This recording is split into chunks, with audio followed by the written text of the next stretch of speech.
This is Sarah Bernal. I can go ahead and do a quick roll call just to see if we have quorum, and then we can get started if we do. That's fine. Okay, Commissioner Garcia. Hi, good evening. I'm here. Thank you. Commissioner Morrissey. Here. Commissioner Nguyen. Here. Commissioner Fan. Here. Commissioner Rivera. Here. Vice Chair Contreras-Leo. Here. And Chair McLaughlin. Here. We do have a quorum, Chair. All right, terrific. Then why don't we get started here since we have a reasonably long meeting, it looks like. Madam Secretary, can you start the recording of this meeting? Yes, meeting is being recorded. Okay. I would like to call this regular Planning Commission meeting of November 9th, 2020 to order. Ally, can you lead us in the Pledge of Allegiance? Certainly. Please stand. Place your right hand over your heart and begin.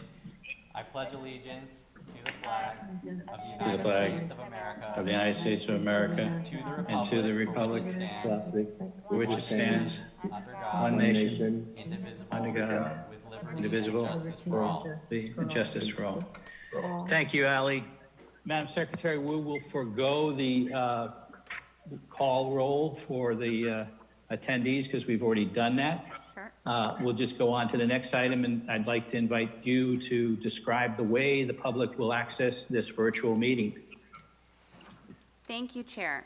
This meeting is being live streamed via YouTube at www.youtube.com/cityofsantaanavideo/live and to our website at www.santa-ana.org/cc/city-meetings. While the meeting is in progress, the public may provide a comment by phone. To comment by phone, please dial 1-669-900-9128, enter meeting ID 315-965-149, followed by pound. When prompted for a participant ID, just enter pound. When the item that you would like to comment on is being discussed, please dial *9. When the comment period is open, I will call on you by the last 3 numbers listed on the caller ID. After you are called upon, you must press *6 to unmute yourself. After you have unmuted yourself, please state your name, your position on the matter, and your comment. You will have 3 minutes. I will alert you when your time is up. Thank you, Chair. Thank you, Madam Secretary. We'll move on to public comments on non-agenda items. Madam Secretary, does anyone wish to speak at this point in time with respect to non-agenda items? If you'd like to comment on a non-agenda item, please dial *9 now. No callers, Chair. Okay. With respect to no callers, then we will close the public comments on non-agenda items and we'll move to the consent calendar. I'd like to move that we accept the minutes from the last Planning Commission, regularly scheduled Planning Commission meeting. Can we have a motion? So moved. That's Ken Nguyen. Ken Nguyen is the motion. Second? Commissioner Rivera. Second. Second. Commissioner Rivera is second. Madam Secretary, would you do a roll call on the vote? Yes, roll call vote. Commissioner Garcia.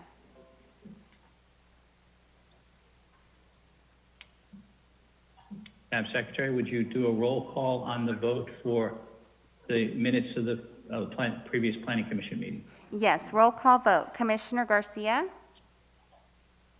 Sarah? are you there? They cannot.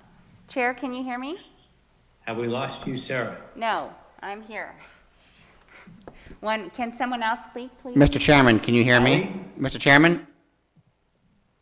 Mr. Chairman, this is Vince Fregoso. Can you hear me? Hello?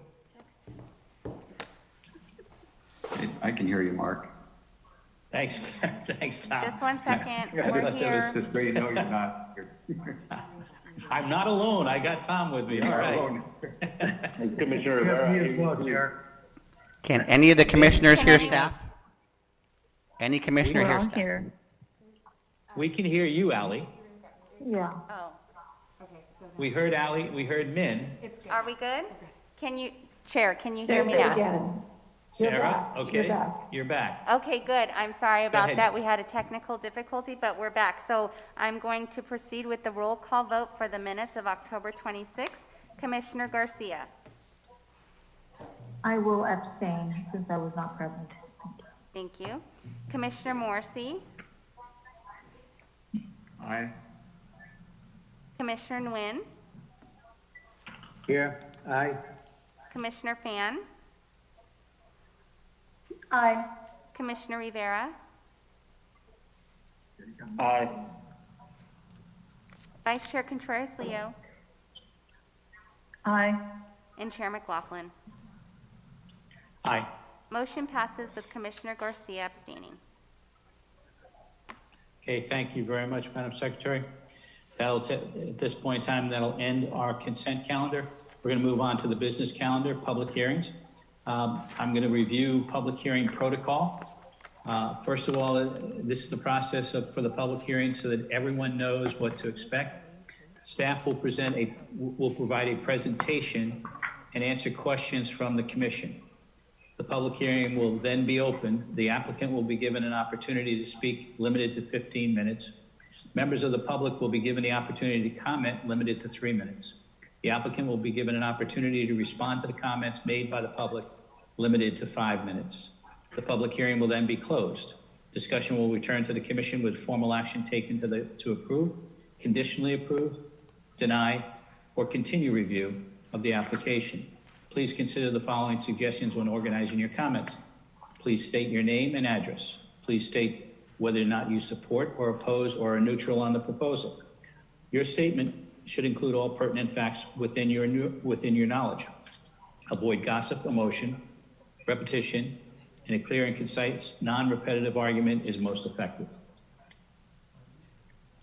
I would like to pull item 3 to the beginning of the calendar, and we're going to start with item 3. So this is the time and place. The item 3, conditional use permit number 2020-19 and variance number 2020-04 for the property located at 411 South Main Street.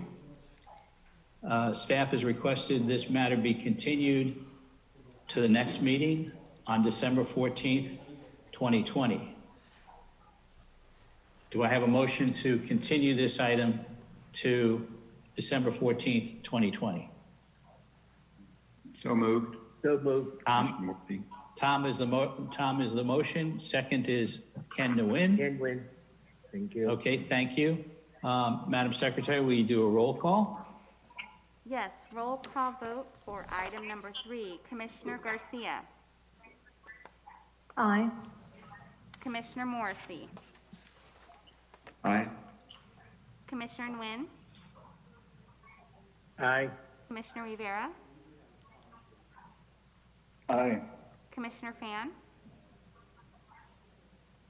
Aye. Vice Chair Contreras-Leo, Aye. Chair McLaughlin. Aye. Motion passes by unanimous consent. Thank you very much. I appreciate that. Now we'll move on. This is the time and place to consider item number 1, site plan review for 2020-04 with the property located at 1801 East 4th Street. Please note that the decision on this matter is final unless appealed within 10 days of any interested individual or party. Before we begin, do any of the commissioners have anything they wish to disclose with regards to this item? Commissioner Ann, to recuse myself on this, as my employer has been on, and they have been the applicant, a longstanding client of my employer, the property owner, so I will remove myself from the room, and someone let me know when to come back in. Thank you. Okay, so you are removing yourself from the room. Any other commissioner have anything that they would like to wish to disclose at this point in time? I'll go down the list. Commissioner Garcia? No. Commissioner Morrissey? Nothing to disclose. Commissioner Nguyen? Nothing to disclose. Commissioner Rivera? Nothing to disclose on. Vice Chair Contreras-Leo? I have nothing to disclose. And I have nothing to disclose at this point in time. So we will go ahead and, Selena, you'll be presenting to us. Yes, good evening, Chair. Can you hear me? We can hear you. Great, thank you. There's Thank you, some Chairman ringing in the background. Walsh. Yes, I heard that as well. Hopefully everyone has their phones muted for the time being. Okay? Thank you, Chairman McLaughlin and members of the Planning Commission. This is Selena Kelleher, Associate Planner with the City of Santa Ana. And the project before you tonight is the Central Point Mixed-Use Development Project and Site Plan Review Application number 2020-04. Next slide, please. The project is located at 1801 East 4th Street. It has a general plan land use designation of District Center and zoning of Professional and Administrative Office with the Metro East Mixed-Use Active Overlay District. It is shown on the screen in red. It's an 8-acre site, currently vacant, surrounded by office uses. Next slide, please. You'll just see some images of the largely vacant site. Next slide. Now I'll provide an overview of the project. The project includes construction of 644 multifamily residential units within 2 buildings. It'll consist of a mix of studios, 1-bedrooms, 2-bedrooms, and 3-bedrooms, and also include 15,000 square feet of commercial space within the 2 buildings along 4th Street. The total number of parking spaces for the project includes 1,318 parking spaces, which exceeds standards of the Metro East overlay, and it includes amenities that are typical of multifamily high-end apartment projects. Next slide, please. The development will be constructed within 2 buildings. Again, on the screen, you'll see Building A, which is the larger building. It includes 325 units and approximately 9,000 square feet of commercial space. And Building C, which includes 319 units and approximately 5,000 square feet of commercial space. Access to and from the development is provided from Court Place to the north and 4th Street to the south. They'll enter the project driveways and then enter into centrally located parking structures within each building. You'll see the residential buildings wrap around the centrally located parking structures and have individual courtyards along with rooftop open space, including fitness club rooms and a pool. Next slide, please. On the following slide, I'll go into some of the publicly accessible open space areas. These areas are shown in pink, the shaded pink, and starting from the west side of the development going east, you'll see the approximately 31,000 square foot linear park, which lines the west side of the development. This is intended to serve as an extension of the walking path located to the north of the project site along Mayberry Street and adjacent to Mayberry Park, and will serve as a connection between those areas, this project site, and the Metro East office and residential buildings to the south. In the center of the site, you'll see a 15,000 square foot centrally located great lawn. It'll be programmed with a specimen tree and plantings, lawn area, lawn games, covered pavilion, seating, and fire pits. At the corner of 4th and Cabrillo Park Drive is a plaza adjacent to the commercial square footage. Will include decorative hardscapes, decorative lighting, pottery, landscaping, seating, and umbrellas. And then also pocket parks on Cabrillo Park Drive, which will help activate the street and create both a physical and visual link to and from Cabrillo Park to the north. In response to the comments received at the work study session, condition of approval number 11 requires a minimum of a 48-inch box tree and 10-foot round trunk height for palm trees, with the goal of providing lush landscaping for the project. Next slide, please. The project includes 15,130 square feet of commercial space along 4th Street, which makes up 2.6% of the overall development square footage, along with 30 parking spaces in excess of the Metro East standards that could be utilized for the commercial tenants. These stalls are depicted on the screen. You can see here the 18 surface level stalls located just off 4th Street and 12 spaces that would be within the adjacent parking structure. A market and fiscal analysis was prepared by the Concord Group and RSG and peer reviewed by the city's consultant AECOM. This study and the consultants concluded that the site could support anywhere between 10 to 20,000 square feet of commercial space, and that the proposed percentage of commercial square footage is similar to the percentage of the square footage of other mixed-use projects in the area, such as Ewan, the Madison, and AMG First Point, which provide between a rate of 1 to 3.5% of the total development square footage. In response to comments received at the work study session, the Concord Group and the applicant prepared a subsequent analysis on the feasibility of a neighborhood market. And they found that although the project site has good visibility, it does not have enough rooftops and income levels to attract a grocery operator. And it also does not have convenient parking to support operations. Grocery operators require surface level parking and will only consider parking structures in the most dense environments such as downtown LA or Santa Monica. And a large surface level parking lot is contrary to the goals of the Metro East mixed use overlay. Next slide, please. The next slide will be a rendering of the proposed development. The contemporary design will be comprised of a variety of long-lasting materials, such as metal siding, stone veneer, simulated wood siding, fiber cement lap siding, fiber cement panels, stucco, metal and glass railings, and aluminum storefronts. Next slide, please. Here you'll see some additional renderings of the project, the multifamily building. I just want to also note that the project will comply with Cal Green. It will include electrical vehicle charging stations, full roofing, highly rated insulation, low or no VOC paint, renewable carbon absorbing framing or wood material, dual glazed windows, energy efficient lighting and appliances, and low plumbing fixtures, and drought tolerant plants and water permeable surfaces. Next slide. Within the slide, you'll see some renderings of specifically the publicly accessible open space areas, so the Great Lawn, the Pocket Park, and the Linear Park. Next slide, please.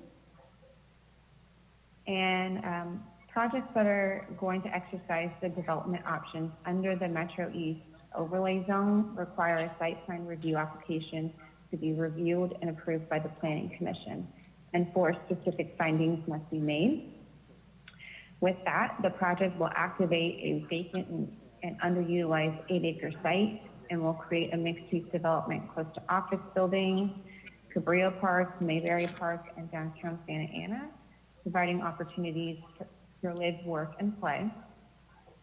The project is also consistent with the development standards of the Metro East regarding land use, the number of stories, minimum development site area, building frontages and open space, setbacks, parking, and access standards.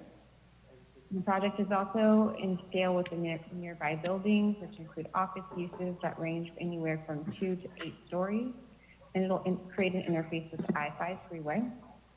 It also meets the design principles within the Metro East mixed-use overlay by providing high-quality materials, and the design and architecture was also peer-reviewed by the city's environmental consultant, architectural consultant, John Kuliski. And lastly, the project has been designed to ensure compatibility between the mix of uses, which includes residential and non-residential uses. Next slide, please.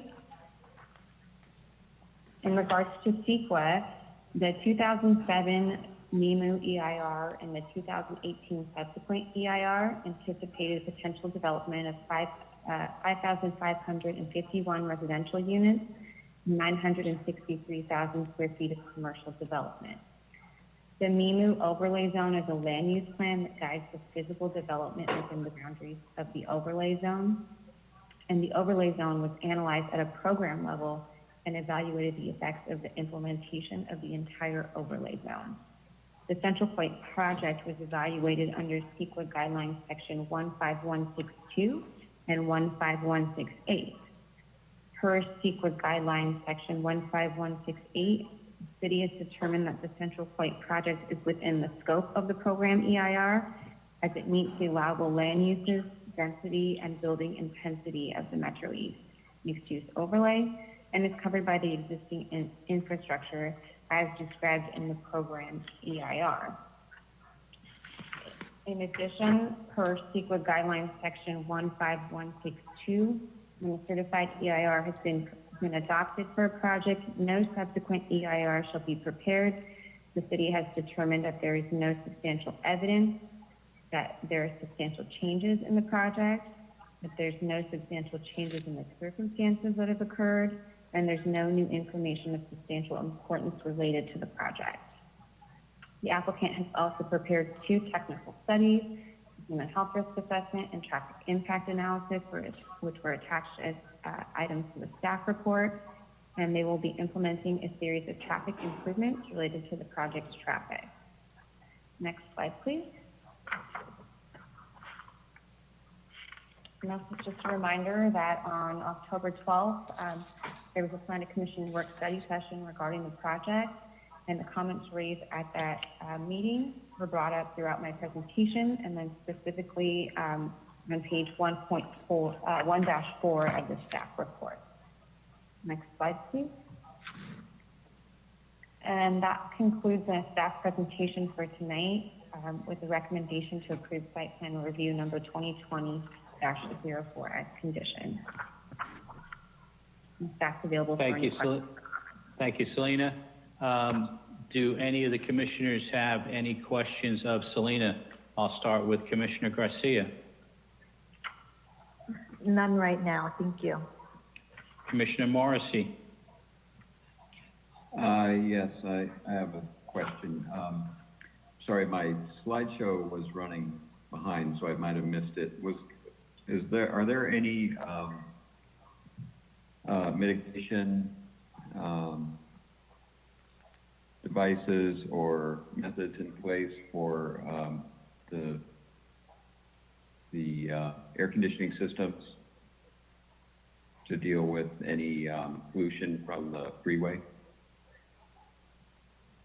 Yes, so a human health risk assessment was conducted, and that's included in the TACH report by Urban Crossroads. Their consultant should also be on the line, but with that analysis, it found that there would be no impact with the implementation of air quality improvements for the air conditioning to the residents from the freeway. So no impact from the freeway to the residents. Okay, thank you. Okay, Commissioner Nguyen. Yes, I do have a question. I noticed that the project going to have 39 studio, 326 one-bedroom, 248 unit, a two-bedroom, and 31 unit of three-bedroom. The total going to have 1,300 parking spaces to be provided. My question is, how of this parking spaces would divide among, on all the 644 units in the project? Thank you, Commissioner. Yes, so the project is a ratio of 2.0 parking spaces per unit, and also as part of the site plan review is a condition of approval. I can get the number in just a moment, that the applicant submit a parking management plan. It's condition number 13 to help allocate, which units in regards to the number of bedrooms would get however many number of spaces. And so that would be submitted to the city for review prior to permit issuance. And my next question is my next question is the parking spaces for the residential unit and the commercial development, are it will be mix of shared parking space or of any way?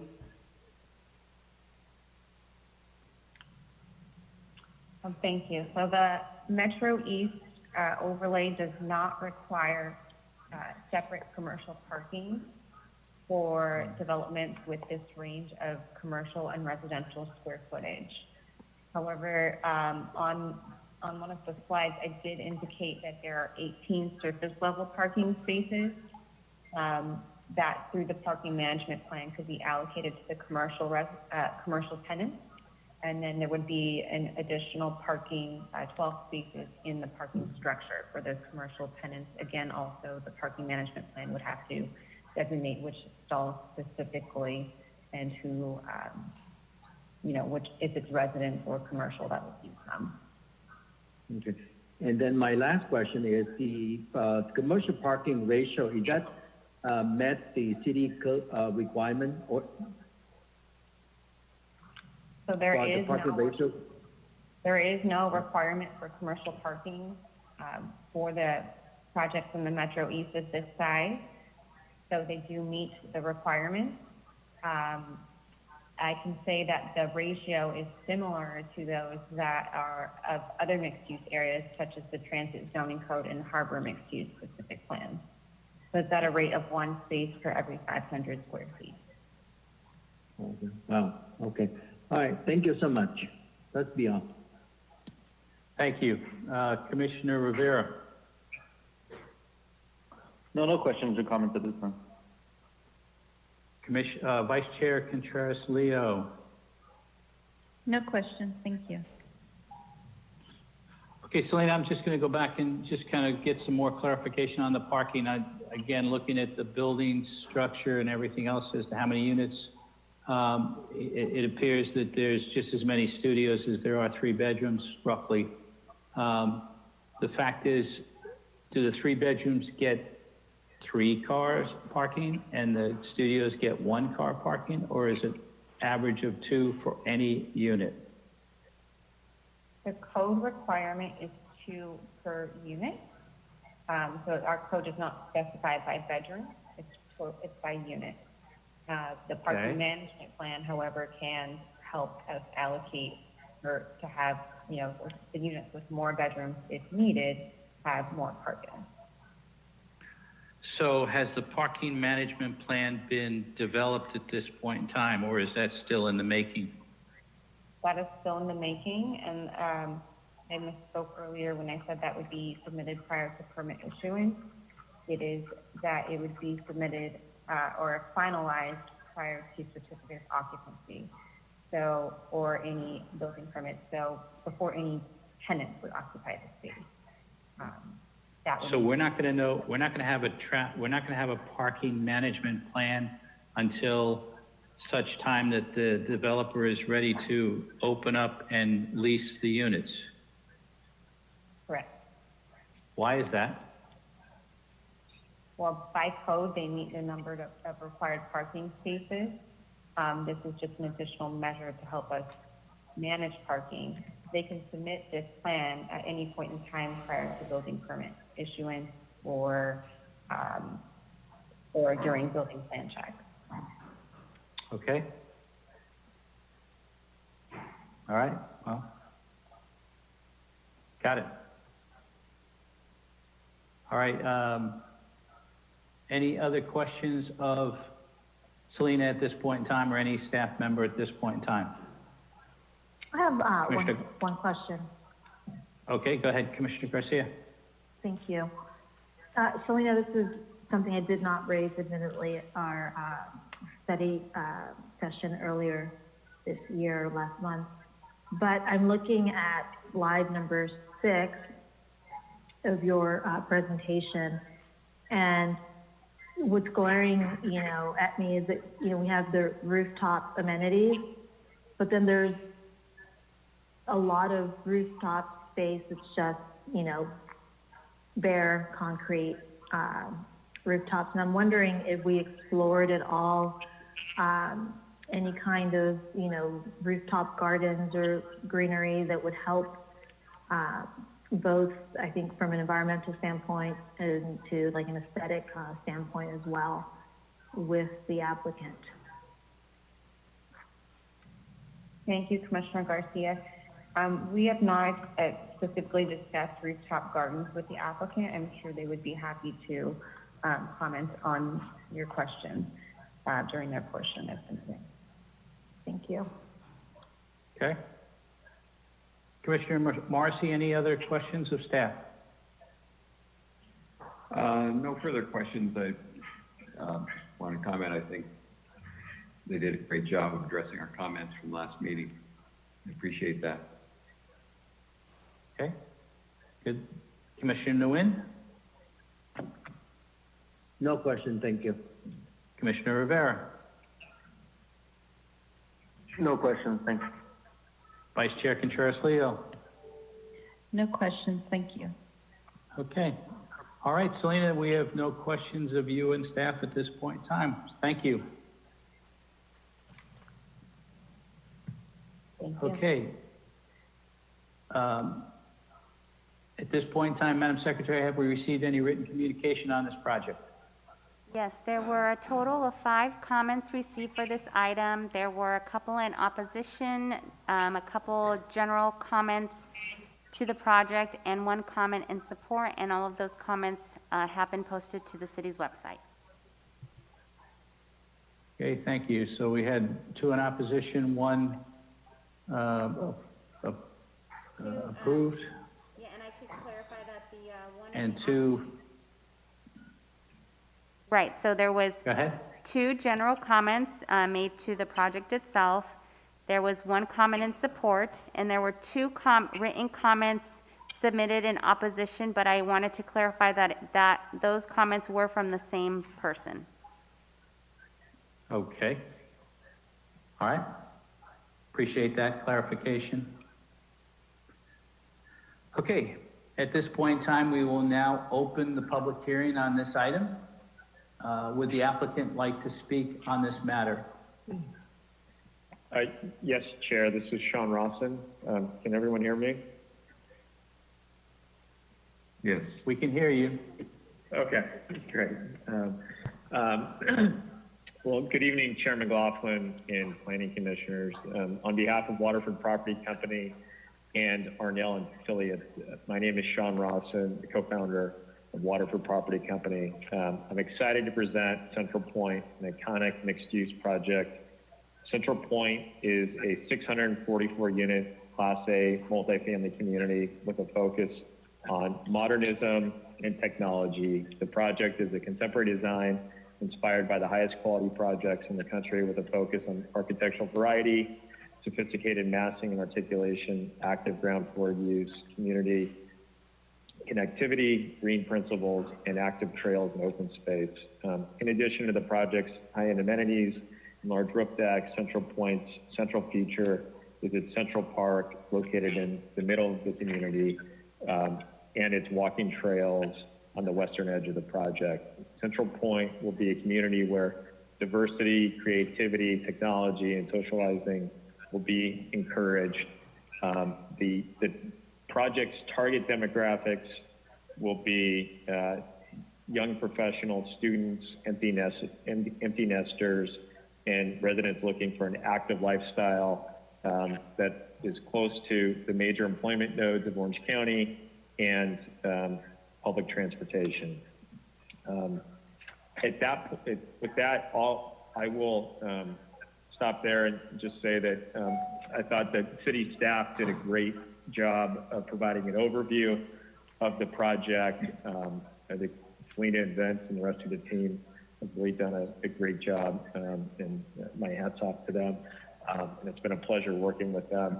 Since the last study session, Chair, we made a point to make sure that we followed up on the open items, which were the discussion about the Cal Green standards, the landscape features.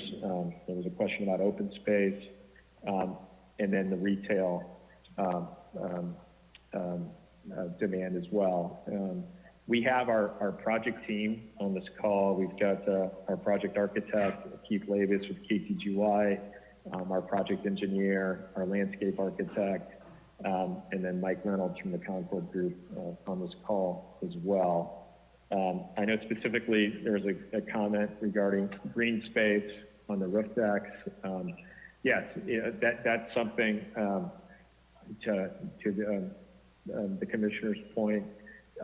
There is ample room for additional garden space up on the rooftops, and that is definitely something that we can program into the project as well. But what I wanted to say as well is that we're really excited about this project. It's been a really long process. It's been 18 months in the making. The project, consistent with the general plan, the zoning, and the Metro East overlay. We believe we meet the intent and the code of that document within the confines of CEQA. And so we're really excited to be here after a long and engaging journey. So with that, I'm happy to answer any questions. And like I said, we've got our project team on this call as well. Okay, thank you, Sean. We'll start with Commissioner Garcia. Do you have any questions of the applicant? A comment, thank you.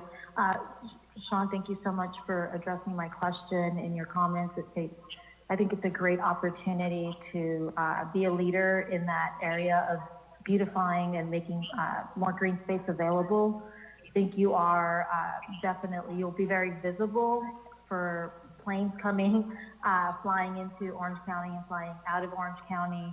But I also think you could be a leader in this area by really providing green space on the rooftop. And I think the city seems to be definitely heading into building up. So I thank you for being open to that and hopefully agreeing to really expand that on your rooftops. And I really, truly appreciate, I think you've been perhaps at least in my time, the past few months, that has really addressed all of our comments when you came back. So I think that's we really appreciate that. I personally appreciate that. So thank you. One last question. Yeah, sorry. One last question. I think Selena mentioned in her staff report that the market issue was one of the reasons why it wouldn't be supported is because of the income level in the area. I know that during the study session you mentioned that these types of commercial space is usually leased to cleaners within commercial retailers that really cater to the residents. And so, your audience, young professionals, empty nesters, and some, maybe professional or undergrad students. And I'm wondering why your numbers don't believe that the income level of these folks would support a community market. Yeah, no, that's a great question. So, and it's not the income level, it's the aggregation of rooftops. And I will be the first to tell you, we're multifamily developers. We are not retail developers. But that said, we went out and spoke with a number of, retail experts. And as you've seen, there are a number of mixed-use projects, and candidly, just down the street from this, you've got the 1901 project. And really, what happens is that until you get a certain threshold of rooftops in a dense enough area, that really becomes the demand drivers of, for instance, a Trader Joe's. So I'm close friends with the Trader Joe's team, and we candidly asked them, and I can't remember if Trader Joe's was mentioned in the last public hearing, but I know grocery store was. But we asked them, and they ran their demographic analysis and just said that we would need an aggregation of an additional 1,500 units in that area to support the Trader Joe's and call it the Metro East overlay. And that's consistent with, you know, a lot of mixed-use projects, is that you need to continue to build those rooftops. I'll give you an example. Downtown Los Angeles is a perfect example. South Park around Staples Center. They have they do have a Whole Foods that was built there within the last 3 years, but it took nearly 3,500 residential units in that area before Whole Foods would commit to signing the lease. So I'm not saying that additional retail is not going to come, and, you know, candidly, we believe it will. But I think what's really exciting about our project is you're going to get the rooftops needed in the Metro East overlay with this project and futures that I think hopefully the next project or the project behind that, you know, there will be enough demand for a large grocery store. So I don't know if I answered your question, but that's really the driver. It's just getting enough rooftops in a dense enough location before you have enough demand for a grocery store. No, you did. Thank you. That's very helpful. Thank you. Anything else, Norma? Nothing else. Thank you. I want to piggyback on Norma's comment and your comment, Sean, and that is that, you know, under the NEMU that we had, there were supposed to be 5,551 units. This is not a question for you. This is a question of staff. But at this point in time, we've built a number of facilities under the NEMU, and there's others that are in the process of being done. Selena, do we know how many units are done and or in process at this point in time that make up that 5,551 units?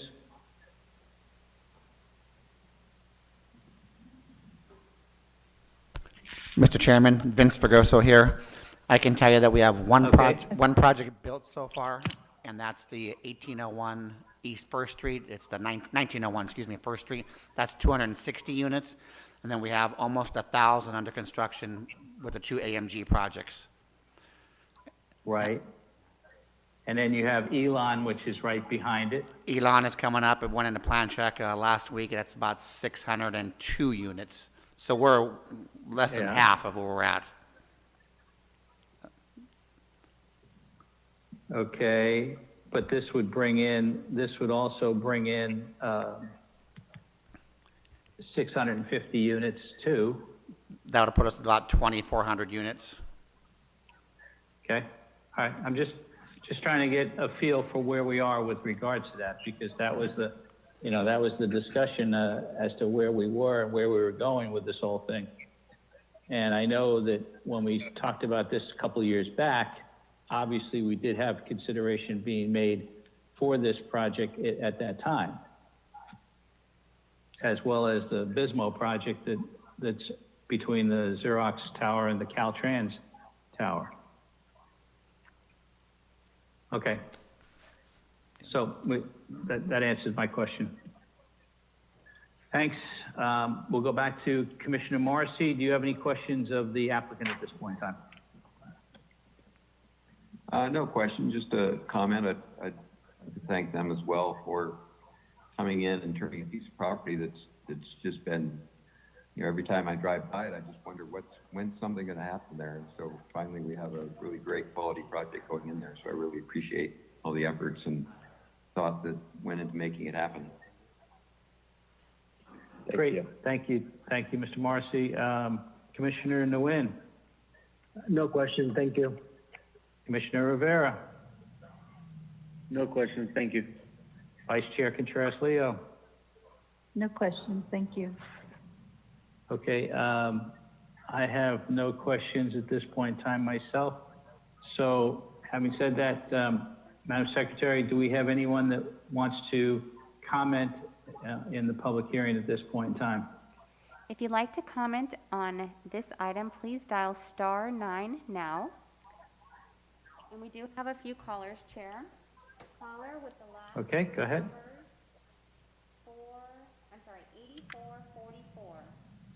Please state your name, your position on the item, and your comment. You will have 3 minutes. Go ahead.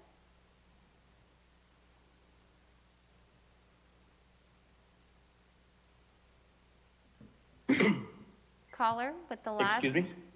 Yes. Can you hear me? Yes, we can. Go ahead, please. All right. Good evening, everyone. My name is Theodore Moreno. I'm a 21-year-old longtime resident in Santa Ana. And, I just have one comment in regards to this project. I'm neutral in regards to it passing because obviously I know it's going to bring a lot of impact to the density in the area. But with that being the case, I know the way the city is going, that's not going to stop it really. But my only issue is, so I played many baseball practices at Cabrillo Park, just not too far from this property, and I know that the turning lane on 4th Street, turning on North Cabrillo Park, the cars really do back up, and they actually back up into the inside lane, basically the lane that's when you're going towards 4th Street, towards Tustin. And so my concern is the fact that this property will have that effect on 4th Street between the exit of the 5 freeway and Cabrillo Park Drive. And I just want to just state just something that is pretty much obvious to someone who's always driven past this property. Like the one commissioner had stated, I'm happy as well that something's actually being done with this with the land. It's always been a field of weeds since I've been a kid, and so that's one positive aspect about it. But I know for a fact that the turning lane is going to really back up because everyone's going to be coming off the 5 freeway, whether it's northbound or southbound. And I know they can enter behind the property as well, towards more towards 17th. But already now, the turning lane backs up because everyone tries to go from 4th Street to 17th Street because they want to avoid the left ramp. So they consider that street on Cabrillo that is adjacent to Cabrillo Park as a. So that's my only concern. Other than that, like the site, like the plan, but I know the traffic is going to kill. So thank you for taking my call. And Thank you, Tito. Anything, just let me. Thank you. Thank you, Tito. Okay, which one's next? Okay, caller with the last three numbers, 4538. Please state your name, your position on the item, and your comment. You have 3 minutes. Go ahead.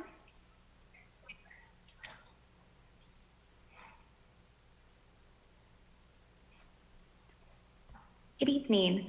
My name is Paige Denny, and I am commenting on behalf of the Supporters Alliance for Environmental Responsibility, also known as SAFER, who is in opposition of the project.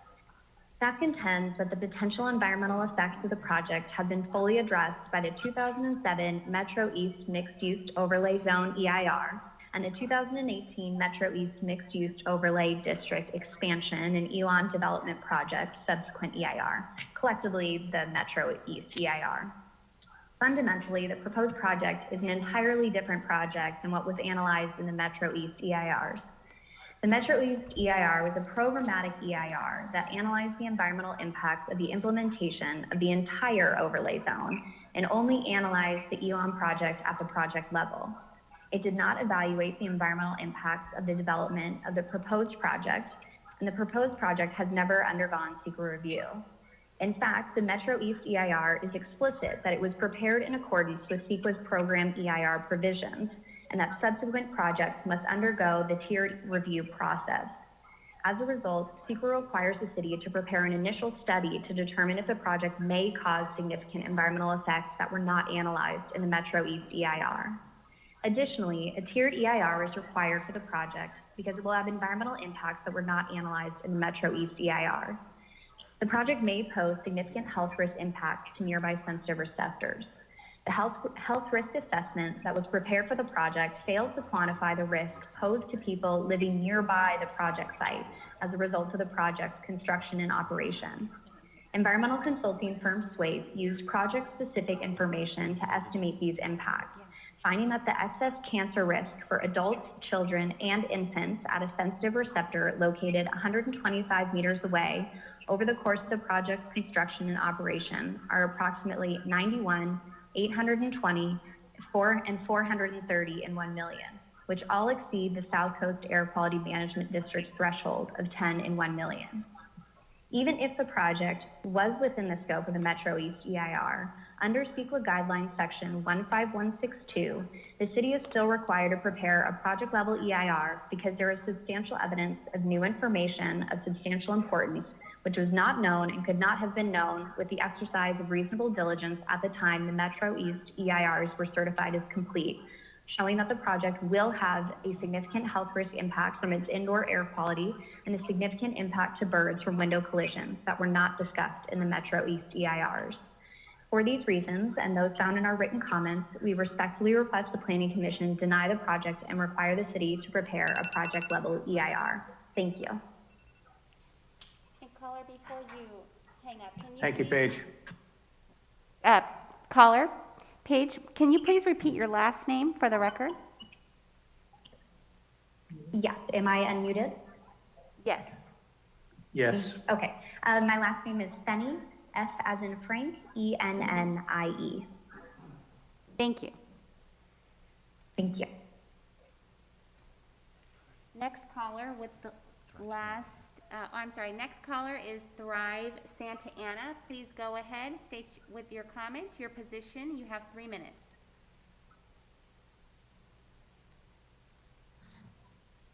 Hi, I'm sorry. I wanted to comment on the general plan. Okay, we will carry you over to the next item. Next caller with the last 3 numbers, 0949. This is for item number 1.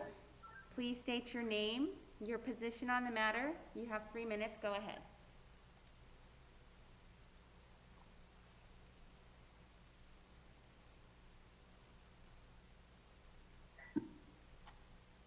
Hello, my name is Araceli Guillen, and I am neutral on this project, but my concern is regarding parking. Based on the information that you provided, where it stated that it didn't matter if it was a studio or a 3-bedroom, 2-bedroom, that they would only allocate 2 parking spaces. As it is, everyone's aware that the city of Santa Ana is very densely populated. And because of this issue, I believe that that needs to be looked into to assess in allocating more parking spaces, because there's going to be an overflow out in the community if this is not addressed before this gets planned and finalized. Thank you. Thank you. Caller, can you please? Thank you, Sally. Sally, thank you. Hello? Yes, I'm here with Araceli, and I'm a neighbor here, and we actually both live on North Hathaway in Santa Ana, and there's no parking on our street. There's no parking for us to park on our street or anyone visiting, because we are between small apartment complexes, and people are coming in from everywhere to park on the street. The permit parking, I think the city of Santa Ana needs to consider in these areas, whether if we have to continue to petition, and we may or may not get that, but I think we should have permit parking on a street like this because of the influx of cars coming in here, that people that don't live here, and it does make it makes it difficult. And more housing and nice housing is wonderful, but if you don't allow enough parking, it impacts the street.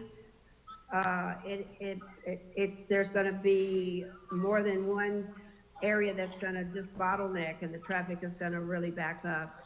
And it's not good for the values of our homes. It looks like a parking lot, and we have so many streets that look exactly like this. So it's unfortunate, but you need, I think, to reconsider the number of parking spaces for these apartments and commercial spaces. I don't think there's going to be enough to accommodate families. Sometimes, you know, you have large families and extended families, and I don't think you're not allowing enough parking, and it's going to overflow all of the surrounding communities. Thank you. Next caller with the last 4 numbers, 8477. Please state your name, your position on the matter, and your comment. You have 3 minutes. Go ahead.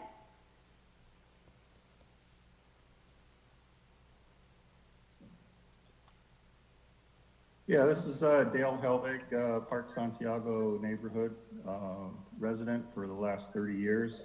I have a couple comments. One is on Exhibit 10 of the staff report, page 138, public accessible open space. I always find this interesting that we have projects that are being built and we say that we have publicly accessible open space, but yet this isn't going to any of the parkland acreage that we so dearly need in Santa Ana. And I was wondering if this project is providing any kind of long-term maintenance fee to Cabrillo Park or Mayberry Park, seeing as how those are in close proximity to this project, because I can see those parks both being utilized a lot more with the increase of residents that this is bringing in. The other thing is, I didn't see any reference to the Madison that's being built just on the other side of 4th Street for this project.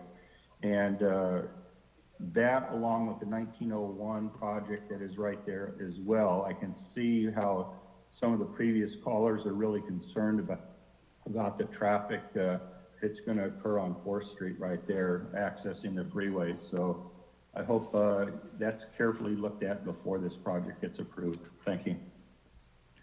Thank you, Dale.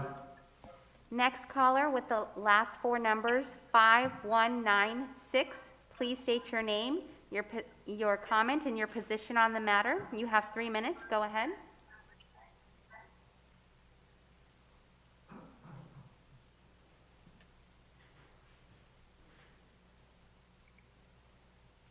Hi, good afternoon. My name is Elaine Adiola. I live on the southeast side of Santa Ana on the cross streets of Main and Warner. My main concerns with this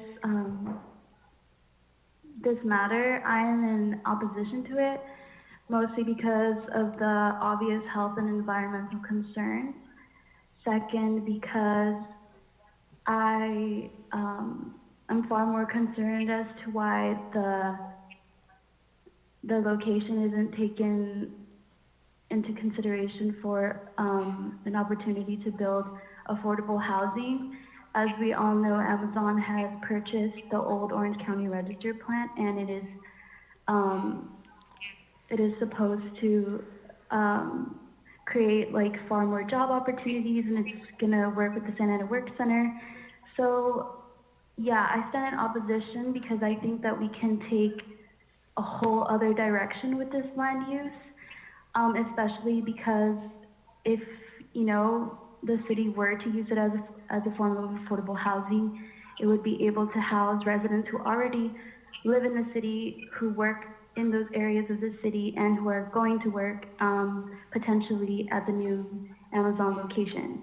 So that's my 2 cents on the matter. Thank you so much for your consideration. Thank you. Next caller with the last 4 numbers, 1238. Please state your name, your comment, and your position on the matter. You will have 3 minutes. Go ahead.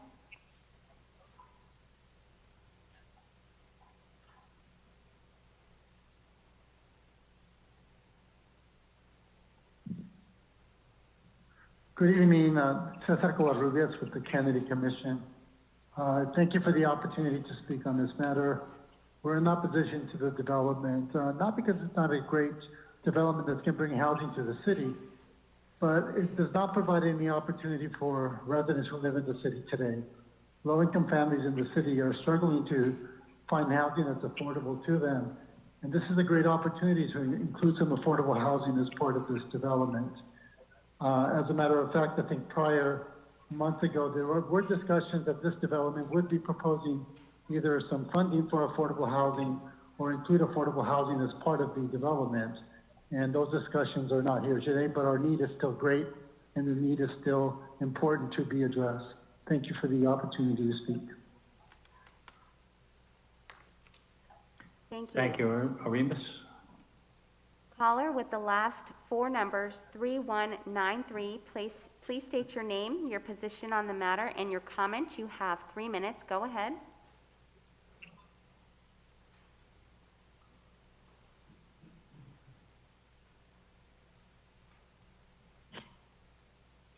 Yes, hello. My name is Erica Gonzalez, a community organizer, small business owner, educator, parent, and lifelong Santanera. I am in very strong opposition of this project. We do not need more luxury apartments in our city. We have made it very clear at many of these meetings that we do not support more development in the city. We want community centers, we want green space. Was an ERI done on the area? It's located right next to the freeway entrance and exits. Was there a traffic impact report completed as well? Our city is already the densest in Orange County, fourth densest in the entire nation. What is the average cost of the apartments going to be, and how many will be actual affordable housing?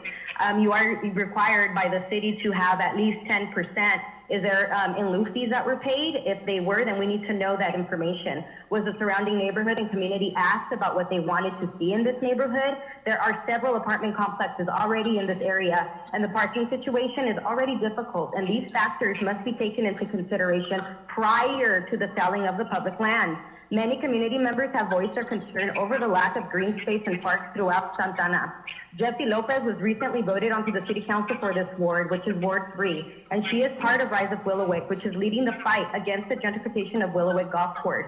So I suggest that this project be postponed until the community is fully engaged and until all environmental impacts are fully considered. So please, listen to us when we tell you that we don't want luxury apartments. We want community centers, we want green space, we want parks.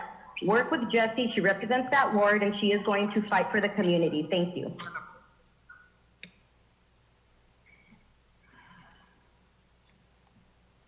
Chair, that concludes the callers for this item. Thank you. I appreciate that. At this point in time, would the applicant like to make some final comments with respect to the comments made in the public hearing?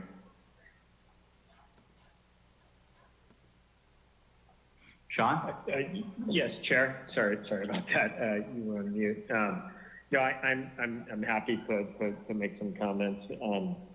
So I want to just take a quick step back. So there's a number of comments. I'll just go through them to the extent that I can touch on everything. So I know that there was comments as related to traffic analysis. We did a full traffic analysis with LLG, who worked in close concert with city staff and traffic engineers. I know specifically there was a question as it related to stacking along 4th Street and potentially looking at ingress egress to the site along Cabrillo Park Drive.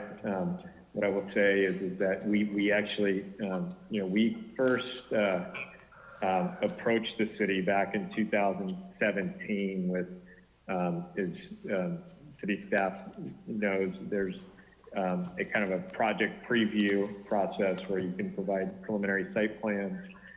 We studied that at length.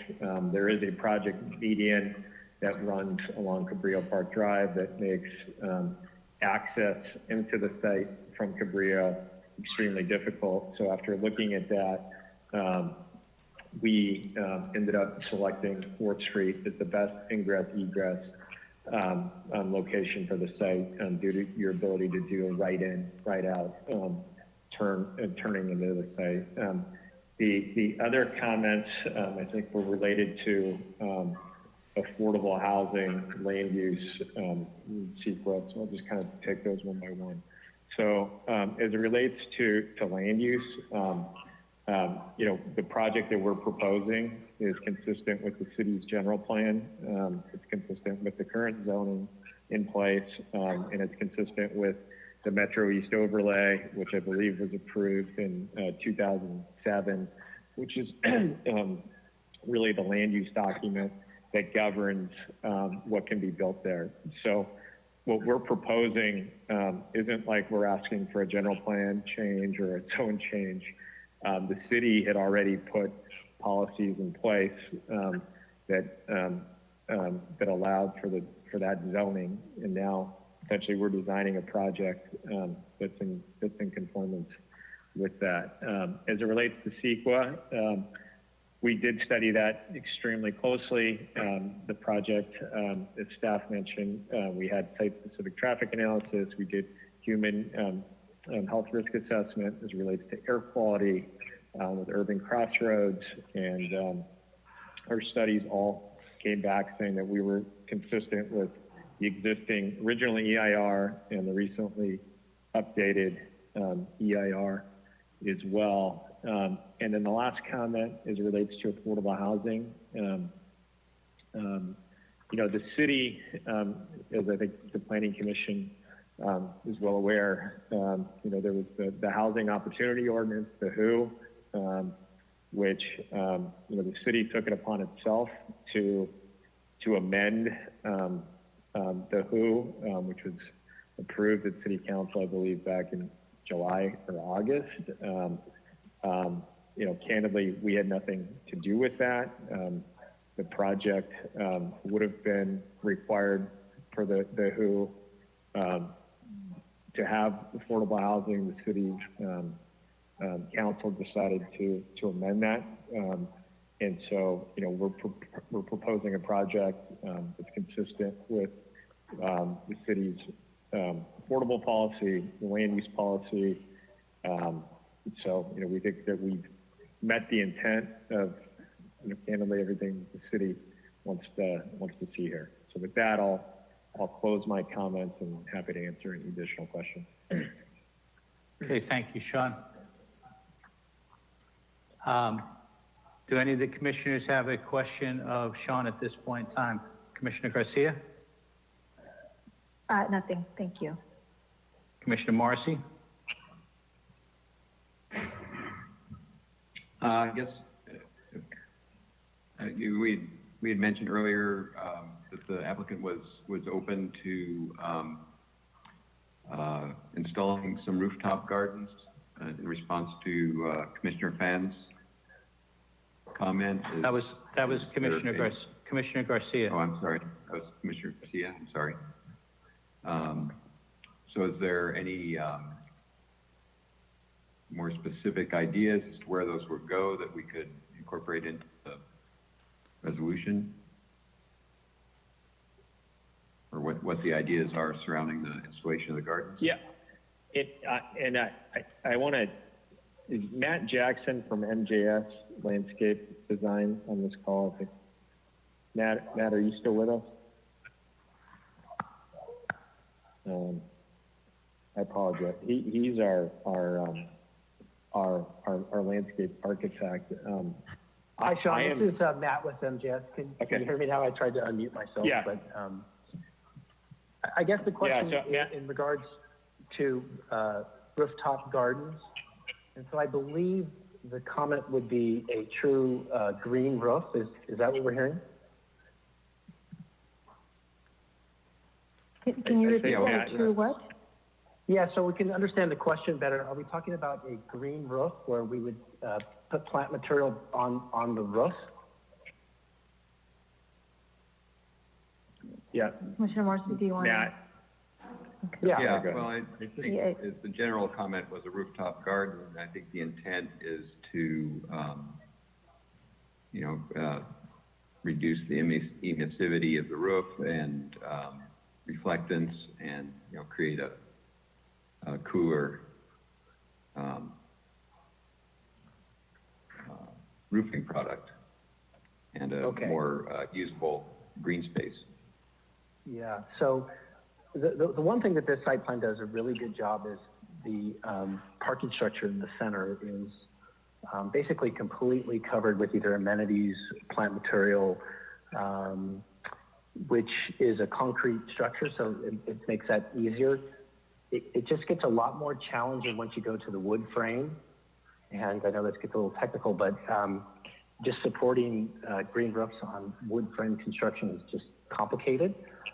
So maybe Keith could respond to that in general, just because you're only allowed such a small amount of soil that it would be difficult for plants to grow on this condition. But I Hi, think this Matt specifically. Yeah. Keith, go ahead. Oh, yeah, I was going to say that, yeah, Matt's right. It is much more challenging and creates lots of waterproofing issues, and believe it or not, the weight of soil is greater, can be greater than the buildings itself because it's so dense. So it creates a new set of issues, which are not only in terms of waterproofing, things like that, but added cost in the structure. And then as well as if you put a public space up on the roof there, you have to have access to it. You have to be able to egress it. It just creates a whole new set of challenges, which would be very costly and difficult to deal with. But I think just, this is Sean from Waterford speaking, Commissioner, I think as far as the comment, you know, we're open, and I think where we come down on this is we're open to adding on that rooftop deck additional green material up there to Keith's point, who's the project architect, and to Matt, who's the landscape architect. You know, I think we would have to drill down to see what's feasible.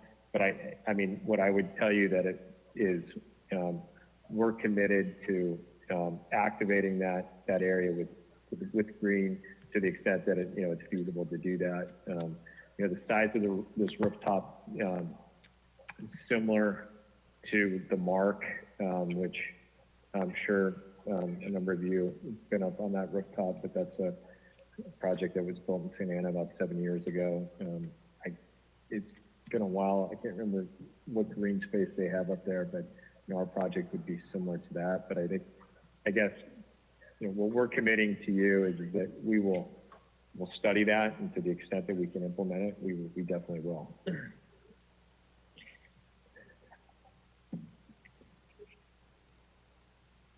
Okay, thank you, Sean.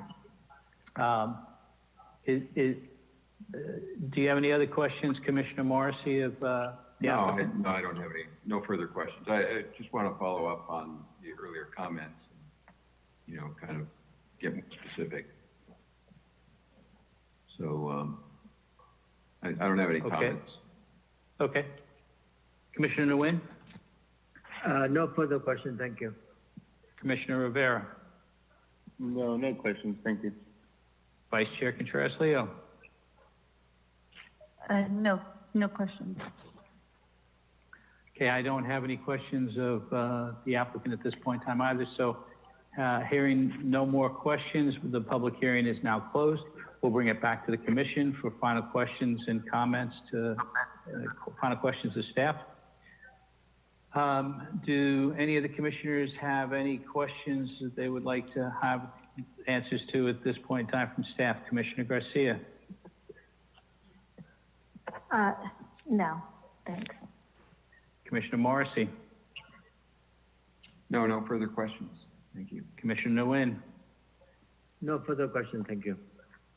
Commissioner Rivera? No further questions, thank you. Vice Chair Contreras-Leo?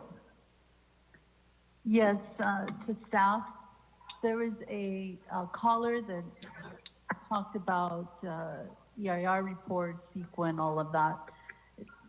Is there any substance to that, something that we missed, or did all the EIR studies and CEQA reports that needed to be done, were they all done?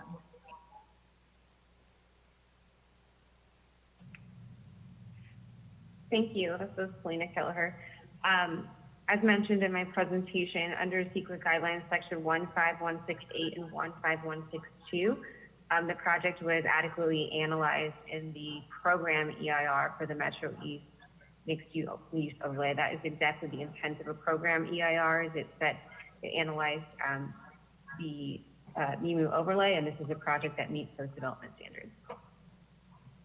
Thank you, Selena, and I just asked because I just, you know, want to verify. And then in regards to traffic, I know this is something that was a concern of mine before, but you guys explained it well. And regardless, 4th Street's already impacted when it comes to time for folks to leave work. It's not like that all the time. There's certain hours that it gets congested. Now, there's a added lane, correct, that's being put in place just to turn. Is that correct? This is Ed with the City of Santa Ana. Could you hear me? Yes. Yes, there is an added lane that's going to be added on 4th Street between the freeway and Cabrillo Park for the westbound traffic. Okay. Okay, thank you. Just wanted to confirm. You're welcome. I think, Cynthia, I think the other comment that was made with regards to the EIR was also made with regards to risks for the risks for construction, and how did that fall into play with the EIR and the CEQA? Selena? Hi, yes, thank you. Based on some of the comments received in regards to construction material and wood material, the project would be utilizing wood that meets the federal EPA standards for all products manufactured and imported into the United States. And then in regards to indoor air quality, again, it was the human health risk assessment was prepared, and it did not exceed any standards set by staff AQMD. Okay. All right, thank you, Selena. I have no further questions. Would anybody at this point in time like to make a motion? Please state who you are. Don't all do it at the same time.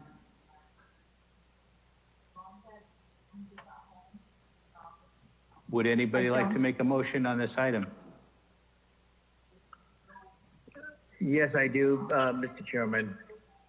Okay, Ken? I would like to make a motion to approve the science plan review number 2020-. Okay. Do we have a second? Can I submit a friendly amendment? Go ahead. Go ahead. I would add an additional condition that a green rooftop or green garden on the rooftop be added to the project. I think there are plenty of examples across the country and the world of how this is done efficiently and effectively. So I think that would be great if we can do that. Okay, Ken, do you second that accept amendment. Okay, so first of all, Ken, will you accept the amendment at this point in time? That is an excellent recommendation and amendment. I would agree to it, yes. Okay, and then I heard Cynthia Contreras-Leo.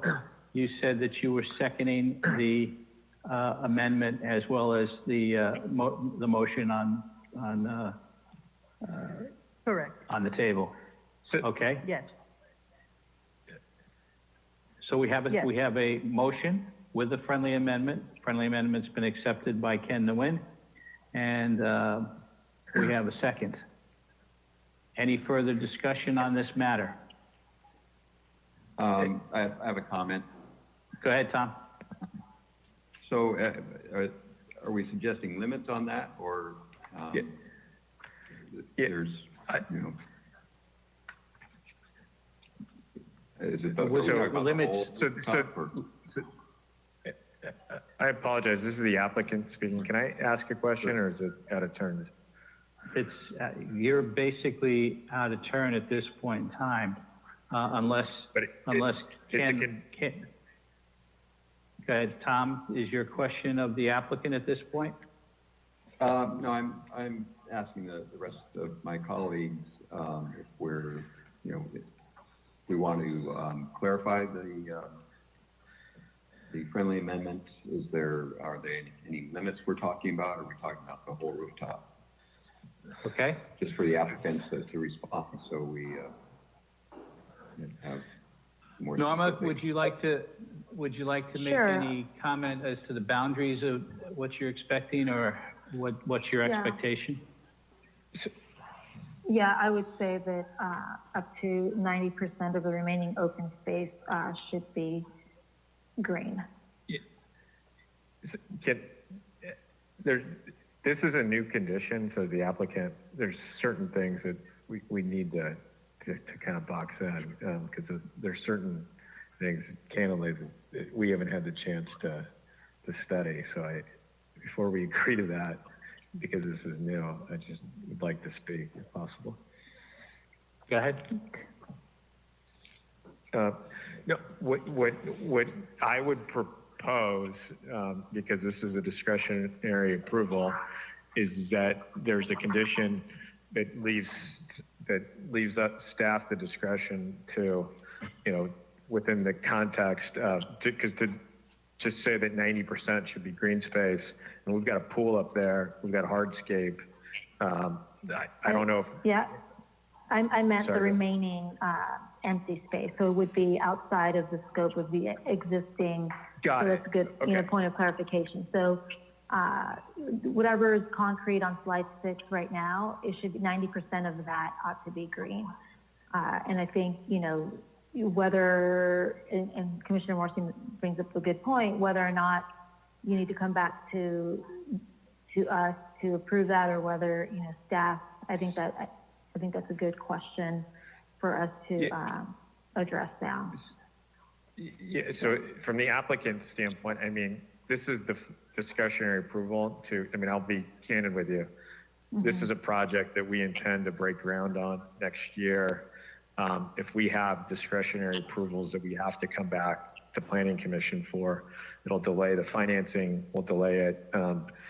We've dealt with this on other approvals where you put a condition in there that essentially allows staff, to work, because this is the first time that let me be clear, we're happy to do it and work within the confines of what, meets ADA, what's designed, but to come back to Planning Commission for an approval, candidly, just wouldn't be feasible. So what I would propose is that there's a condition that states that, we'll work with staff to design something that meets code, meets ADA, and that, within the confines of what's left, we'll make that into green space. But to just, say that we have to come back, now that's a second bite at the apple, which really destroys the intent of the MIMU specific plan. So I would requestfully respect and ask that we have a condition that essentially allows staff to make the determination that it meets the intent. Mr. Chairman, may I have a comment? Go ahead, Commissioner. What I'm thinking is I would support the idea of having staff to make the determination on the green space recommended by this condition set up by its commission. But also, I would like to ask, possibly can do the green space where it could be applicable. It means some area material, the rooftop may not able to install a green space in it, but wherever applicable to the structure of the building and design the building, whatever, and let the our staff and the applicant can work together to come up with that percentage or where the green space can be installed. Okay. Let me go back and just raise the question from a legal point of view. If we make this condition of this, does that force the item to come back to the Planning Commission at a later date, or is it going to be resolved at the council level?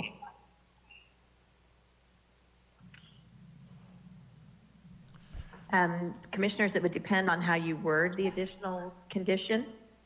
Okay. I understand right now the applicant is stating that he needs time to see what's feasible as far as expense and as far as architecture. He mentioned that certain buildings can't support the green gardens. So I don't know how you want to word it. If you want them to just allow staff to approve it, or if you want it to come back to you or council, then that would require another meeting. So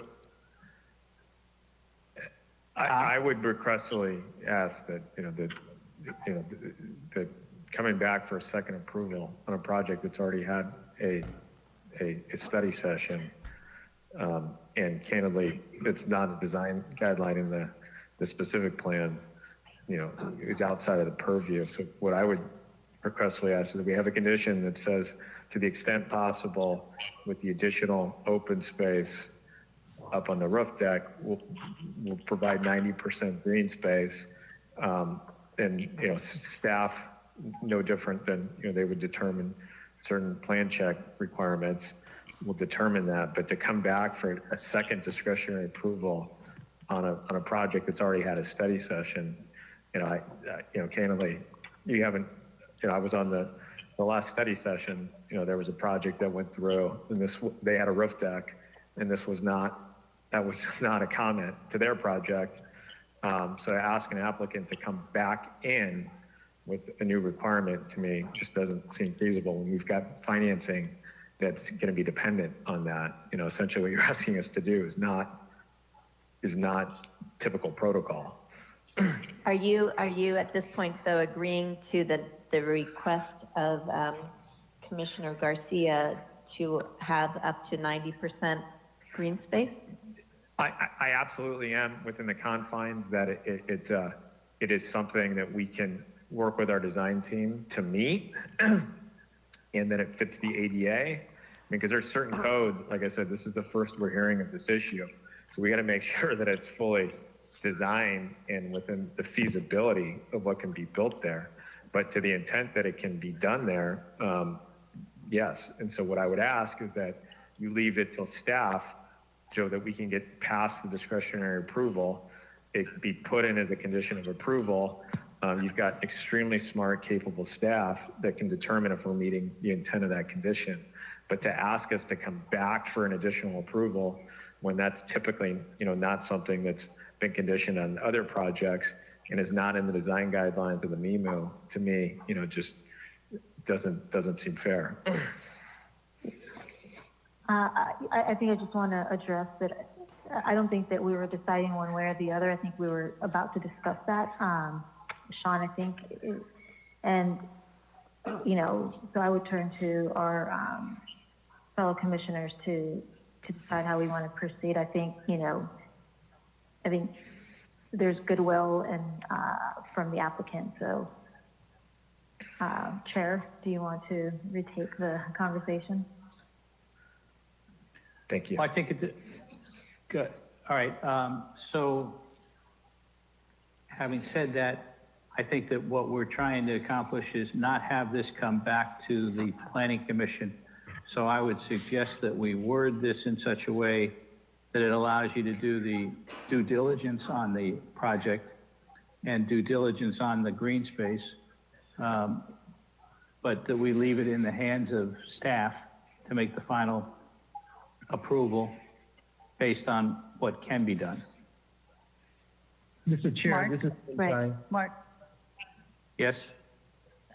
Is there a way that we can ask Lisa, council, on how the suggestion would be to word it so that they don't have to come back for I another think we had round two. with us? Let me just say, Min just had one point, and Lisa. Yes. Let me let Min make his comment, and then we'll come back to you. Certainly. Chair, what I would recommend is that we have the parameter of up to 90%. I would work with Lisa to frame a condition basically providing a goal of up to 90% of covering the roof with green space, and work with staff to determine as feasible how much of that area we can incorporate green space into. And that way we have the flexibility to work with the applicant, and we have the parameter of up to 90%. And the goal it is to get as close to 90% as feasible.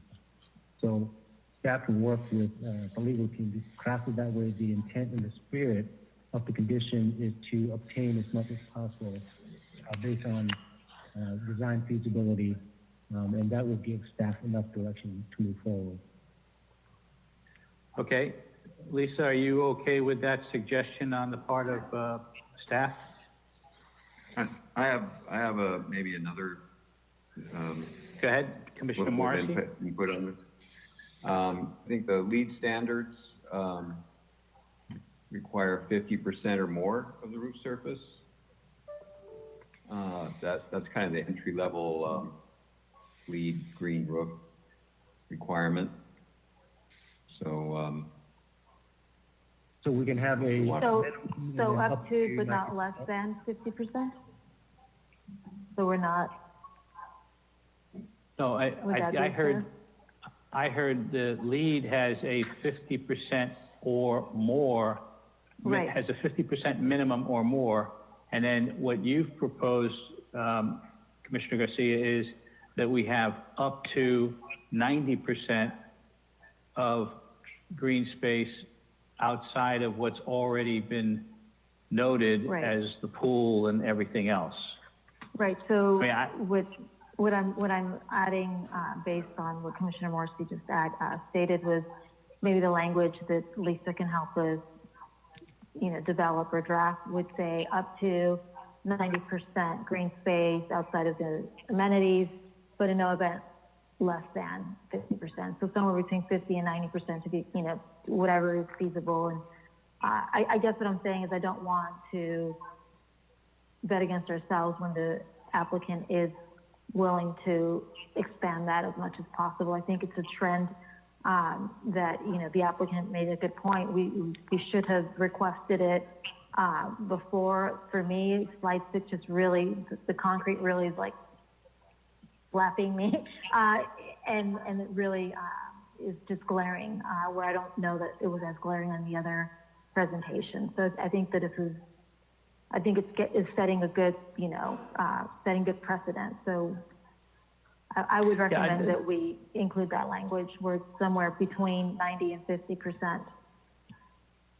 Yeah, the only concern I've got is, and it's just simple in that, looking at my neighbor across the street has above ground, green boxes. And when you look at the utilization of ground space, typically having trees, I think she's got 4 or 5 of them out on her front lawn, you're going to have only about 60-70% coverage. The rest of it's going to be walkways and ways of getting around the different garden boxes. So I'm not sure we'll ever get to 90%, but I think the range is a good idea. Yeah, and I think, to be fair, this is where the landscape artist would get creative, because it could be a garden or it could just be, open green space. And I think that's what's so great and creative. It could be right? something. Yeah. Sorry. Is the applicant, can I clarify one question? Sure, shoot. Go ahead. I just want to clarify, and first off, thank you. The comments were really good, and appreciate that. I just want to clarify and just make sure that we're specifically just talking about the rooftop deck element of the project, correct? We're not talking about anywhere other on the roof of the buildings of the wood frame. We're specifically just talking about the amenity decks on building A and building B. Is that correct? Commissioner Garcia. So, no, I think what we were discussing before, and Sean, I'm sorry that I've forgotten your last name, so Rawson. your first name. So, okay. No problem. But so the issue, and I think we were on the same page when I said 90%, and you were concerned that you already had the amenities on the rooftop, the pool, and I think we were very clear when we said, well, it's the concrete that we're looking at. So outside of the 2 buildings that are really on slide number 6, you have a ton of just gray concrete. And that's the piece that I think really needs some green space. And whether it's accessible to your residents or not, I think the idea of just having that green space provides, it's just environmentally friendly, but also, go ahead, you have. Oh, Please, so you're talking yeah, go about, I'm sorry, so you're talking about the entire rooftop? I'm sorry, I thought we were just talking about the decks. So what you're asking, so you're talking about the roof of the actual buildings, and I apologize. I guess I was Correct. unclear on that. Okay, yeah, so so candidly, that would be not, and again, okay, I guess it's, being in a public meeting where we're looking at the same exhibit, that is not feasible. So I apologize when I agree. I thought we were talking about the rooftop decks.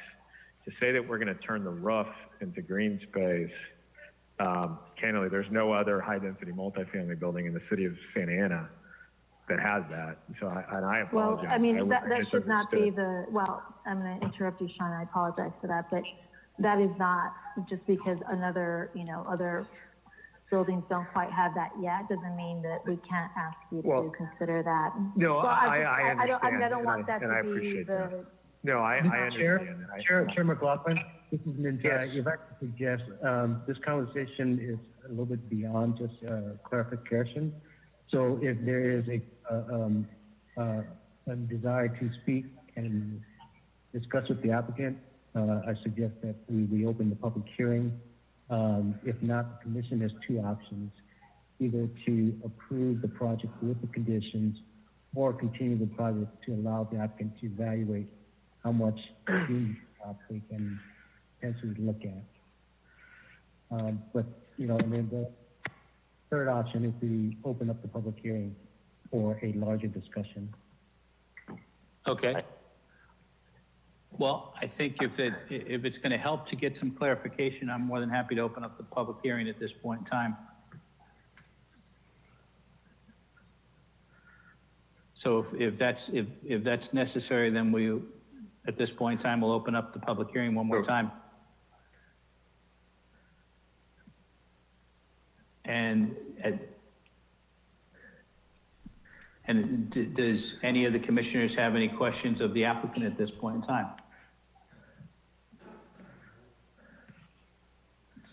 So, Mr. Chair, I do. Mr. Chair, I do. Okay. Okay, so can you, please explain, just because it is new for us as well as for you. Yeah. Why it can't be done on the rooftop, and if it can't, where else can you create open green space? Yeah, so Not this there is now. this is the applicant speaking again, and thank you. And I let me be the first to say I apologize for I guess I misinterpreted. I thought we were specifically talking about the rooftop decks, which are the large amenity spaces in the project, not specifically the roof. These are wood frame buildings, and so that's not concrete up there. That's not like a concrete jungle up on the roof. These are wood frame buildings, and so the concrete component, and I think that's where I got misunderstood. The concrete component on the roof is those large rooftop decks above the garages. Those are feasible and within the design of a project of this magnitude, to be able to support additional green space. To say that you're going to turn a wood frame building into effectively 90% green space, candidly, that's going to take this project and its feasibility. Not to mention that we're now asking about a wholesale redesign as it relates to materials and all of that, which it's not in the specific plan documents. It's never been contemplated, nor and I fully appreciate your comment where just because it's not ever been done in the city for why you wouldn't ask for it. But what I would say is it's never been done in any project in Orange County. So you're now taking a feasible project and now candidly, I'm point blank telling you that the feasibility of building this project with 90% rooftop, it's now you've taken a wood frame building and saying, we got to see if it's even feasible. Okay, so then the second half of the question, that was my colleague that had prior set that forth, but where else then can you do that? Well, on the rooftop decks, we have, and I don't know if commissioners, if you've been on top of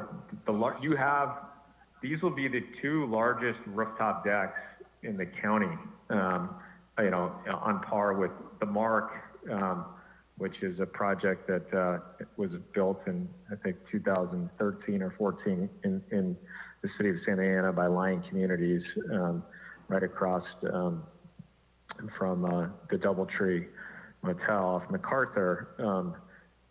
If any of you've been up on that rooftop deck, it's an expansive open space. It's a concrete structure. Our decks will be on par in size with that rooftop, and that would be suitable to have additional green space. And again, I apologize. I misunderstood the topic, and I thought that's what we were talking about, not the actual rooftop to the residential buildings, because that's not concrete, and that's different. And Matt Jackson from MJS or Keith, if you guys are on this call, feel free to jump in, because you guys do all the design work for most of the large, multifamily projects in Southern California. So what you're saying is that the two decks on Building A and Building B that surround the pool, because those are built on top of the parking garage, which is concrete. Correct. It can support what's being asked for with regards to the green garden. The rest of the space, which is going to be built on top of wood frames, does not have the load bearing capability of supporting a garden area of 90%, up to 90%, but greater than 50%. So I guess the question is, my one question is, what are we looking at as far as available space up top? Are we looking at maybe 10,000 square feet or, 15,000 square feet? Matt Jackson from MJS, if you wouldn't mind answering that question with regards to the size of the roof decks and what is programmable up there. Chairman, this is Ben Tai again. At this point, I think we're getting into the design of the project where we may not have the answer, and I would recommend that the Plan Commission consider allowing the applicant to work on evaluating how much they can provide and come back and provide an answer at the next meeting, so that it's more feasible. Yeah, I don't have a problem with that. I don't have a problem with that statement, but. Can I make a comment, Chair? Yeah, go ahead. I think Min's suggestion is an excellent one. I think there are, it is feasible over wood frames, and but I think giving the applicant an opportunity to review and really understand what is feasible, if anything at all. I think it's a great opportunity, actually. If it's true that nothing like this exists in Orange County, I think it's a great opportunity for us to seize the moment. And if it means having the applicant go back and take a quick look and come back with what is possible, I think it's an exciting opportunity, truthfully. Okay, I agree with you. I want to make sure, though, that before we do something and continue this item, let's say, I want to make sure that we all have some basis of understanding as to what's being asked by the commission. And I agree with you. I mean, we did have this discussion when we had the discussion on 1 Broadway, because we talked about the fact that we would have potentially a public garage adjacent to 1 Broadway. And the comment that several people from the community brought up was to look at doing a rooftop garden on top of the parking lot, which is considered to be a concrete structure. So we've had people ask for that kind of amenity in past. So definition, this is the are you applicant. comfortable? Yeah, are you comfortable with what's been defined at this point in time? As the applicant, you know, what I would tell you that, you know, we would respectfully ask that, you know, we've been, this project, and, you know, we're all dealing with a pandemic. You know, we've been 2 years in the making. We've had a study session on this, and then the last meeting, you know, unfortunately, you know, we didn't have a quorum. We've designed this project with the intent of a specific plan. We've worked countless hours with city staff, and, you know, our goal is to, and let's be clear, in light of the challenging COVID environment that we're in, financing projects is not, you know, is not like what it was 6 months ago. We have our equity lined up. We have our financing in place. We think that this will be a huge economic boon to the city, to the tax rolls, to the employment community. And, you know, we're ready to go. What I would say is that when you have a specific plan document, you know, like I said, we aren't asking for a general plan amendment. We aren't asking for a zone change. We have designed our project in the confines of the intent of those land use documents. We've gone through 4 rounds of plan check with city staff. You know, to our, you know, we've met the intent of all the design guidelines of that document. I would requestfully ask that the council would, the commission would take action tonight. And if green elements are something that the city wants to implement future projects, then make it a policy question, implement it into the specific plan. But what I would tell you is that, I mean, you're talking potentially about a wholesale redesign of the project, and we're at the point where, you know, we're ready to move forward with financing. And I would just ask that we could have a decision tonight, because it's, you know, we've been waiting for 18 months to move this project forward, and we think that we've done everything within the confines of the design. And so, you know, so with that, I'll. If I may, this is Lisa. Yeah, okay, Lisa, go ahead, please. Yeah. I just want to let you all know, I mean, the project is consistent with the development standards that are specified in the MIMU. And we have to be careful, again, like we've talked about before, with the nexus. We have to have a nexus between requiring this additional green roof or additional area of green roof and the impact of the project. So, I mean, we could add a condition that says that the rooftop decks have to be no less than 50% and up to 90% green space. I don't know if you're amenable to that, but that's just an option I wanted to mention. This is Matt, the landscape architect. Can you guys hear me okay? Yes. Yes. One item that I think we could discuss about green roofs, because this is what we're really discussing, is green roofs, because the rooftop deck itself is going to be a combination of the appropriate amount of hardscape and green space. But one compromise could be on the garage structure itself. There are rather large club room and fitness buildings. I believe those could be designed appropriately because they're on a type 1 construction to support a green roof. And I think that Sean would be willing to accommodate, you know, 50 to 90% of those. And I think it would be something that would be identified. I mean, someone mentioned an airplane. You would certainly see those. They're also kind of the highest point of the building. I think they would demonstrate some good green principles, and it could be done and accomplished. I just think we're going to have a very difficult time trying to achieve green roof on wood frame construction. It's very, very difficult. I know Sean's mentioned that, but from a construction technique, it's very, very challenging. So those are big structures. I think as a design element, I think that we would embrace that.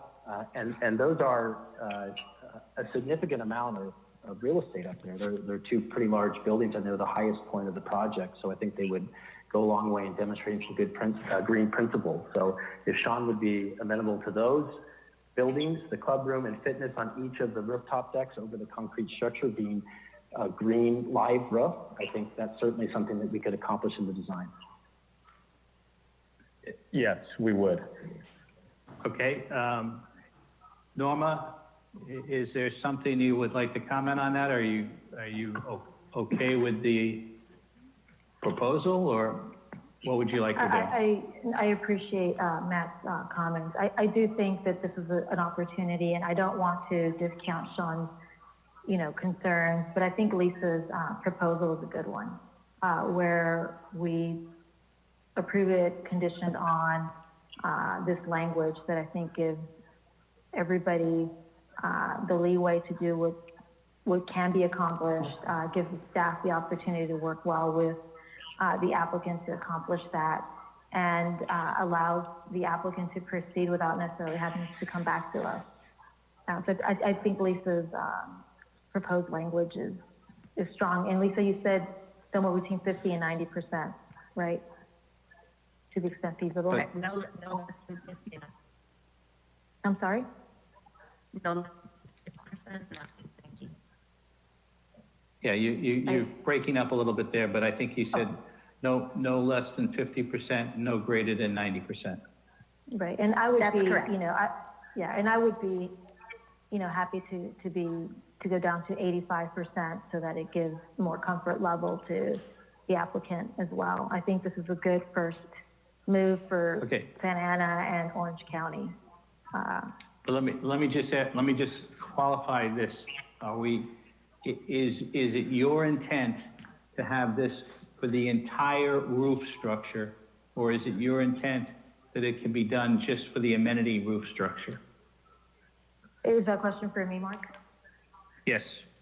Yeah, so I think it would be a combination based on the comment from Lisa or the comment from Matt, and then Lisa's statement. And I'm looking at, the highest points, and I think that it could probably be accomplished within that 50 to 85% language that Lisa is proposing.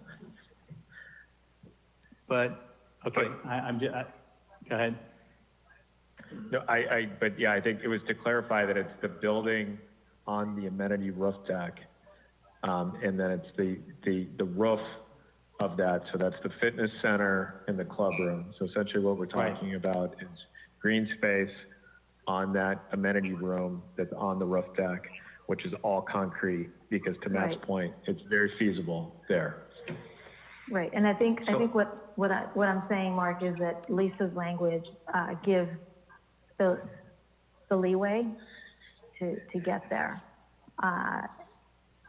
Okay. I just think we provide them the discretion to work with staff to accomplish this goal.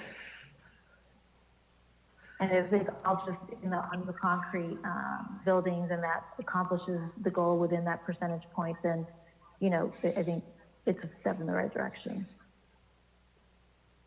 Okay. I mean, I just want to make sure we all understand that it's not, well, we'll let Lisa. I think what you're,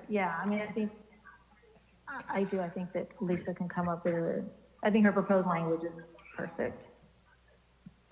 Okay. And you said rooftop, right, Lisa? Yes, on the roof structure. Yep. Thank you. Okay, again, all right, well, I'll let it be. I just want to make sure we all have a clear understanding of what's being requested of the applicant at this point in time. Because what I hear the applicant saying is, if we're going to try to put this on top of the wood structure, it's not going to be feasible.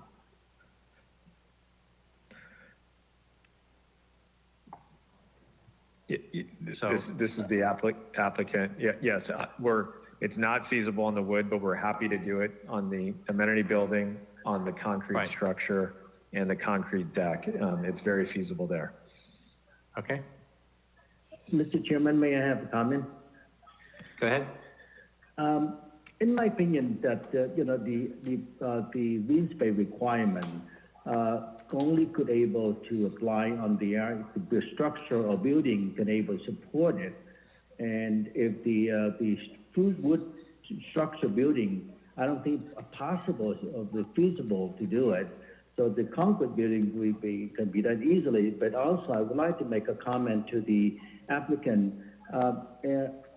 Planning commissioner have the right and our authority to make any condition, apply condition on the project for the best interest of our city and our resident.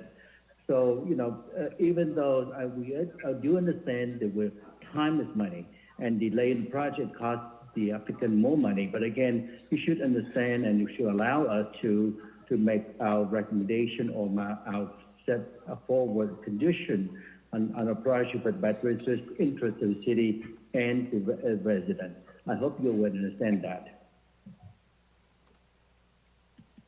Yes. Yes. Thank you, Commissioner. Thank you, Okay. Ken. All right. Anything else at this point in time? So if there are no further questions to the applicant, no further questions of staff, I'd like to close the public hearing again at this point in time and bring it back to the commission for a final motion. Okay, so we've closed the public hearing. And we're coming back to... Could the secretary, commission secretary, read the final motion, please? Assistant City Attorney Lisa Stark, I'm going to defer to you on this one. If you can please read into the record how this condition should be reflected. I will read it as I think it stands. We had a motion by Commissioner Nguyen to approve. We had a second by Garcia with a friendly amendment to add a condition of approval to require green garden on the rooftop structures no less than 50% and up to 90%.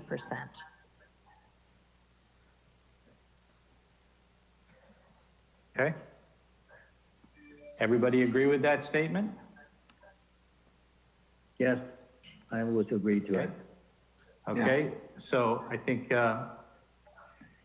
Cynthia, you had the second and with the amendment, and Ken, you had the first motion. So at this point in time, any other comments from Commissioner Garcia? Commissioner Morris? Nothing further. The parking structure, because that said the entire rooftop. That's right. You are correct. It said the entire rooftop.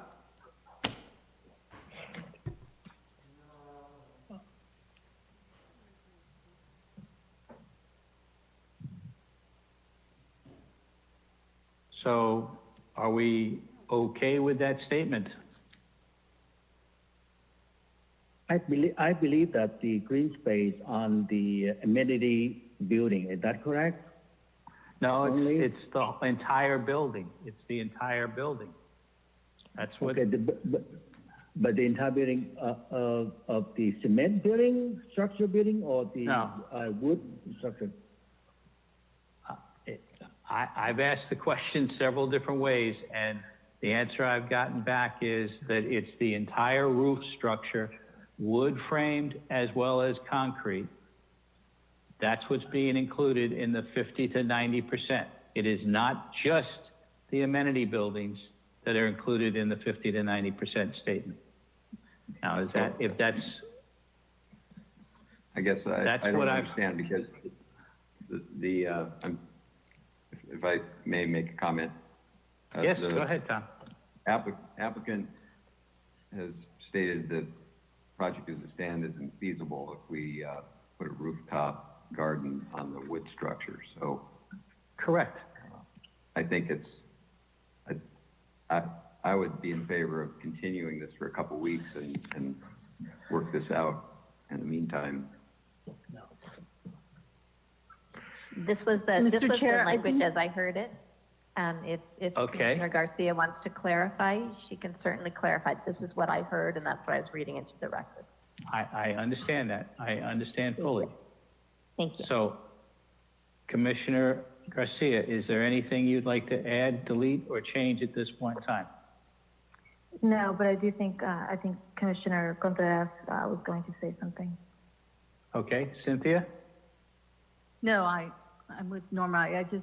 I think that what we're trying to do here is find something that meets Commissioner Garcia's request, which I think is a great innovative idea, but also to not have the applicant have to return. I understand his concerns, but I think we're trying to all move forward to not have to come back. So if we're talking about conditioning the project on the entire wood frame, then I would requestfully ask that we continue the item then, because I would tell you that to say that we're going to have I'm telling you that it's not feasible. So if we're saying the entire wood frame, then we will come back. So it's a self-defeating purpose to condition it with that. We can make it feasible on the concrete structures, but I would requestfully ask that we continue the item then, so that we can appropriately have the collaterals to show that it's not feasible on the wood frame. The other thing, commissioners, is we could add the language as feasible, and then if it's not feasible on the wood structures and the developer shows that and proves that to staff, then we can make sure that the green space amenities are at least up to 90% on the concrete structures, as mentioned. I would agree. I would support that. Commissioner Garcia? I think that would work subject to what Lisa said, that it would be, the applicant would be required to show the staff that it is indeed not feasible to do that on the remainder of the building. Okay. So you're okay with that amendment so that we're not continuing the item, we're allowing staff to review the item with the condition and move forward at this point in time? That's correct. I think Commissioner Contreras said it perfectly. We're trying to move the process along and still achieve, I think, the purpose of creating something positive for this development or for the city. So this is the applicant speaking. So there was a project that went through a month ago, which it was right before the study session, that had the same construction typology and a roof deck. Candidly, this condition wasn't contemplated on that project. So I guess what I would requestfully ask is, what's the policy difference? And that was a project, candidly, that wasn't consistent. It had a zone change. So I guess what I would ask is the nexus for this condition as it relates to previous projects and candidly projects after this. Because what I would hate to do is that this will delay the project because now we're going to have to prove to staff that it's not feasible, and will delay financing in a time that candidly, in the COVID environment, this is a $250 million project. I will tell you it's challenging enough. Now we're going to have a condition that's going to provide additional resources to prove that we can't do it. So all we're asking is that there's a level playing field that we know going in, because it was 30 days ago, that project that went through, it got unanimous support, and this was never contemplated. And so what we're saying is we're fine living with the condition on the rooftop because it's feasible. It's absolutely feasible on that concrete structure. It's not feasible on the wood frame, nor has it ever been contemplated on any wood frame building in your city. And to, at the 11th hour, bring it up, I would say that we think that's setting a new policy, which, if you're going to set a new policy, we appreciate that. But that would, take study commissions and go through that process and allow people to understand it as they design buildings moving into the future. So I think that it would be bad precedent to set it on this building when it's never been contemplated before. Mr. Chair, I this would- is Nick Guy. If I may make a suggestion, to the applicant at this point has presented their information and what they think would be feasible.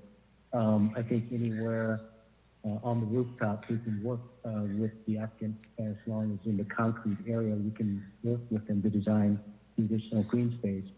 I think additionally, I've heard that they have also committed to putting some green rooftop on some of the higher elements where they have community space on the rooftop where they would incorporate additional green space as well. I think that would be a great first step in terms of starting to evaluate green rooftop and be able to work with the applicant to start setting this trend and not necessarily having to make this project as the example. Again, I'm not going to disagree or agree with your statement, but Commissioner Garcia has clearly defined at this point in time what her expectation is. Unless she wants to change that expectation at this point in time, we're back to where we have 50% or more, 90% less of the entire built roof structure. That's the question. Is it a fair ask? I think that under the circumstances, there's always going to be the possibility of somebody asking something that they might have seen or heard or have been participating in another time frame. But to say that we've gotten all this way and we've made it to this point, and now the 11th hour we're changing the parameters. Yeah, I think we are changing the parameters, but it's something that has come into play in this discussion. Is it?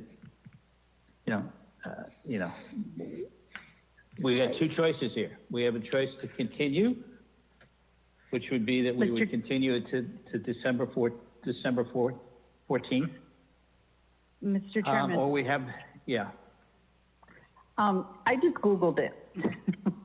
And there is some validation in regards to a roof collapsing, trying to build a garden on a wood top. But it does suggest, and this could be the last final suggestion, and then we move on and make another decision. But if we're trying to create green space where people can use that as more open space, how about putting a pergola where it's not on the actual wood top, but it's higher above, but people can still create a new open space that there is green with the pergola. So now we're just talking about building this wood structure, we're putting plants on it.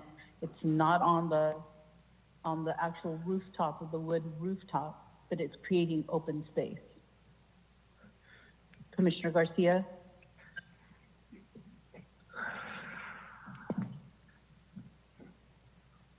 I'm trying to picture what, and admittedly, we're 2 hours in, so I may slow down. So I'm trying to picture what you're saying, that it would be like a raised. I'm sorry, I didn't follow. I apologize. So basically, it's like a wood frame, and you put plants on it that grow and hang on it. So right. You're still creating a green space, and it's an open space. People can still enjoy it. Right. But it is creating open green space. Right. I think, so there's different ways exactly. to do it. Right. And I think that's where Lisa's or council's language really provides the opportunity to get creative and do this and achieve it. And I think, it shouldn't be that controversial. Well, to be clear, none of that rooftop is usable open space. The usable open space is the concrete where the amenity buildings are. None of that rooftop is usable. I mean, so there's no accessibility to any of that rooftop other than where the amenity structures are. So that's rooftop that no one will have access to, and it's not usable. And then just even putting additional green space, it's like putting green, it's putting green on your house. You got to figure out how to water it, how to make sure you don't have additional water intrusion. So I know that image, and that image, I think, candidly, does an extremely poor job of showing what those roofs are, but those are wood frame structures, and that's a roof. And then there's a rooftop element where the amenity building is that's made out of concrete. The concrete can support that.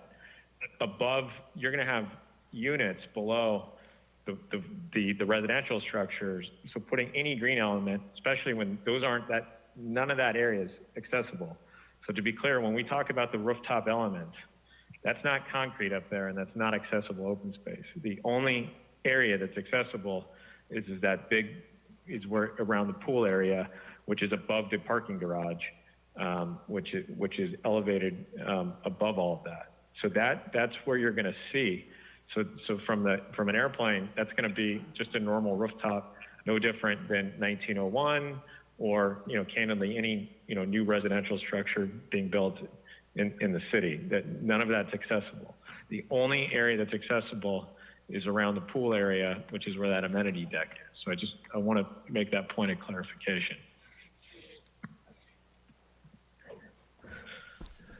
Is that, Norma, does that? Yeah, I understand that, and I think that was one of the things that I did preface, whether it's accessible or not, really the idea of just having some of that green space. It really is environmentally friendly, and I think it achieves a lot of, the goals that the city has set forth in terms of, becoming more green as well. So I don't know what, Sean, if you know the percentage of, rooftop over the concrete space that you're addressing. Is it less than 50%? Is that the concern? Well, no, what my concern is having any conditioned green element above the residential framing of the buildings. What is extremely feasible, and I don't know if we can go back to one of the images that shows the project. But what is feasible is you see the amenity deck, that's all concrete. So I would propose. Yeah, so I think I'm going to go back to, I really believe that because, you're making your case now, and I think that Lisa's suggested language by adding if feasible, it's going to achieve that same goal. We know your goodwill. We know the staff is highly qualified. You guys have worked well together for 18 months on this. I trust that it is the best language, to proceed. And I would, the if feasible clause allows everybody to walk away knowing that we're moving in the right direction for the city and allowing you to move forward without having to come back to the Planning Commission. I really appreciate that, and that's great.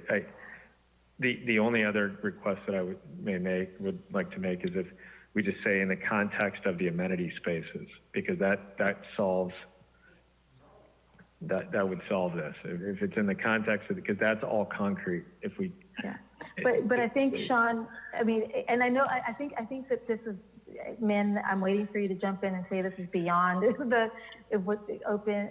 Anyway. What I would suggest is that, but I think that, if you would allow staff to work with the applicant to determine, at the minimum in the concrete area and outside the rooftop wherever feasible, so that we can work with the applicant. And I think that will give both sides the flexibility to work within the concrete as well as beyond the rooftop whenever feasible. And we'll use our best design judgment as to how that can work. Right. And again, I think Lisa's recommendation achieved that. Sean, I think that will give you, the applicant, the flexibility to work with staff to make that determination. Absolutely. Thank you. Okay, so given what we've got at this point in time, do we have a motion and a second? And are we moving forward with staff getting with the applicant and resolving what can be made into green space at this point in time, and it's not going to come back, nor is it going to be continued by the Planning Commission at this point? I think there's a motion on the floor for the approval of the project with the friendly amendment to work with staff to incorporate green garden space in the concrete area and to also determine whether feasible other areas of the roof for green space, not necessarily open space accessible, but just maybe some green rooftop if feasible. And that would give the applicant and staff the flexibility to evaluate how much can be done on the remainder of the roof area outside of the concrete. So there would be a section to that, and that would be the motion. Okay, so is there any further discussion that any commissioner would like to make at this point in time? I'm going to go through the list one more time.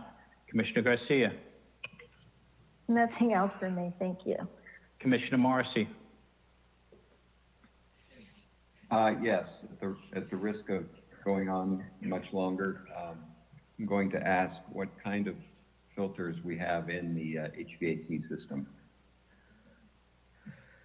Yeah, Way on the sign they're, number. it's the MERV, and I forget, I'm not an HVAC expert, Commissioner, but it's the MERV 20, or it's the highest grade MERV filter, which are essentially, it's the industrial grade MERV filters,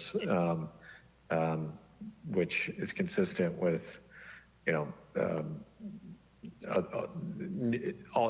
they meet the code and they're consistent with the highest standards as it relates to HVAC for Class A properties. Commissioner Morrissey, this is Selena Kelleher. It's the minimum efficiency reporting value MERV 13 as defined by the American Society of Heating, Refrigeration, and Air Conditioning Engineers. Standard 52.2. Okay, thank you.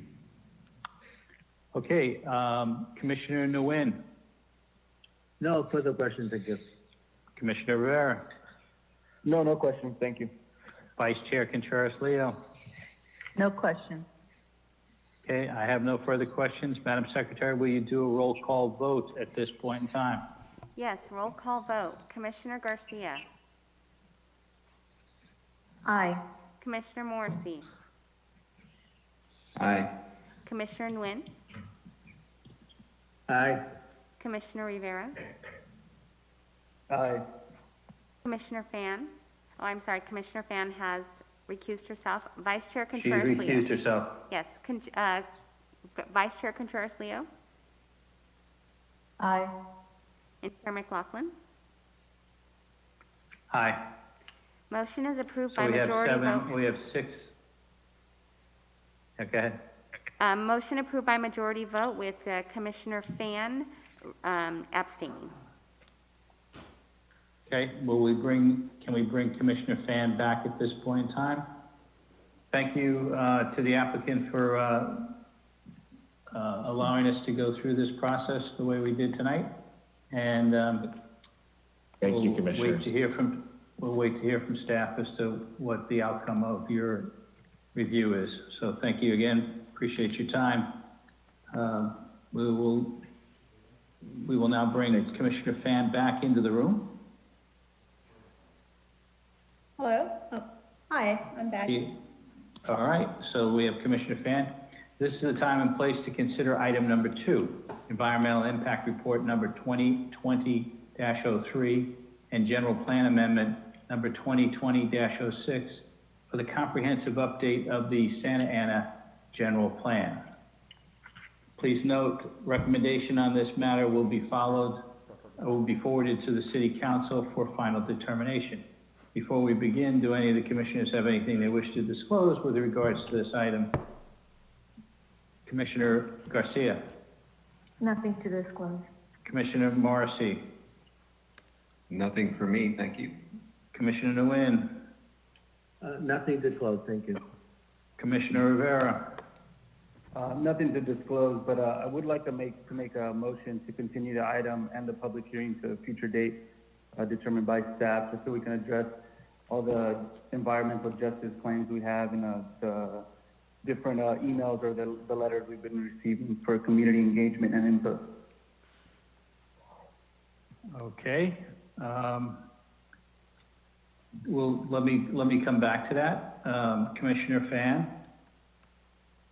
Nothing to disclose. Vice Chair Contreras-Leo, Nothing to disclose.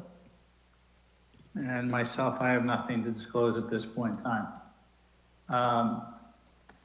So, we have a proposal on the table right now to make a motion to continue this item. Do we have a second to that motion? I second. Tom? That's yes. Okay. So we have a motion and a second. Chair, I can do a Does roll. anybody want to Go ahead, sorry. I'm sorry, I was just going to say that I can do a roll call vote when you're ready. We, Okay. have any discussion? We can have discussion at this point in time, so, I'll go first with Commissioner Garcia. Any comment with regards to continuing this item? Not right now. Commissioner Morrissey? Can we ask staff questions at this point, or we just? Yeah. Well, I mean, Okay. we can ask staff comments, but staff does have a presentation that they would like to present at this point in time.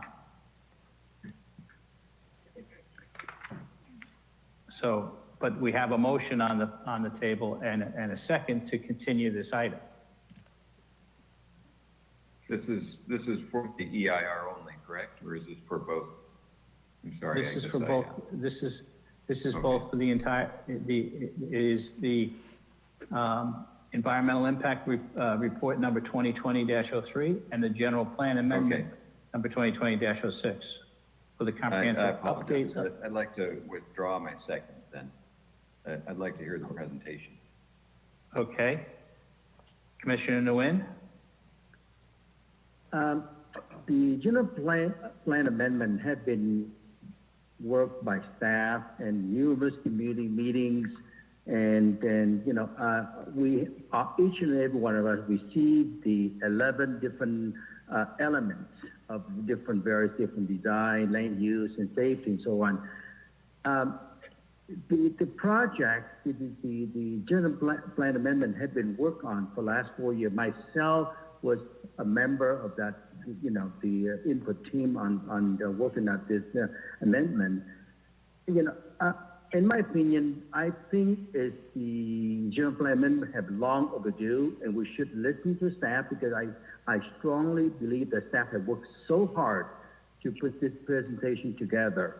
And we owe to our staff that much, and listen to their presentation, and we should make a decision tonight on this, the general plan amendment. That's my opinion. Okay. Commissioner Rivera, you've made the motion. Commissioner Fan, any comment? Yeah, I would like to hear the presentation also. Thank you. Okay, Vice Chair Contreras-Leo. I'd also like to hear the presentation. Okay. All right, so at this point in time, we have a motion but no second. So if it's okay with Commissioner Rivera at this point in time, I think the majority of the commissioners have asked to at least hear the presentation, and we can come back to the proposed action after we've heard the presentation. That's fine by me. We can listen to the presentation. Okay. So with that said, Vince, you're going to start out with the presentation, and I believe we're going to have several other people that are going to be involved in the presentation. Mr. Chairman. Thank you, Mr. Chair, this is I will start with the introduction, and we'll work with the presentation subsequently. I just want to give a very brief background. The city kicked off the comprehensive update to the general plan back in November of 2015. This has been a 5-year journey, almost to the date actually. Today is the 9th. And the comprehensive update was an initiative of the City Council as part of their adoption of the 2014 strategic plan. Under the leadership of our Mayor Carrillo and the City Council, allocated $3.2 million in staff resources to completing this key initiative of the plan, which has not been updated since 1982. The work commenced in 2015 under a guiding principle that says that the plan will reflect the value and the voice of our community. So through a multi-year extensive outreach process, the city worked and listened to residents of all ages, collaborated with community stakeholders, service organizations, youth and senior representatives, business community, neighborhood leaderships, and the General Plan Advisory Committee to formulate the shared vision and the adoption of 5 core principles. These core principles were used for drafting of all the policies, the implementation actions, and the goals of the general plan, and they relate to health, equity, sustainability, culture, and education.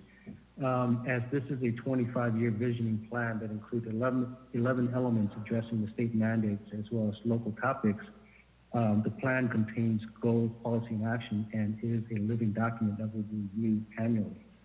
So tonight, staff is bringing you the body of work that has been completed as a result of countless hours of work by the community, both the current and past city council, as well as the current and past planning commissioners. There are numerous staff involved in this process, and we're looking to help move this key city council initiative forward for adoption. Joining me tonight in the presentation is Planning Manager Vince Rigoso, as well as Senior Planner Melanie McCann. On our team, we also have Ricardo Soto, the Associate Planner. Zed Kalula is the Traffic Engineer. On the line, we also have our consultant, Colin Drucker, and Joanne Hatfield from Placework, who've done a lot of the heavy lifting on the drafting of the documents. We also have a consultant on traffic, Bill Hilo from IBI. And at this point, I'd like to hand over the presentation to Vince to continue. Vince? Hi, Min. Good evening. Thank you, Mr. Chairman, Planning Commissioners. And as Min mentioned, you may have picked up on it, the word that he used a lot in his opening comments was vision. And that's exactly what this document is. This is our vision for the next 25 years. And this is what we call a Golden City Beyond, the 2045 general plan. And what's going to happen here during this presentation, we're going to go over the purpose and elements of the general plan, how the document's organized, some of the key components of it. We'll get in a little more detail on the land use focus areas, because at the end of the day, that's what majority of the time we work on, is with the land use element. And then we'll cover the environmental impact report document as well. So again, I think we've gone through this many times, and most of you already know, general plan is our long-term vision and policy direction that helps guide our physical development and our quality of life throughout the city. And this document has a 25-year life period here, but hopefully we'll update it sooner than that. But through this document here that you're gonna that you had, we've distributed to you in a hard copy as well as an email. You have 11 elements, and the 12th element down in the bottom left, the housing element, that has its own separate cycle. It's not part of this discussion, but you will see it next year in 2021, because that's when our timeline is for getting that element updated. So you have 11 elements there, and on the bottom right, environmental justice. You may have seen many comments and heard many discussion points from the community, from staff, about environmental justice. That's covered under SB 1000, which was adopted in 2018. And we essentially had 2 ways of covering environmental justice. One is we can create a whole new element, or 2, we can weave it throughout the existing document. And we chose the second, to weave it through our document, because many of these elements that you're going to cover tonight through Melanie McCann have environmental justice components, parts of it there. So we decided to take that comprehensive approach and weave it throughout our entire document. So community outreach, and again, something that's been very important, it's been since day one. As Min said, we started this in 2015, and in December 2015, we've had the General Plan Advisory Group. That was our first start at outreach. What we've had over the past 5-year journey that we've gone through is we've had over 60+ community meetings and workshops talking about the general plan. We had an online community survey with almost 700 responses. We've sent out flyers, over 32,000 flyers for environmental justice in our environmental justice areas. I'll go over that in a few moments. And over 44,000 direct mailers to property owners and tenants affected by this general plan outreach. We have a web page dedicated to general plan work. We've had meetings with environmental justice groups, and some of those include Madison Park, which has been very vocal and very connected with us, Orange County Environmental Justice, the Logan neighborhood, as well as Artesia Pilar, just to name a few of these environmental justice groups. You may know that we received money from the federal government for CARES programs as part of the pandemic. Well, the CARES team went out twice a day, plus once during the afternoon at parks. And we've been a part of that CARES program, putting out a tent, putting out a booth, and talking about the general plan to anyone and everyone who will come see us and hear us. And then we had many one-on-one meetings with the Planning Commission as well as the City Council. All these different outreach pieces that we've done here have gone towards where we're at today, which is doing this final document here before you, the draft general plan elements. So one of the things I mentioned a few minutes ago was environmental justice. And Santa Ana has environmental justice neighborhoods that are identified by the state, disadvantaged areas there. We have 17 census tracts in the city that touches 21 of our neighborhoods. So because we're an environmental justice community, we have to do environmental justice outreach and policies to comply with Senate Bill 1000. So we've done that. That's what we've done. You see it in your elements and your documents there. We have incorporated policies that help reduce environmental health impacts that adversely affect our residents. We develop policies and implementation methods that prioritize improvements and projects in these EJ communities. And we've also included the EJ communities in decision-making processes. Over the last, say, 2 months, we've had numerous outreach meetings with environmental justice groups in an effort to get their feedback on the document, help make it a better document, which is before you this evening. And that map to the left shows you all the EJ communities in the city that are environmental justice disadvantaged communities. So what we heard during our outreach meetings, and these are some of the key points here, reducing exposure to particulate matters, other forms of pollution, access to healthy foods, increased public engagement, safe and sanitary housing, and then the last one, conflicting and incompatible land uses, how we're going to address that. So what we did as part of that, you have a community element, which Melanie will touch upon a little bit later. And again, one of those 5 core values that Min mentioned earlier, health is a big key core value within the city. Health and wellness was also one of the topics that we heard during all this extensive outreach. What did we hear? Access to healthy foods. Open space community centers, we need more of them. Mobility, safe and active mobility options. And also access to public spaces and services. So those elements that we touched about, that we just spoke about, are weaved in with our community element, and again, health is one of our core values. So all these different things that we heard, we've integrated into this document as we've gone along for this past 5-year journey. Historic preservation was another topic we heard a lot about. Preserving architectural heritage. I know Commissioner Morrissey is very interested in that one. Ensuring new development respects and is compatible with the existing development community. Maintaining unique character of projects, preserving our historic buildings through creative uses such as adaptive reuse. So what have we done? We have a new historic preservation element that addresses all these concerns. Alternative transportation. How are we going to get to and from the city here? Safe environment for pedestrians and cyclists, for example. Sidewalks and curbs, make sure they're ADA compliant. Walkable neighborhoods. Improving our transit systems. All these things we've heard, again, as we've done all this outreach. So we have a mobility element, which is currently called the circulation element. The mobility element is focused on multimodal circulation systems throughout the city. Parks and recreation is a big one. We've heard it a lot. I've been here for 33 years.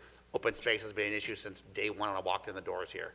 Lack of community centers and libraries. Not enough open space. Providing more services. And provide safer and better maintained parks and open spaces. Those are the things we heard. So what are we doing? We're working with Parks and Rec to complete a Parks and Rec master plan. And we've also included some of these issues here within our open space element land use element, community element, and other elements here to kind of generate and put these comments into these elements here. And economic prosperity, we need to grow. We need to make sure that our general fund is primed and pumped and ready to generate some revenues so we can provide all these resources and provide these programs to the community. So we're looking to attract communities, businesses. We're looking to be sure that funding is distributed for commercial improvements citywide. Capitalize on tourism. We're just right around the corner from Disneyland and Anaheim Stadium and the Mighty Ducks, what do you call it, the arena, and the Honda Center. So it's capitalize on that tourism, excuse me. And invest in programs such as low-income residents. Some of the things we heard, and we're really focusing on that through our economic prosperity element. So those are some of the things that we heard through this outreach, and we heard a lot of really good feedback from our community. Quickly, timeline of events. As Min said, we started back in 2015 when the City Council said, planning, go forth and update your constitution for land use development. And here we are today with this, a few more meetings to go for this general plan adoption. So with that, I'm going to turn it over for a few minutes to Melanie McCann. She's going to walk you through the elements of the general plan. And she'll go through a little more detail with these documents. And I'll be back a little bit later to talk about the environmental impact report. Melanie? Yes, Vince, can you hear me? Yes. Can you hear me, Vince? Yes. Okay, Yes. perfect. So someone will need to scroll the PowerPoint for me because I think each of the, there you go. So feel free to keep it going. Thank you. So Planning Commission, you've seen this, this outline at prior study sessions, but just for the whole general public and as a refresher, the document is divided into 3 volumes, the 11 elements, and each of them includes the community considerations, which would be the issues and the values that the community shared. Then we'll have the policy framework, which is the goals and policies. Then the important implementation actions on how we're going to accomplish things. And then each of the elements typically has figures and tables. So you see a sample here of a table of contents. Next slide, please.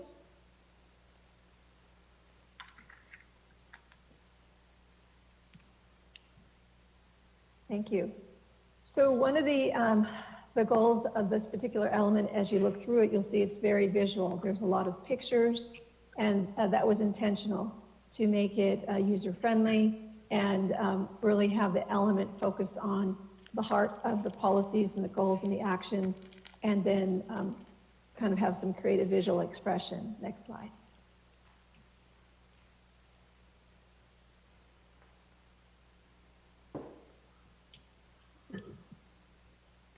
All right, and then this would be a page from the policy framework. So that includes goals and policies. And as you can see on the right are the 5 values that Min and Vince mentioned. So we intentionally went back and made sure that each of these values were integrated in a variety of policies and actions. The one on the page that's circled, it's a little hard to see, but on the equity icon, it has a small green EJ, and that further reflects that that particular policy not only resonates equity, but it meets the criteria of SB 1000 and supports environmental justice improvement. Next slide.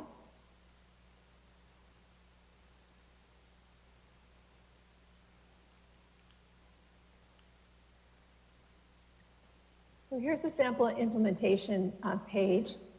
So the dark purple there, if you will, is the goal. And then below it are the various actions that help achieve that goal. And again, there's a little icon on the left that has EJ on it. And this particular page has quite a number of actions that help support environmental justice in a variety of ways. And on the right, there's the city agency and the timeline targeted for completion for that particular action. So that's our implementation plan example. So now I'll very briefly go through the other elements, or the 11 elements. So the first one is the community element, and its intention is to focus on our our recreation, our community services, health and wellness. And just as to verbally share it with you, one of the actions in here in this element is to establish an ad hoc committee of stakeholders to create an ongoing environmental justice community engagement program.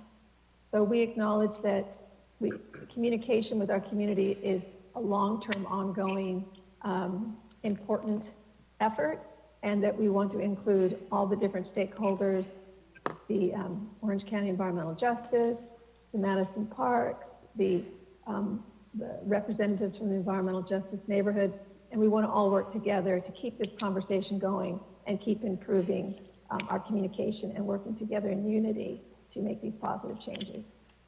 The next element is the mobility element, and that's the blueprint for how we have people and goods moving.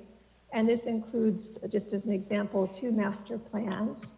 One relates to our streets, and that might include a reclassification of the street to reduce a vehicle lane. And it also includes a bikeway network that has introduced a new term for us, cycle tracks, which are what you're seeing now. We're formally introducing into our circulation element those protected bike lanes that you see that make folks a lot more comfortable in biking and hopefully open the door for us to be a more sustainable community and less dependent on our vehicles. Next slide.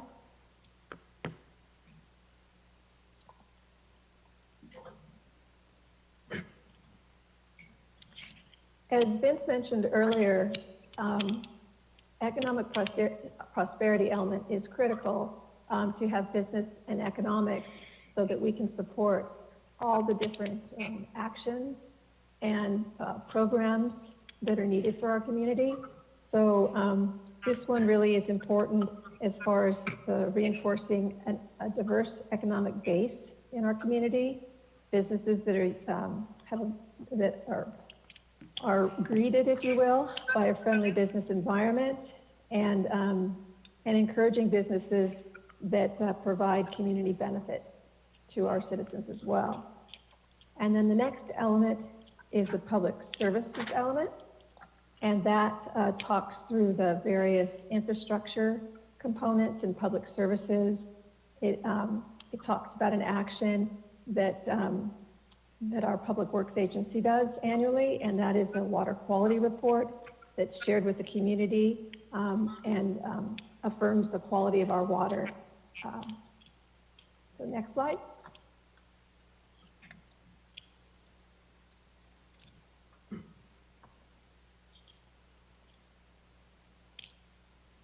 Another one of our elements is the conservation element. It's one of the required, one that's required by the state. And it identifies our natural resources and open space and a variety of things to keep the quality of our community. One of the implementation actions in the conservation element actually has to do with environmental justice, and it has to do with health risk criteria. I'm just going to read it briefly. It says, establish criteria for requiring health risk assessment for existing and new industries, including the type of business, threshold, and scope of assessment, and review existing and establish new regulations to reduce and avoid increased pollution near sensitive receptors, which would be residential and schools, particularly within the environmental justice area boundaries. So that's one example of with working with the environmental justice group. We've worked together to have some of our policies and actions evolve and be strengthened, and that would be one example.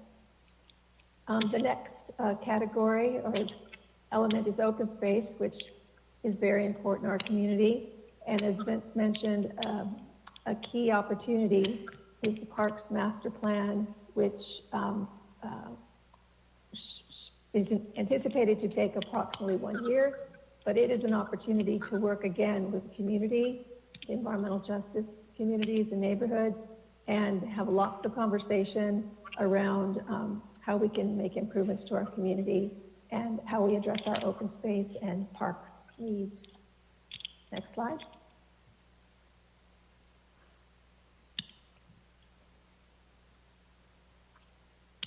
So the next two elements are the noise element, and it established noise levels for the community and prepares, there's a map that shows contours and trying to find that balance of mitigating noise, but allowing residential to be close enough to transportation so that we have a healthy, sustainable balance. And then the next element is the safety element, deals with seismic safety and earthquakes, floods, and hazardous materials. And I'll touch on one of our actions related to that, it also overlaps with the land use element. But as far as hazardous materials, we've added a new requirement or an implementation action that is to update our development review process application to require applicants to clarify what the prior use was of the property and to clarify if there's any need for remediation on the site so that that's addressed from the very beginning and we can make sure that that development of the site is cleared of any hazardous materials. Next slide.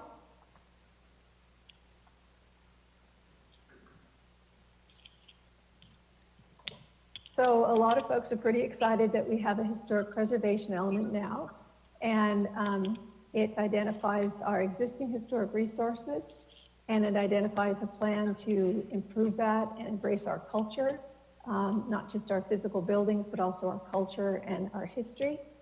And one of the things that's involved in that is expanding our survey of potential other structures that could be added to our local historic list. And in particular, in working with Henninger Park representatives, we adjusted one of the actions so that it notes that those surveys will begin with looking at our focus areas. So for instance, South Main, where there is certain history and context and such, that we would look and survey those areas first, so we make sure there's no missed opportunities.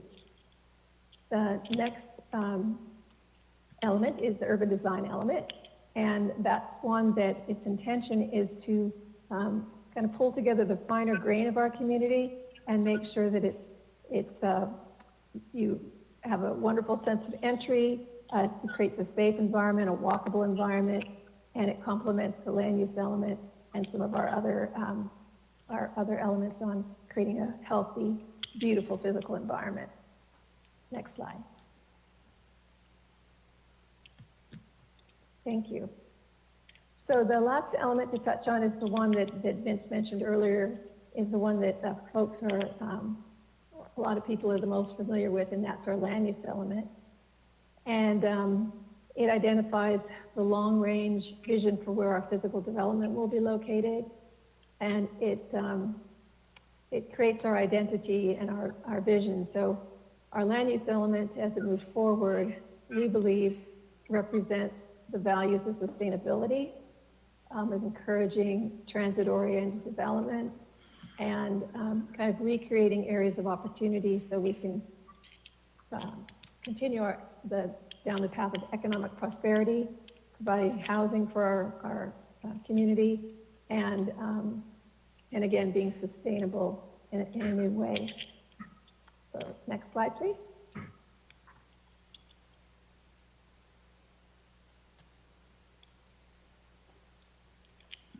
So what we'll do now is this particular map shows the 5 focus areas, and then I'll just walk you very quickly through each of the 5 focus areas, as I believe you're familiar from some of the prior study sessions.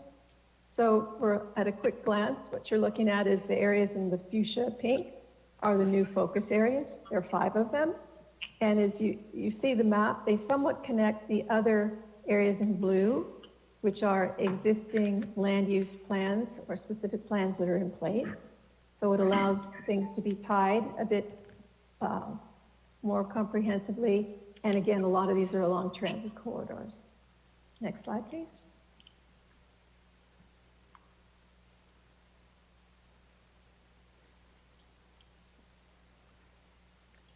So the first area is the South Main corridor. And the intent is to revive and kind of re-enliven South Main with some improvements to complement the streetscape that Public Works has been working with the community on the South Main plan to do, and to continue it as a more active and dynamic streetscape and allow more, a little bit more intensity on the street, but still keep the historic character and the uniqueness there. And then, of course, support transit, pedestrian. Again, Main Street has a good transit line on that as well, so we're wanting to complement that. And this is the colored map on the left, shows the land use designation, and the ones I'll draw your attention to are the kind of light pink color, and that's what we call urban neighborhood. So that is right now that area is commercial. Urban neighborhood allows moving forward those areas to have residential, not just commercial. It's intended to be no more than 20 dwelling units per acre as a residential component, and no higher than 3 stories. So the areas in yellow on either side are single-family residential is the designation now. Those are not proposed to be changed. And again, when we do our zoning as a next phase, we would have design standards that allow for an appropriate transition from a 2-story single-family environment to the next one. So here's a quick example. This is on Broadway and Warner. This is the existing situation. And I was talking about the urban neighborhood, but this was actually an example of another use called flex block. And so this is an industrial flex that at the south part of Maine, this would allow for a transition of up to 3 stories and would allow for clean industrial. Next slide.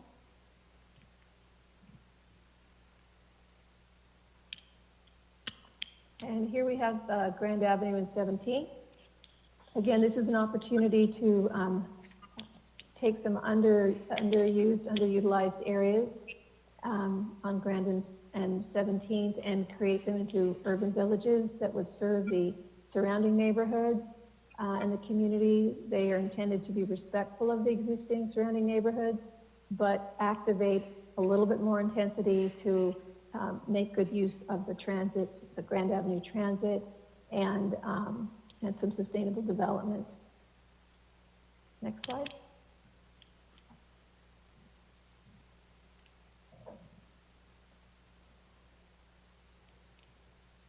So here's a quick visual.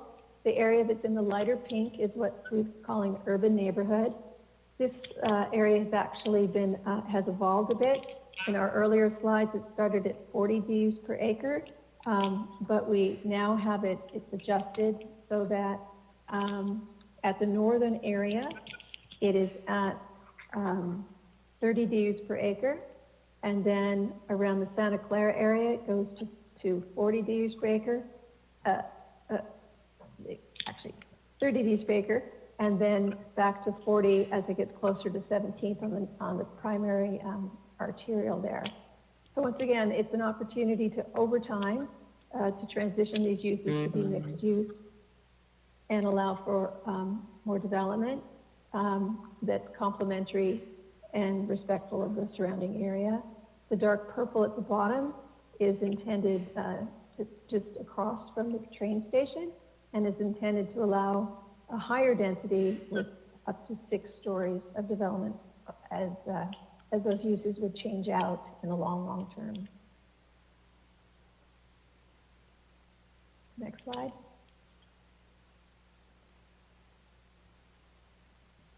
This is an example on looking towards Grand Avenue. It's inside the single-family neighborhood. And next slide.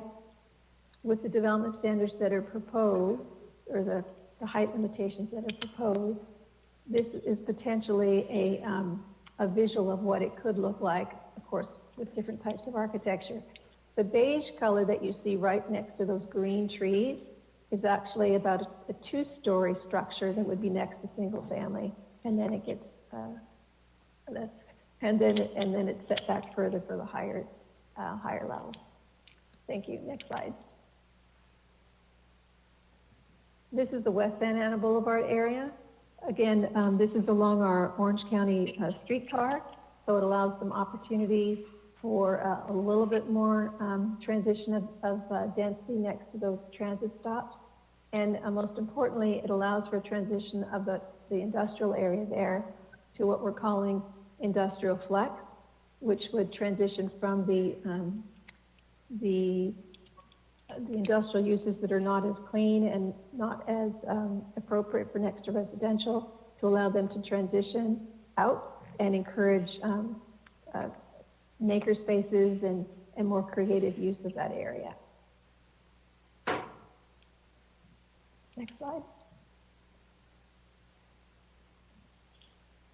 So here's a visual on this map, and everything you see here is not being proposed to be changed, but the kind of the light purple area that you see there, that's the area that would be transitioned from traditional industrial to flex, industrial flex. And then around, you see the dark blue squares, those are the stops for the transit for the Orange County streetcar. And as you see the purple around those, it would be the opportunity to have mixed use residential around those nodes for real convenient access to the stops over time. And then there's another use that's being introduced, what we're calling corridor residential. It's the just to the right of the red square, the darker brown, that would be allowing 30 dwelling units to the acre with a maximum of 3 stories. Next slide.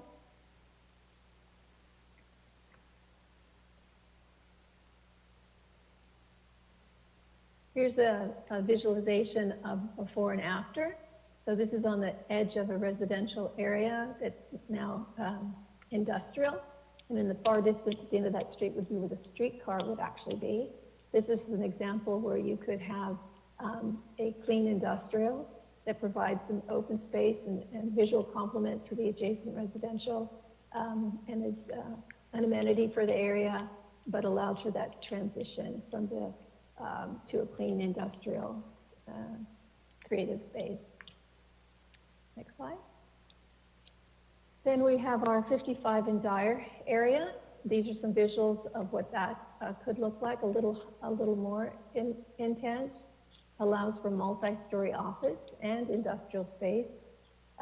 As you'll see when we get to the map, it's adjacent to the 55 freeway, so it's a great opportunity for potentially some anchor corporate offices and kind of the image, some special marketing and imaging along the city. And if we can go to the next slide, we'll see how that would play out.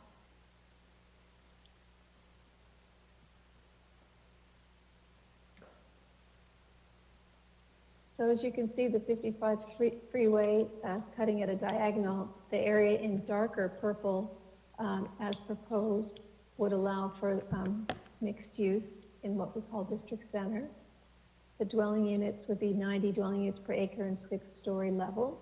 And then the lighter purple that we're calling industrial flex, that's where it would allow 10 stories for research and development, clean manufacturing, corporate headquarters and campuses. It would allow that opportunity and to really play off of the proximity to the 55 freeway. In addition, the general commercial, which is an existing, the red designation, is in that area, it's, you can keep the slide as is, it would allow for higher density of commercial. Citywide, we have a 0.5 floor area ratio, but in this particular area, we would increase it to allow it to complement the other urban flavor. So here's what we have existing, and then this would be, in theory, what would be allowed through the changes of the designation. So you see, you'd be going down the 55 freeway, and you'd have quite the presence there along the freeway. and then further away from the freeway, the opportunity for mixed use. Last but not least, you have South Bristol. So here's some visuals of what we think the vision could be. As you know, it's adjacent to South Coast Plaza and the some of the art centers there. So we capitalize off of that, introduce mixed use, and provide opportunity, though, still to be mindful and respectful of the adjacent low-density residential and have a appropriate transition. Next slide.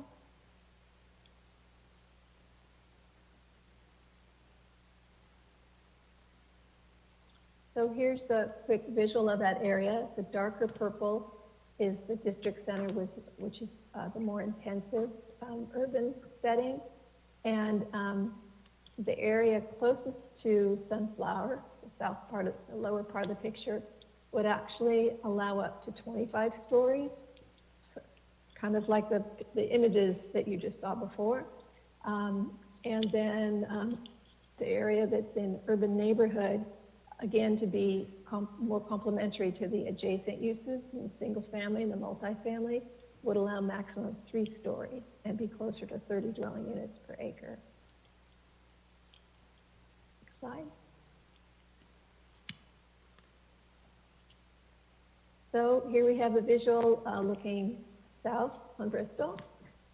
And with those new general plan designations, it would allow the opportunity to have a more dynamic urban center. And again, Bristol is one of our key transit corridors, and OCTA as well is looking at even more additional improvements to the service on Bristol Street for the future. Vince, would you like to transition into the build-out table? Sure, Melanie, thank you very much for walking us through those elements. Okay. This here, Sure. Mr. Chairman, Planning Commission, is the a build-out table that's within the EIR that you have there. And basically what it says there is we're looking at about, with this plan that you saw here, about additional almost 18,000 units that could be built, and theoretically could be built in the city. The current general plan that we have has a lot of areas in the city's own district center, for instance, the Main Place Mall area and down south part of town. And we got nowhere near the density plan back then. So when we say 18,000 units, it's really more theoretical, but probably unlikely that the whole city would build out as the way the plan is designed. So what you're looking at there is 18,000 additional units, a couple of million square feet of additional square footage of office, retail, industrial square footage, and about almost 7,000 jobs. And I'm looking at the growth, that center table 2, that growth one there under focus areas where I'm really looking at. The other numbers there talks about the existing plan, what's existing out there in the ground right now. And then the build out takes into consideration our existing plans. For instance, if we maxed out the Metro East overlay zone, which we saw earlier today, then we could have, in theory, an additional almost 24,000 units if the total city was built out per the existing plans, plus the focus areas. And then you're looking at about 15 million square feet and about 35,000 jobs. Again, all theoretical. But when you have a project such as theoretical, such as this, you need to do an environmental impact report. And the difference between this EIR and the one on the Bowery one that you saw a few months ago was a project level EIR, which had analyzed specific project impacts. The Bowery, we knew how many units it was going to be, where their access points were at, and how much traffic they're going to generate. So we can do a EIR that focus on that type of project. This one here is actually opposite because it's a plan, it's a vision plan. It's a program level EIR, and it studies the theoretical impacts. So this EIR, we had it set out for its 45-day review period. It went out in early August, and during that 45 days, we got a lot of feedback from our community saying they need more time to review the document. So the time period to review was extended by another 20 days. So finally on October 6th was the comment period, which was about 65-day comment period. During that time, we received over 50 comment letters on the EIR and the general plan elements themselves. And our consultant PlaceWorks responded to all those comments, and those were emailed to you last week, the link to those comments. So the EIR itself reviewed 18 different topics, and everything from aesthetics to air quality to land use to population to greenhouse gases, a list of 18 different topics. And out of all those topics they analyzed, 4 were identified as significant and unavoidable, just couldn't mitigate them. And those are impacts to air quality, which you typically find that on pretty much every development project because of the standards we have there for the air basin. Greenhouse gas, which is related to air quality, cultural resources, and population and housing. So those 4 were deemed that they were significant and unavoidable and would need a statement of overriding considerations. The EIR also studied alternatives within the document as required by law, everything from a no build to a reduced build alternative. So based on the presentation we're giving you today, the background on the elements themselves, the review of the environmental impact report, we're recommending that the Planning Commission recommend that the City Council certify EIR 2020-3, as well as approve the General Plan Amendment 2020-6 for the comprehensive update to the general plan. That concludes our presentation, Mr. Chairman and Commissioners. Again, Min, myself, and Melanie, and Ricardo are available to answer your questions. And we also have the consulting team as well as other city team members available to handle any questions that you may have. Thank you. Okay, thank you, Vince. Thank you, Melanie. Thank you, Min. I'll start out. Do any of the commissioners have any questions of staff? I'll start with Commissioner Garcia. None at this time, thank you. Commissioner Morrissey.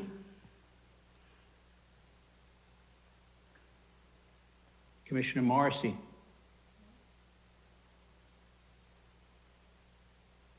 Have we lost Commissioner Morrissey?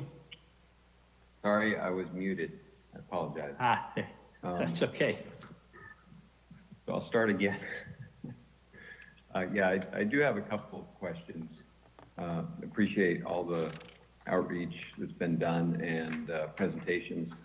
I still have a few questions I'd like to ask. I noticed the EIR had, it looks like we're planning on adding 75,000 residents over the course, a period of 20, 25 years. And it noted that there was no impact to our water sources, but there also was a table that said there would be shortages during a dry year. Could anybody comment on that? It seems kind of contradictory. Commissioner Morrissey, I'll be the traffic person for comment. Joanne Hatfield, are you on the line? If you can please address Commissioner Morrissey's question regarding. Sure, yeah. This is Joanne Hadfield with Placeworks. I'm the project manager for the environmental impact report. We retained as a sub-consultant Fusco Engineering, and they did extremely detailed infrastructure studies, both for physical infrastructure and for water supply. And we worked with the city's water department. The starting base for that is the urban water management plan. We went back and forth, and it's really quantified in the technical report. I don't know, an urban water management plan makes you look at the worst peak year and the worst 3 years, and so that's what it looks like. But the study was very conservative and found that there was sufficient water. So it's been a few months since I've looked at any of that detail. I don't know if that answers your question, but it's done by Fusco Engineering. It's in the technical report, and the city's water department reviewed it in detail and concurred with the findings. Well, I guess my question, I was wondering what constituted a dry year and how often they would occur. So I understand, in drought times, there will be shortages, but I'm not sure what we were anticipating. It seemed kind of unclear as to what a dry year was. I can look that up while we're having other discussions. It's, I have to refresh my memory. No, we look at 3 years and then the peak year. We didn't have any finding that was of concern for water supply CEQA law.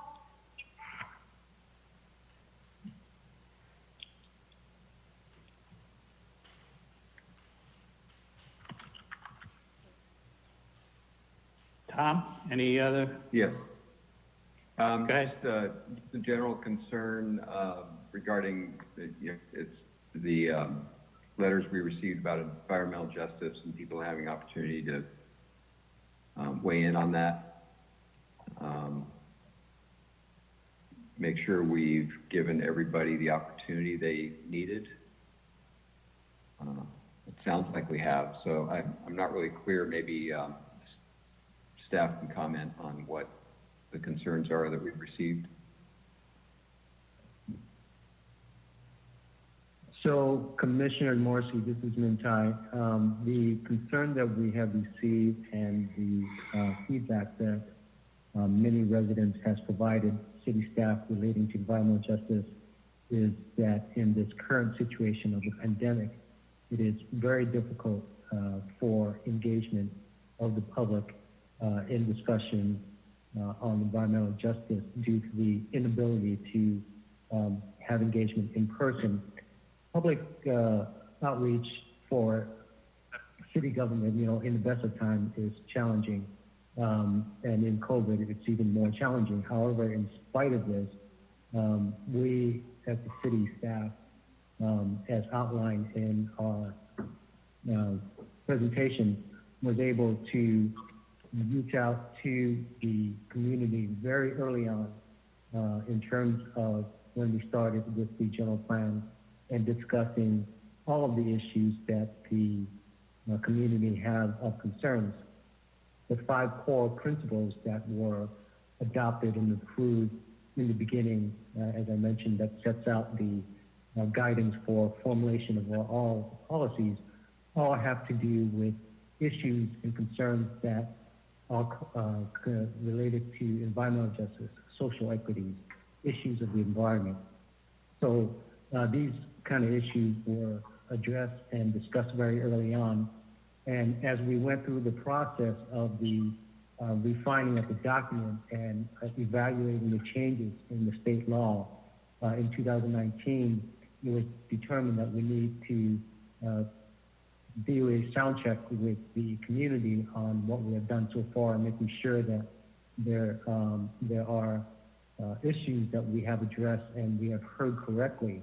During that process, that's when we hear in the mid-2020, after we started the pandemic, that the community felt that they were not as involved as they think they should, it could have been done, and therefore has started to for staff and of the city to delay the hearing process for additional input. However, as I mentioned, in spite of COVID, we have gone out to the community on several meetings requests to the general community, as well as working with specific neighborhoods such as Logan, Madison Park, city staff, including city manager, myself, and several council members have also toured some of these neighborhoods and talked with the neighborhood leaders on the type of issues throughout our community.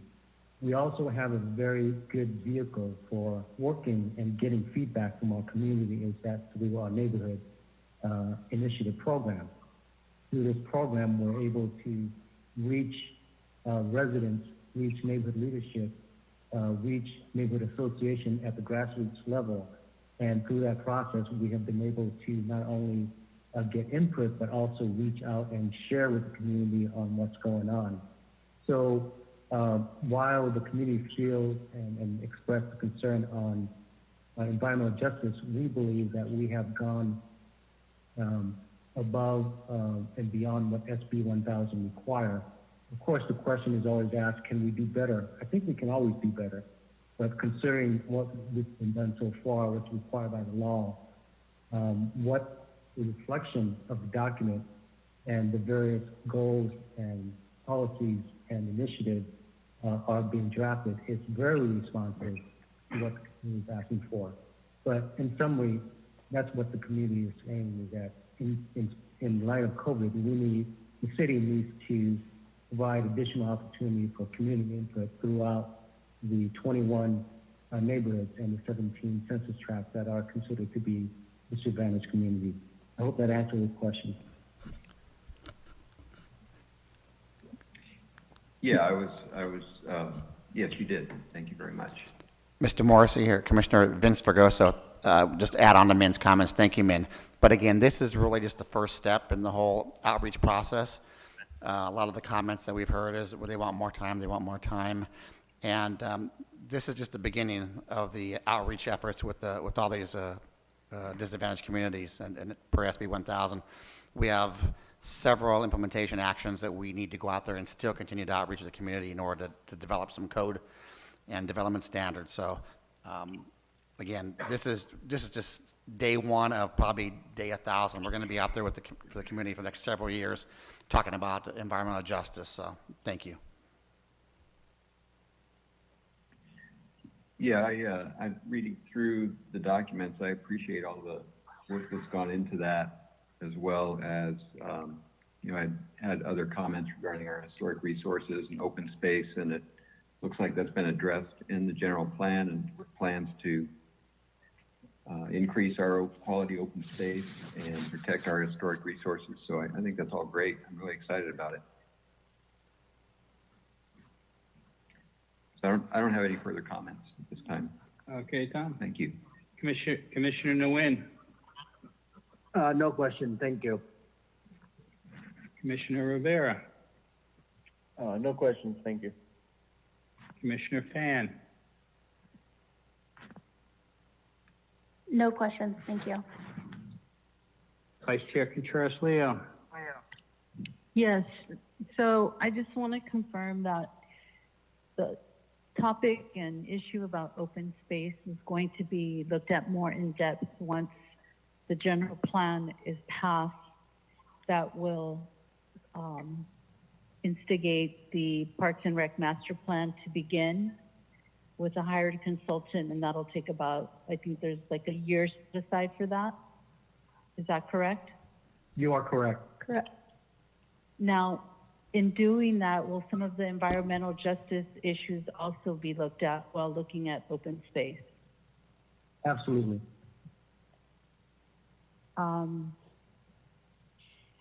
And in regards to affordable housing, how many projects do we have in the pipeline now that are affordable projects or have some type of element of affordable housing that are kind of on hold due to the general plan not being passed? We don't have any housing development projects that I'm aware of that are on hold due to the general plan not being approved. Unless there's been any recent development discussion at the staff level, I'm not aware of any. And so you aware of anything? I am not, man, at all. I know we have a few projects that are going to pay some, the HOOFI that are going to be pulling permits shortly, but I can't think of any other projects in the pipeline. Okay, good to know. And does this, by passing the general plan, does that help get revenue going again for the city? Or it's just laying out a plan? It doesn't affect that? So the general plan is exactly what it is a general, a document of general policies and implementation action that provide an overarching goal with a 60,000 foot level view of different types of concerns and of issues with the city. Then the next step where the heavy lifting is going to occur is when we come in and follow up with specific action. An example, such as the land use element, we will have to come up to follow up with updating of the zoning code in order for us to start addressing many of the issues that the general plan at the policy level direct us to evaluate and to implement. Another example is the master park plan, as you discussed. That will also be another implementation action that is a follow-on action that will provide granular level of information as to the location of the park, what is the city's need, where will additional parking be made. And so that is also another part of implementation. The general plan, as we mentioned, is a visionary document that is a 25-year span, and it's also a living document. And as we move forward, we will continue to provide updates on annually, and as necessary, we'll need to make any adjustment to better reflect community values as that changes over time. So then when the zoning codes and guidelines get brought up and revised and established, that would be the time for, I would assume, council, or I don't know, planning commission, but council, I would assume, that is an opportunity to then protect communities in terms of, not continuing density in certain areas that are just at capacity. Would that be a time to do that? The zoning update is definitely a time where the community and the planning commission, as well as the city council, will have an opportunity to collaborate and discuss how to implement the vision of the general plan. As the general plan lays out the vision for each area, the zoning code will follow that up with actual regulations that addresses how a property or a property-specific development criteria is. Okay. Okay, thank you. Thank you. I'm just going to go back to what Cynthia was just alluding to in some of her questions, and that is that at this point in time, we have a number of projects that it was 6 or 7 that we changed the way that they were being treated with regards to who, and none of those projects that we're talking about at this point in time that are in the pipeline or part of the pipeline are going to be impacted one way or another with regards to the general plan. I mean, essentially everything has been done. Those are all been basically ready to go, shovel ready, just have to get the permits going. Is that a correct statement? You are correct. And one such project is the Legacy Sunflower Project. They are coming in and will be pulling permits next week as a result of the change. Right. So we're not holding any projects up at this point in time. We're just we're just basically, yeah, exactly. Okay. Does anyone else have any other questions of staff at this point in time? Okay, thank you for that. What we'll do at this point in time is, Madam Secretary, have we received any written communication on this subject? Yes, Chair, we did receive several comments. I've tallied those up. We received 53 comments, 1 in support. We have 3 in opposition, 37 requesting postponement, and then 12 general comments relating to corrections to the environmental document and or the elements of the general plan. Okay, so 53, 1 in support, 3 opposed. Correct. 37 postpone. And 12 Okay. general comments relating to either the environmental and or elements of the general plan. Okay. All right. Good enough. At this point in time, we will open up the public hearing. Madam Secretary, could you let us know on the calls who's on the line? Yes. So Chair, we do have several callers in the queue. The first one is Thrive Santa Ana. Please state your comment and your position. You have 3 minutes. Go ahead. Thank you. Hi, can you hear me? Yes. Thank you. My name is Luis Sarmiento. I'm calling with Thrive Santana, our local community land trust.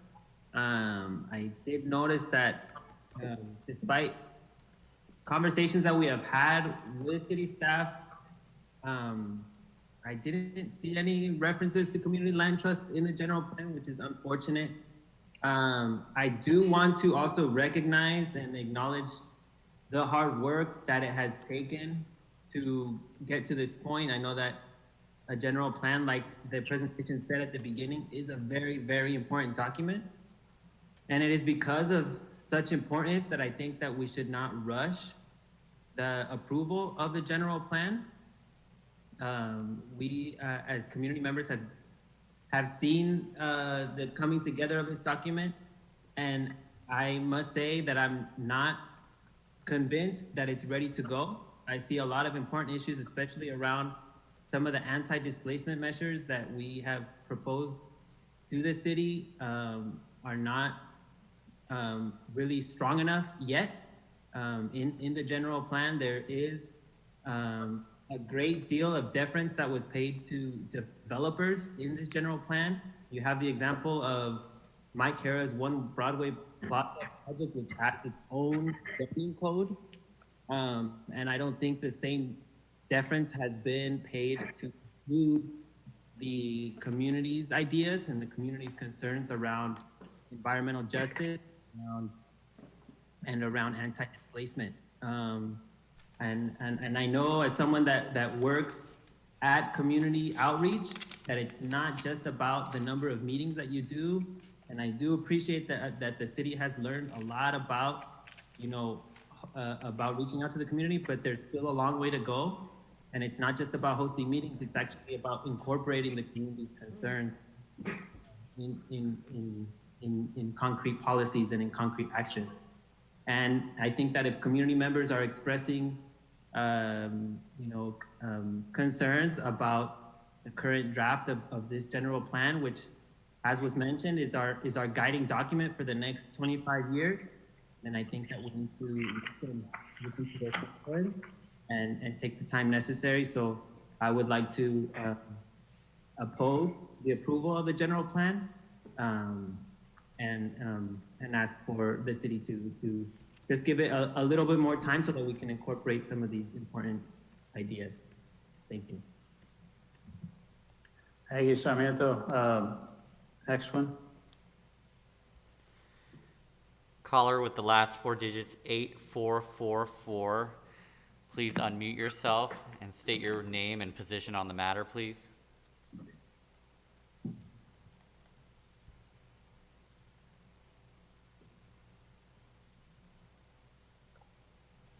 Excuse me? Can you hear me? Yes. Yes, who is this? Hi there. Yes, 844. All right. Hi, my name is Theodore Moreno, and I'm calling to ask this commission to consider not voting on this at this hour, to vote on this on a different date. It's based on the presentation.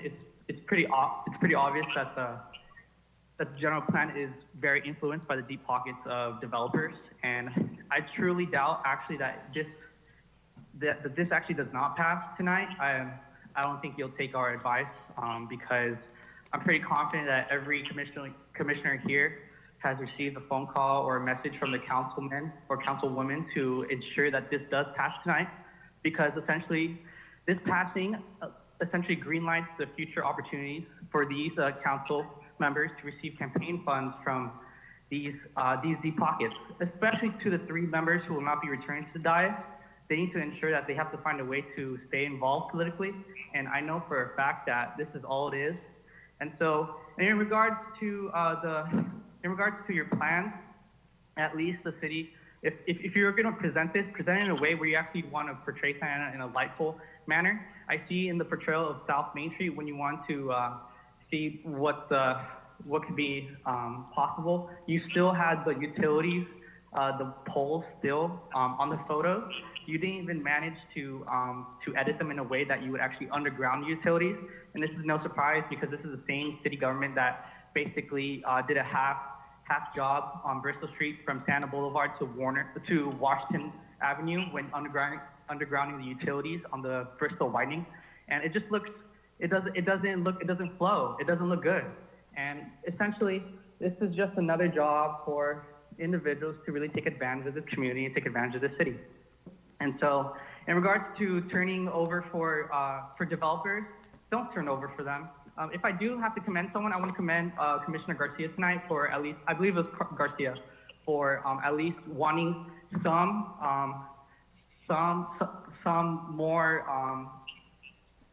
new change in the development on 4th Street on the other side of the 5 freeway. You know, when they say that it's not feasible, of course it's feasible. They just don't want to tell you because it's going to cost more. And if they really want to do business in Santa Ana, they'll want to do business here.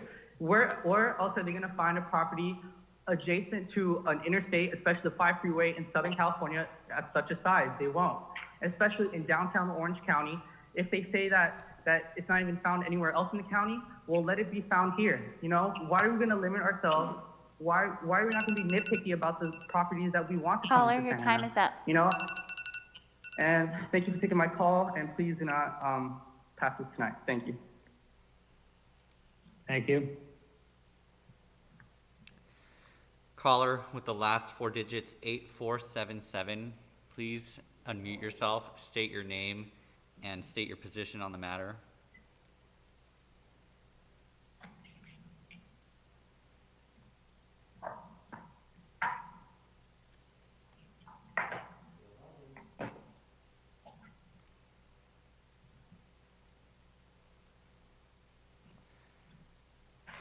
Caller with the last 4 digits, 8477, please dial *6 to unmute yourself. State your name and your position on the matter, please.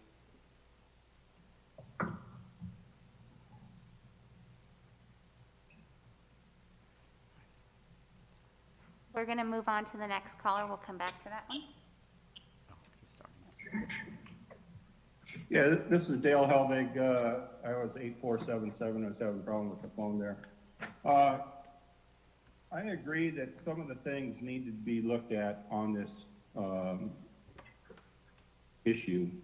The final environmental impact report really isn't in sync with the proposed general plan update, which was just, the final was issued just last week or so, and the update to the general plan, I understand, is still being tweaked on. So I would like to see some final documents that show that the two are actually in sync with each other, and something that we can really get our hands around and look at. I do find that some of the things that they've done since the community comments started a while back, the environmental justice, they've included more information on the general plan that shows where the environmental justice issues are. But I'm still concerned with the fact that open space is not really addressed. And if open space is going to be addressed in the park master plan, I would like to know if we will go back and tweak these focus areas to show that open space can be incorporated into these focus areas instead of just making it a developer's handbook to allow them to go ahead and build 3 to 5 story building complexes. We are dense. We need open space. It's been brought up many, many times, and I would like to see that incorporated. It's just unfortunate that the comprehensive general plan does not include the park master plan, nor does it include the housing element. We should have included the housing element update and then revised that in a year as well if we're able to tweak on things. So I'd like to see some more changes occur. Thank you. Thank you, Dale. Caller with the last 4 digits, 3193, please unmute yourself, state your name and your position on the matter.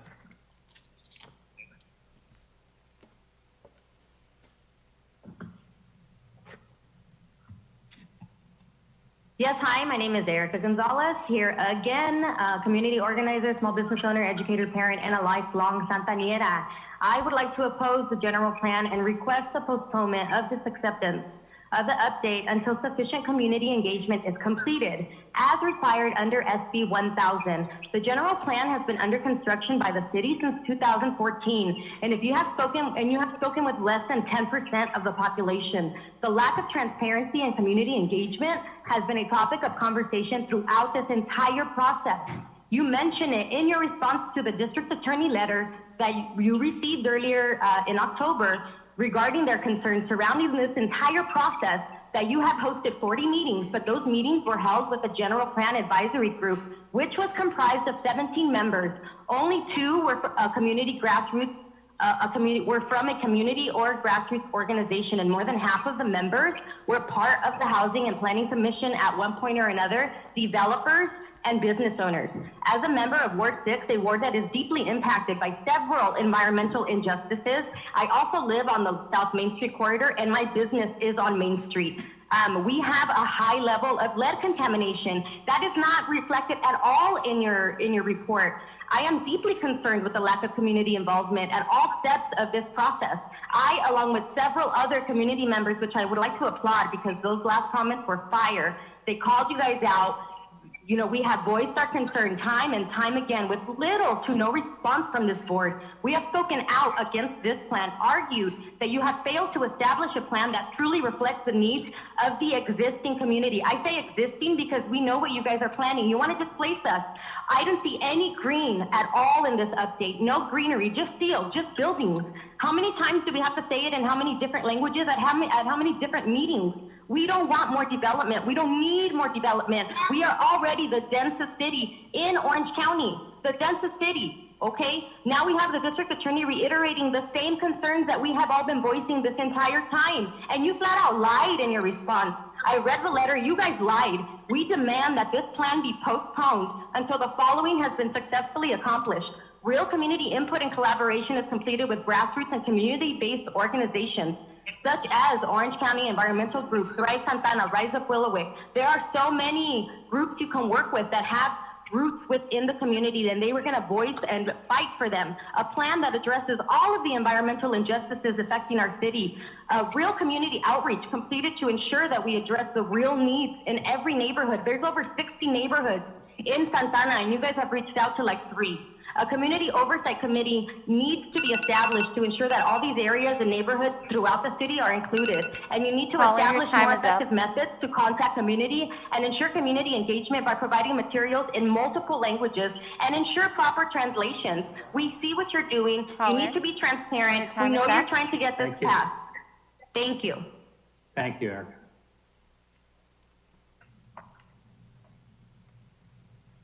Caller with the last 4 digits, 0713. Please state your name and identify yourself and your position on the matter.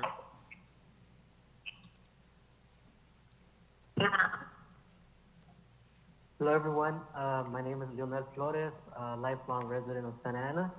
Also here calling to say that I am not in favor of the general plan as it is right now, and I'm asking you to delay this until it is safe for more community engagement in person. As the previous caller stated, the policies that I've put into place are very insufficient. The city talked about how this is a vision, but that's literally what it is. All of the policy they have implemented has been oversee this, analyze this, but there's no action into what they're actually gonna do to reduce pollution, like lead pollution, which we're in the number 1% in the state of California. It was actually on Channel 34 last week. We're also in the top 5% for worst air quality in the state of California, but they still want to bring in 100,000 more people into one of the most populated cities in California. I don't know how that works. They say they're going to add more parks, but they don't tell us what their goal is of how many. They don't want to show it to us. They say they're not going to show it to us until this plan is approved. But how are we going to know how many parks or green space they're going to add if they don't even give us a number, an idea, if they don't show us a map of what they're trying to do? So I just want to reiterate that this should be delayed until it's safe for people to do so. And the main reason is because even the Department of Justice has now said that it's not recommended for the city to be moving forward with this plan while the current pandemic is affecting our community. Santa Ana is the number one, the highest, most affected community in Orange County because of the COVID pandemic, and the city is still choosing to go forward with this. The Department of Justice has said this general plan is insufficient. The policy that has been implemented is not enough, and it should not be moved forward during the pandemic. So once again, I ask you to delay this plan. So please do not go against the residents' will. The residents have been asking for this. Up to this point, I've counted about 65 people against approving this plan and only one to approve it. So this is on record, and people will know, and people will see if you choose to go forward with this. When the community said don't go forward with this, and the Department of Justice has also said do not go forward with this, and this is from the state of California. Thank you. Thank you, Gomez. Caller with the last 4 digits, 2703. Please state your name and your position on the matter.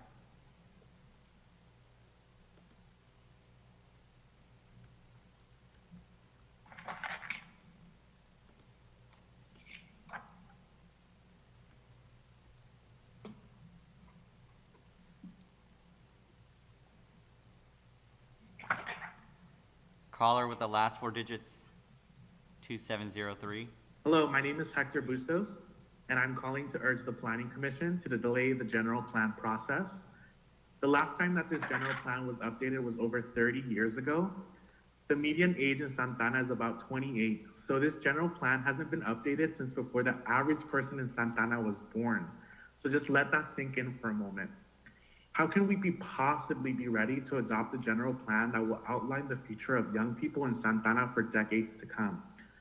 You have failed to seek input from the group of individuals that this general plan will impact the most, young people.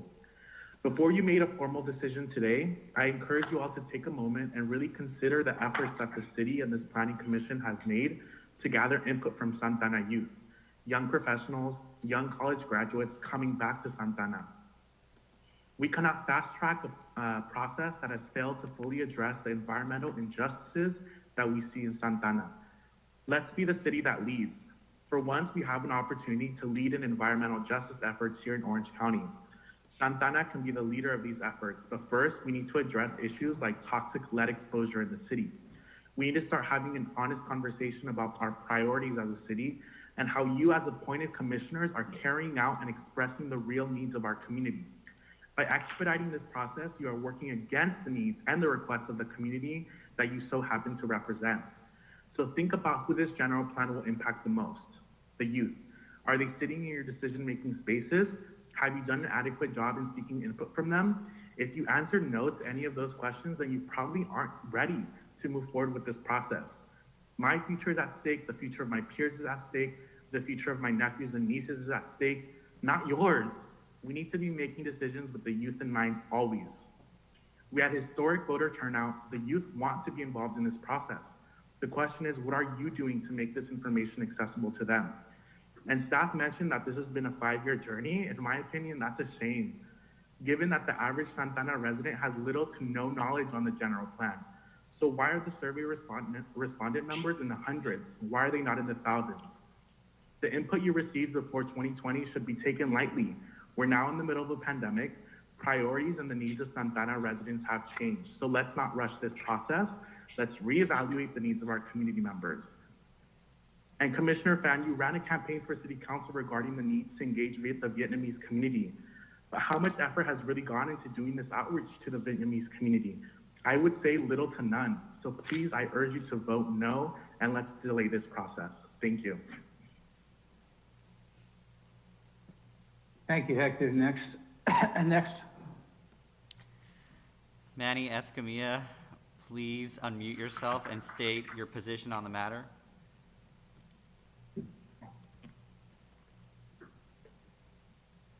Okay, are you able to hear me? Yes, thank you. Yes, we can.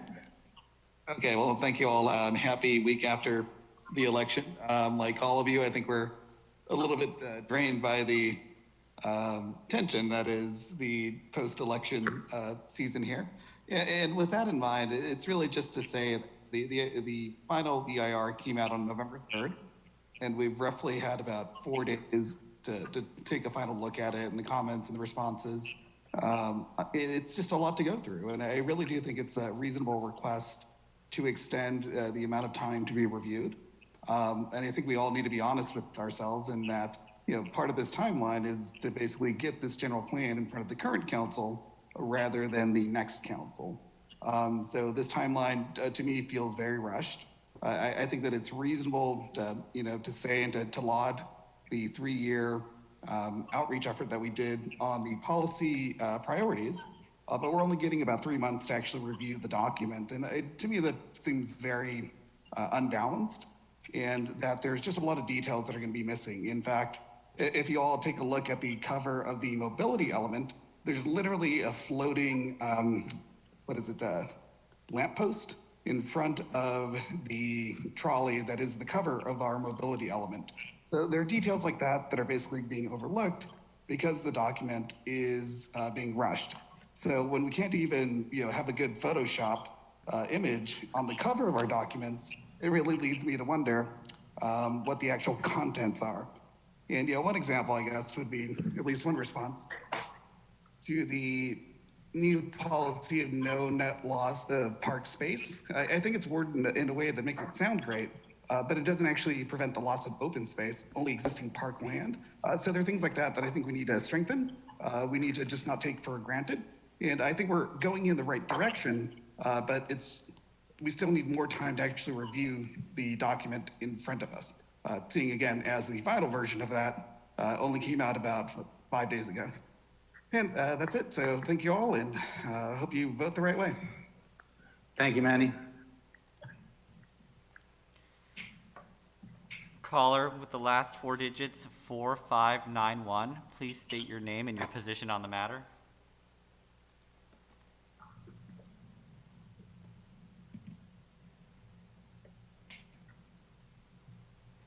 Good evening. My name is Brett Cordy. I'm an attorney with UC Irvine's Environmental Law Clinic here today on behalf of the Madison Park Neighborhood Association.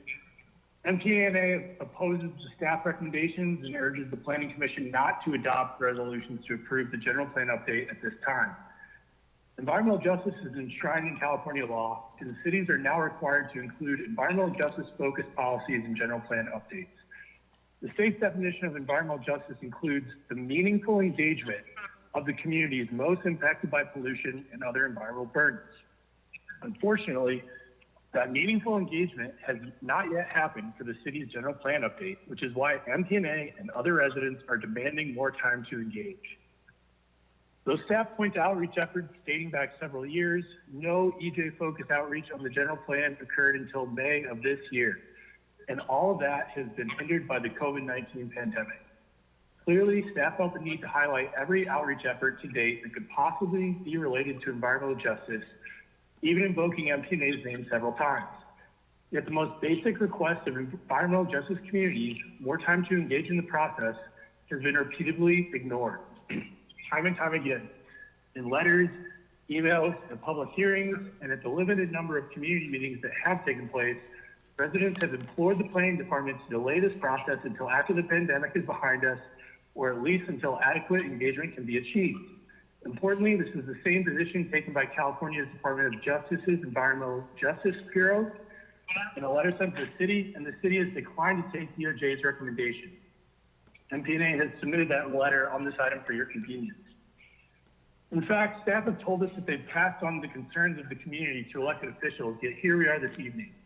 It is not clear who city staff or city officials are afraid to account to, but it does not seem to be residents of Santa Ana. Now the city wants to rush through the general plan adoption in the middle of a pandemic during a lame duck session of city council.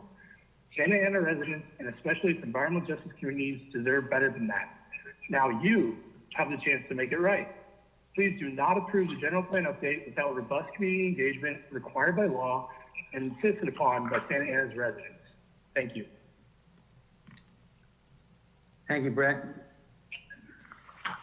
Caller with the last 4 digits, 2302.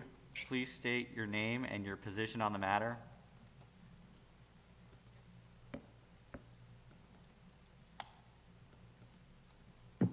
Hi, my name is Juan Gonzalez. I'm a resident of the Memorial Park neighborhood, which is actually one of the EJ areas for the plan.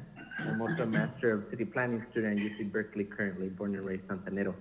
I just want to echo the previous opinions of the callers saying that we need to slow this down, slow the process down.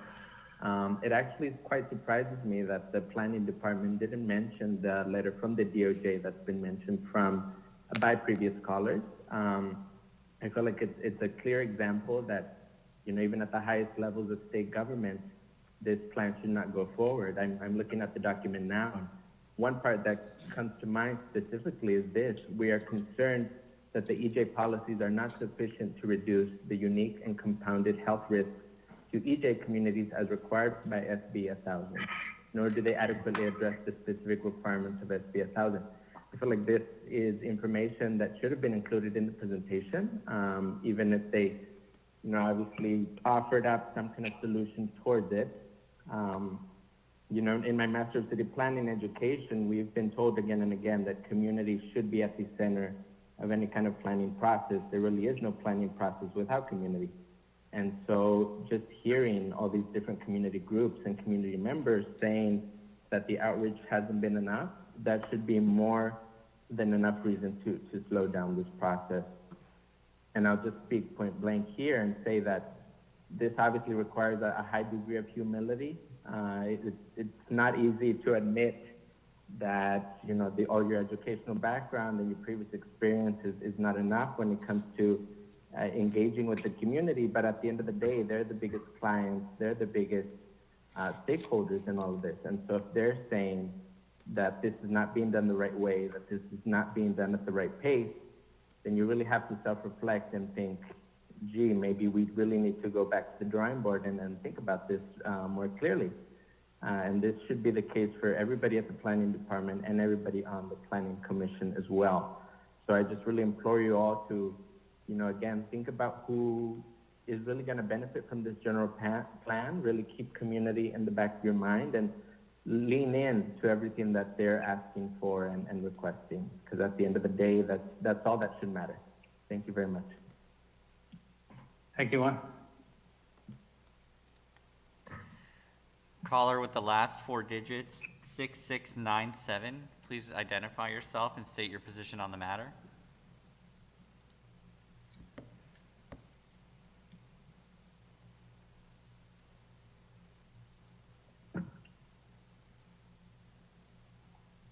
Hello, can you hear me?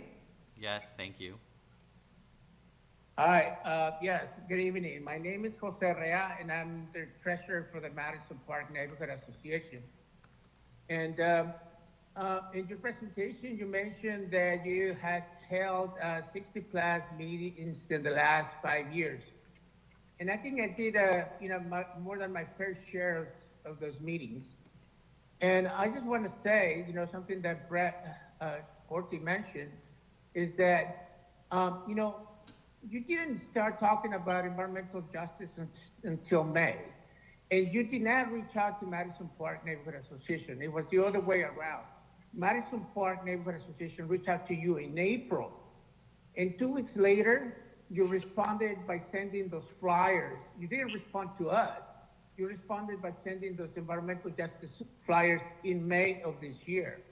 So you've only been talking about environmental justice for 6 months. You also mentioned that the environmental justice communities are 17 census tracts across 21 neighborhoods. You mentioned 3, Madison, Logan, and Artesia Pilar. Whatever happened to the other 18? How did you reach out to the other 18 neighborhoods, including Memorial Park, like the previous speaker was mentioning? So in your current policy and implementations, there are no timetables, no measurable goals. So for Madison Park Neighborhood Association in the Southeast Santana, we want to know how and when are you going to remove the dirty industries from such a close proximity to the schools and in our residential areas. These dirty industries are getting our kids and our elderly sick. We have a disproportionately number of kids with asthma because when they're playing on the school yards, they're breathing all kinds of pollutants, metal gases, you name it, particulate matter. And there's nothing in your plan and the policies in implementation we review with you that tells us how and when are you going to start removing some of those industries away from the schools, and how you're going to bring some clean industry, and how you're going to create those buffer zones. So delay the plan, and remember, no general plan without community. Thank you. Thank you.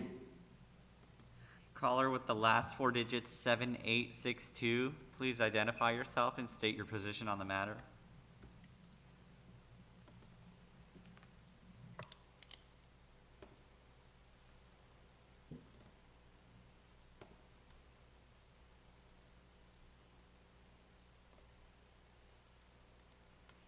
Caller with the last four digits, 7862, please dial *6 to unmute yourself.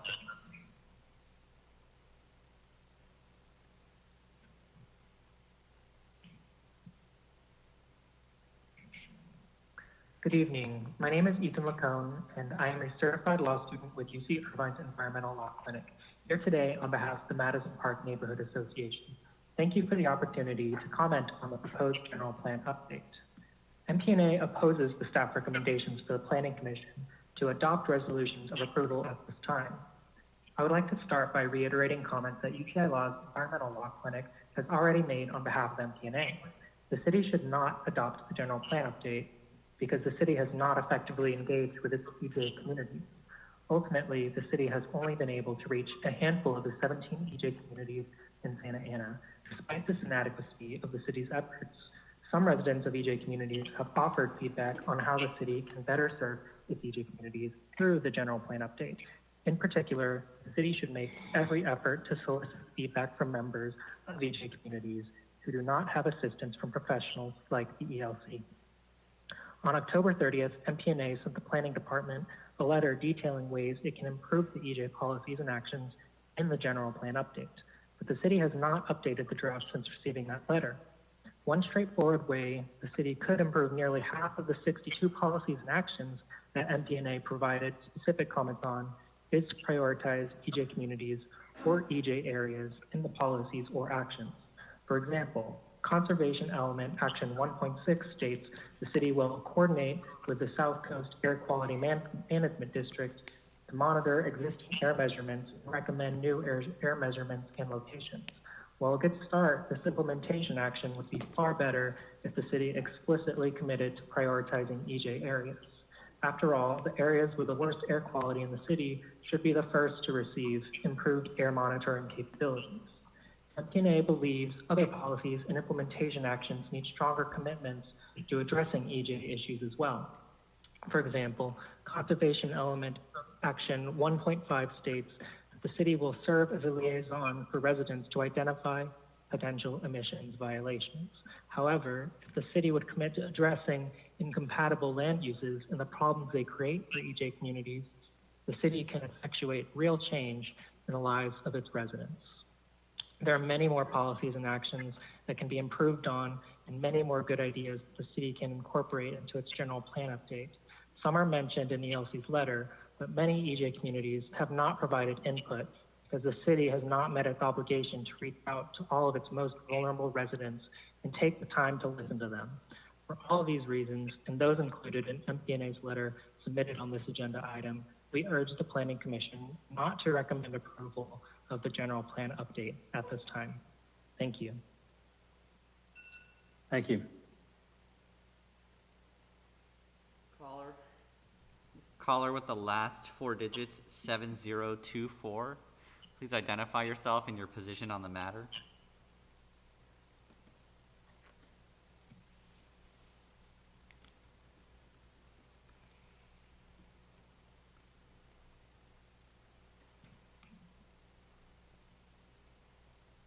Okay, can everyone hear me?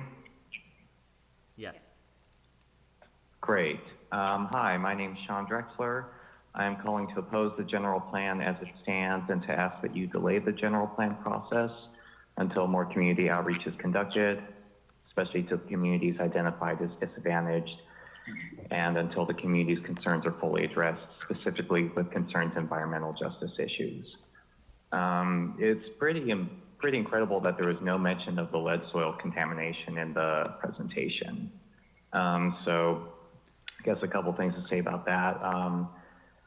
The city really needs to develop a public health action plan to properly address the urgent issue that toxic lead exposure poses to residents in the city.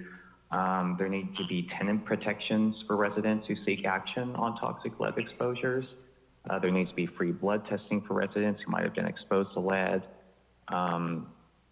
This is bad. When the lead concentrations in the soil where more than 28,000 children reside, it was 80 parts per million, which is no level of lead is safe for children. But it was higher than that, which is the California Office of Environmental Health Hazards says that that's really, really dangerous for children. These are health risks that are unique to Santa Ana. This has been known for years. Even the Attorney General said that this timeline is unrealistic and not in line with the law. I want to echo things that a lot of the other callers said. I love that in the presentation, you all name dropped OCEJ and Madison Park Neighborhood Association, but they're literally telling you, don't pass this tonight, don't approve it. So how are you going to brag about meeting with them, but then move along with it when they're telling you not to? I don't get it. So yeah, I just want to reiterate, a lot of people have given some really good advice on how to do better outreach. You said you engaged with 700 residents or something? There's 337,000 people in Santa Ana, so I think you can do a lot more. That's all I got to say. Yeah, do what everyone's been telling you to do. Thank you. Thank you, Sean.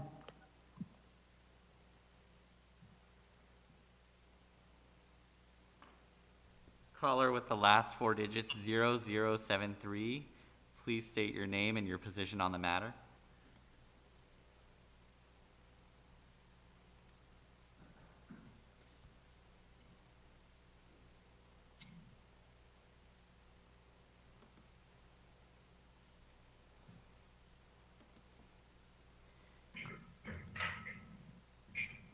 Caller with the last four digits 0073. Please dial *6 to unmute yourself.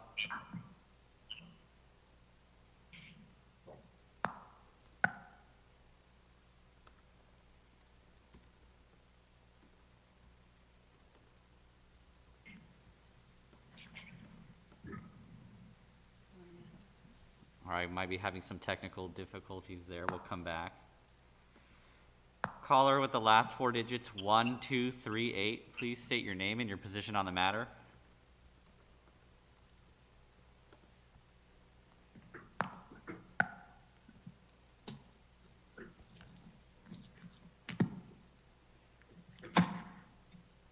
Oh, hello. Good evening, Cesar Covarrubias with the Kennedy Commission.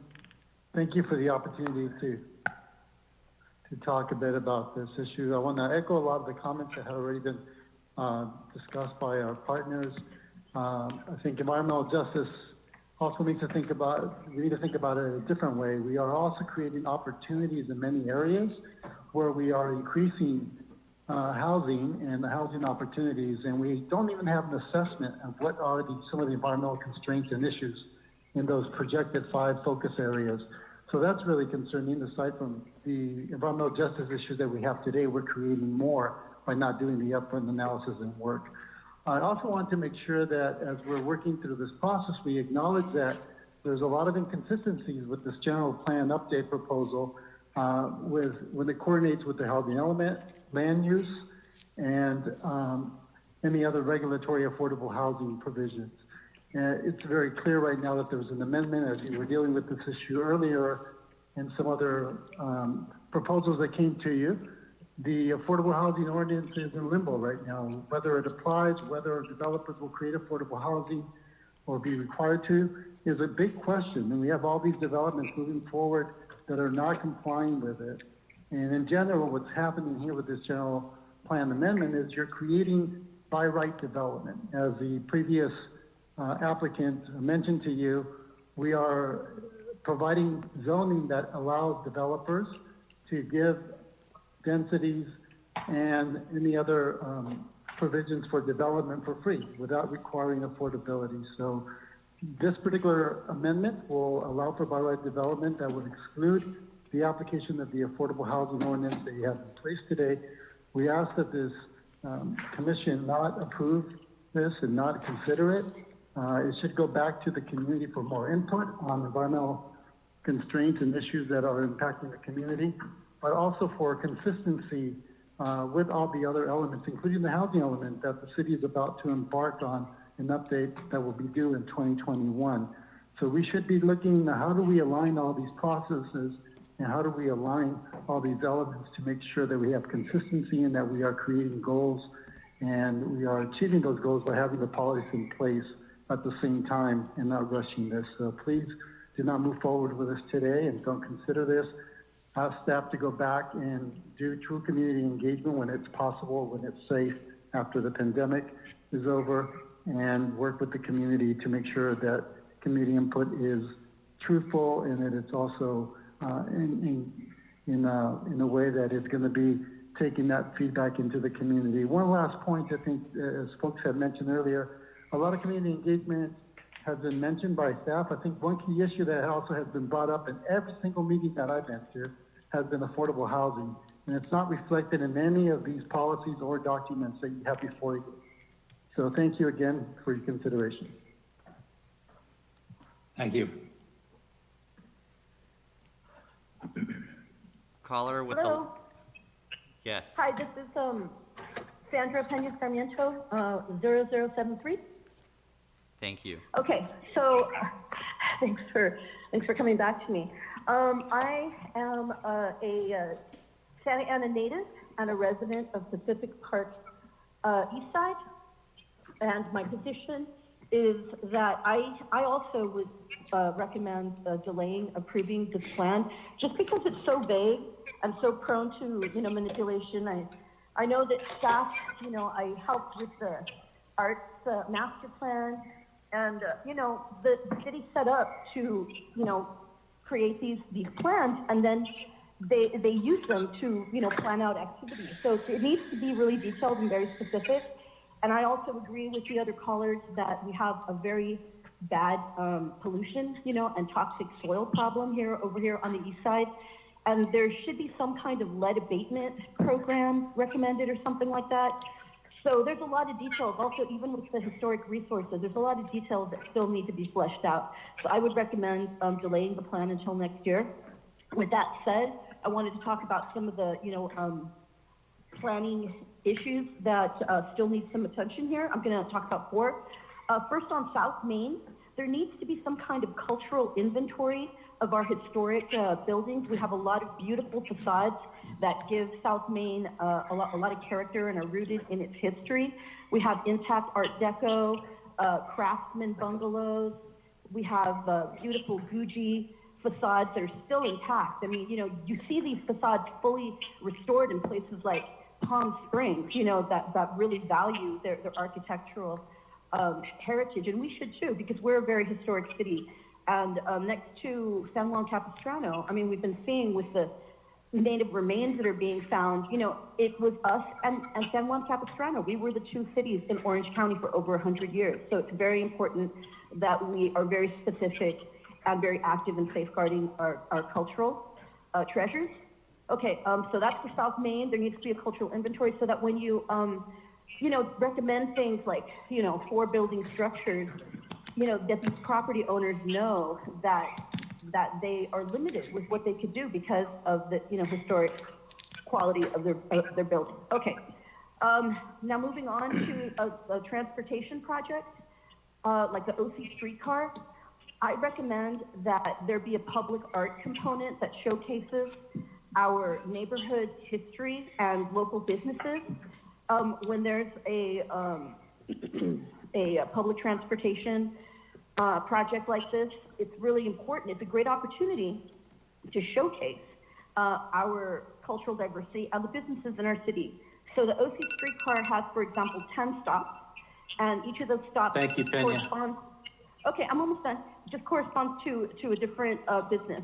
And then I also recommend that you convert, this is moving on, the area of First and Grand to Chestnut to flex, live, work, industrial space, because there's already. Tanya, we need to get on to the next person. I'm almost done, sir, and this is But why you've everyone's got- recommending. Everybody's got 3 minutes, and I apologize, but, you know, we've had a lot of people, and we have a lot of people still to talk, so if we can.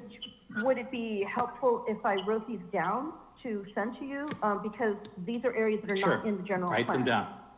Okay, I'll Write them down and I'll send send it. to you, and hopefully that will be adopted, and thank you. Thank you, appreciate that. Thank you. Caller with the last 4 digits, 2781. Please identify yourself and state your position on the matter.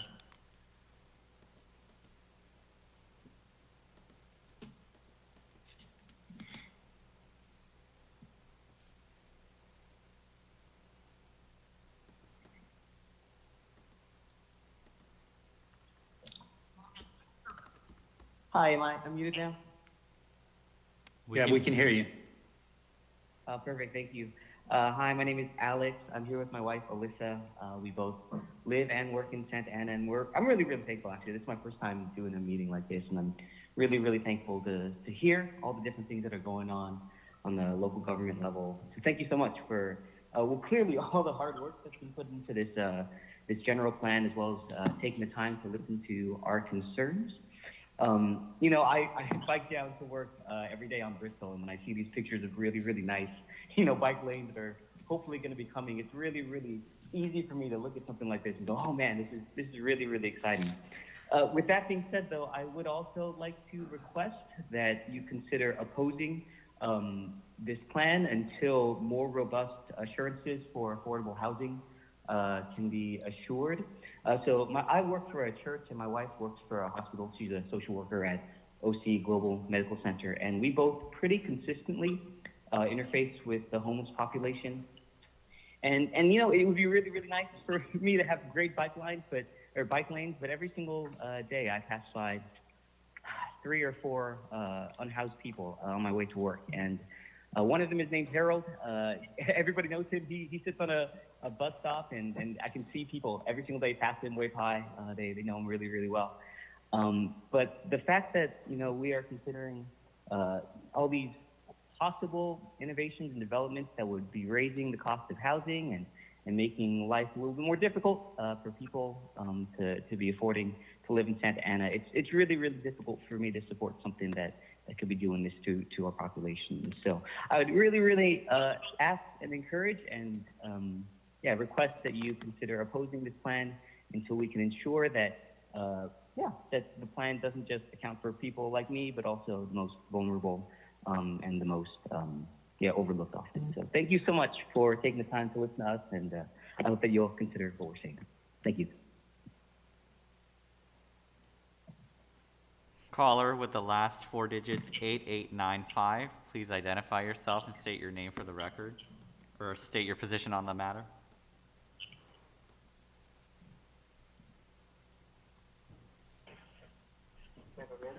Sí. Bueno, buenas noches.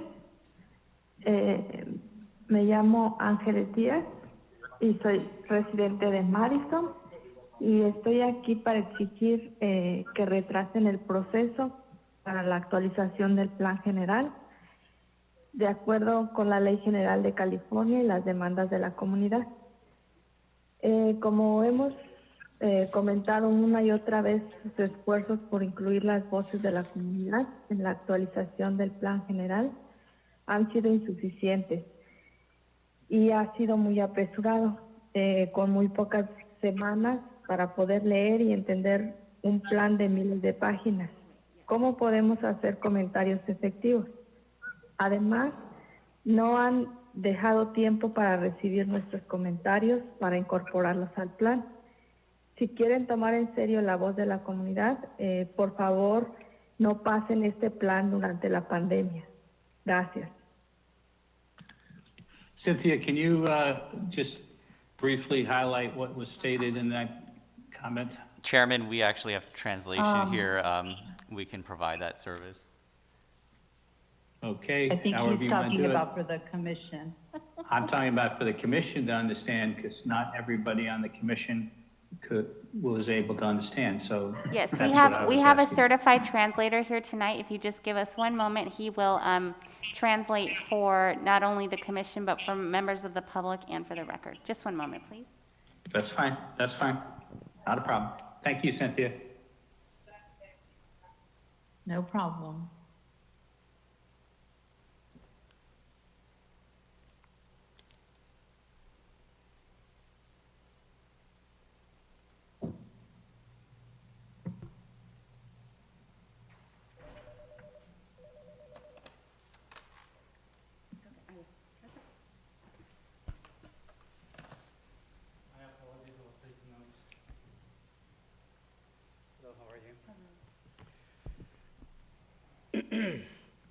So I was just requesting that you delay the process according with California laws. This has been fastened too much. We have so little weeks to review the entire plan, so we can make efficient comments in regards to this report. We would like you to take into consideration our needs and our opinions. Please say no during this do not approve this during this pandemic. Thank you for your time. Thank you, I appreciate that.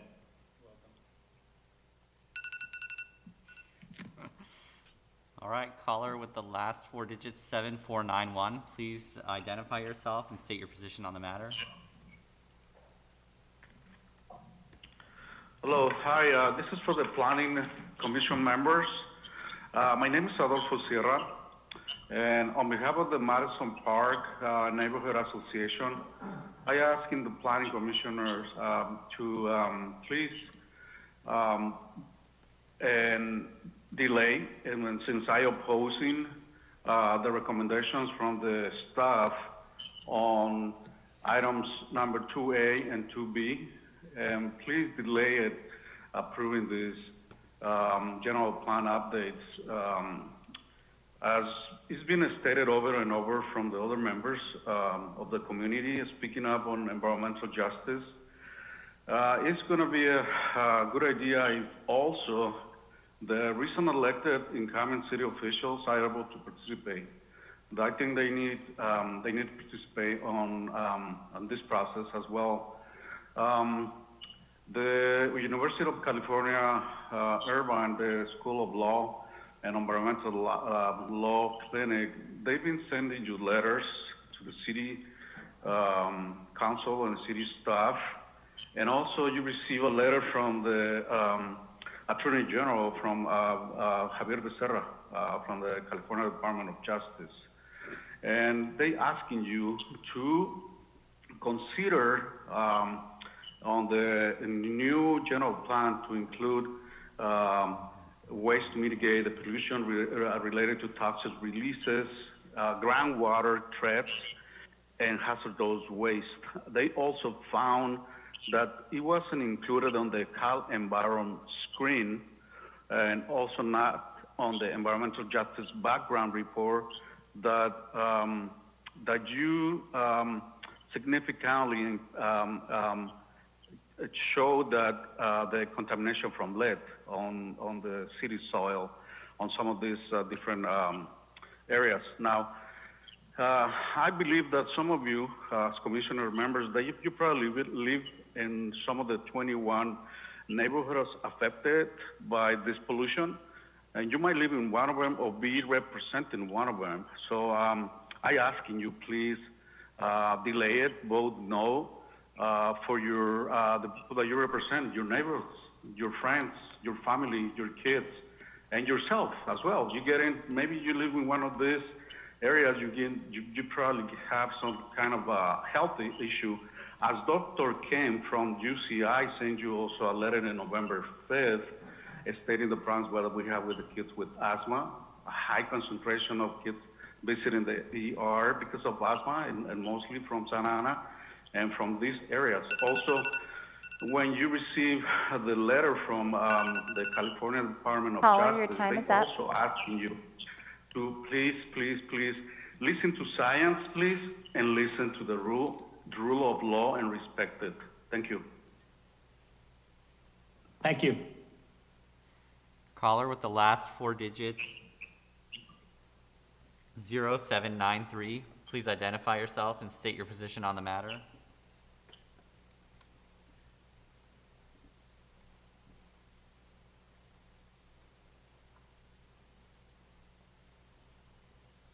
Hi, can you hear me? Yes. We can hear you. Okay.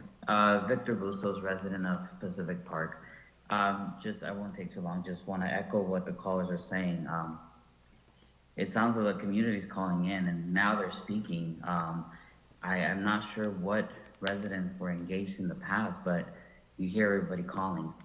So I just want to ask the same of everybody, that we do not approve this plan at this time and delay it until more engagement is done. And that's it. Thank you for your time.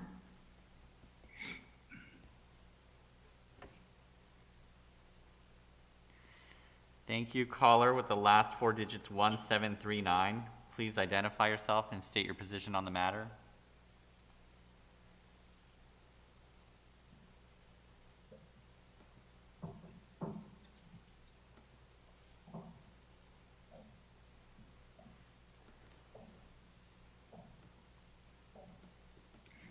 Hi, my name is Kelly Ashay. Thank you so much for listening to public comments this evening. I'd like to say, just as all of the other callers, that I just think it's very important that you delay the adoption of the general plan at this time. There is no reason the plan needs to be approved and implemented right now. There are so many important reasons why the general plan should not be adopted now. First and foremost, I think it's critical, as everybody else has been saying, to have community input and have the residents' voices heard. It only makes sense to have the community that the plan is for to give their input. And under SB 1000, community injustices need to be looked at more closely in this plan, and that has not been sufficiently done. Secondly, you have a severe lead contamination issue that needs to be addressed for the health of the people living where the contamination is. This should be the city's top priority.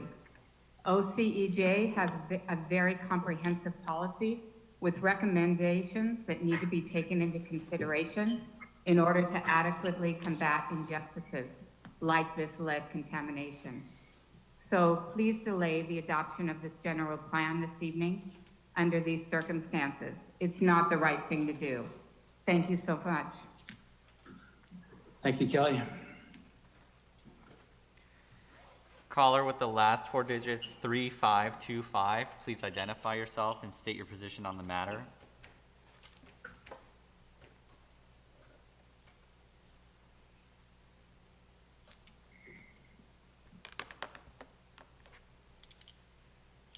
Hello, can you hear me? Yes. Yes, thank you. Hi. Great. Good evening. My name is Cynthia, and I'm a longtime resident of Santana and a member of the Rights of Puerto Rico Coalition. I'm calling to ask the Planning Commission to not recommend the adoption of the general plan and to postpone its adoption until policies that truly meet the community's needs are proposed and the city is able to conduct better community engagement.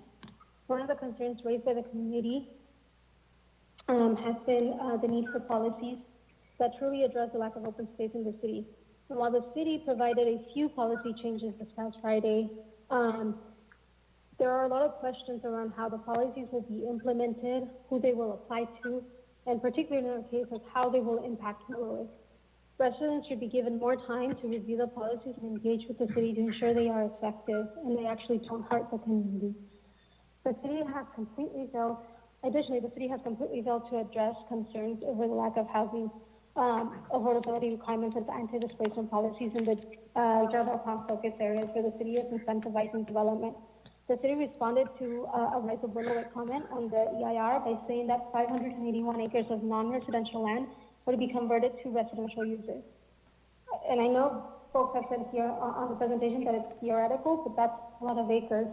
None of this is required to be affordable. Given the city weakens the housing opportunity ordinance, it is likely the vast majority will be market rate housing that our community cannot afford.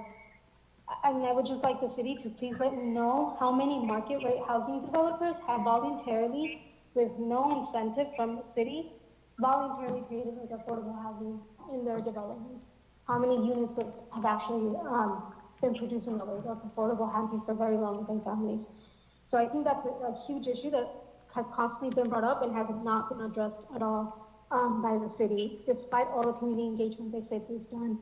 Another concern is that the city has not properly assessed environmental justice issues in the city. All of the community outreach and meetings conducted for environmental justice were done during the COVID-19 pandemic. As folks have stated, they started in May. Not only is this not enough time, but the pandemic creates serious accessibility issues for folks who don't have access to computers, or language, who face language barriers, or who are simply preoccupied with the effects of COVID.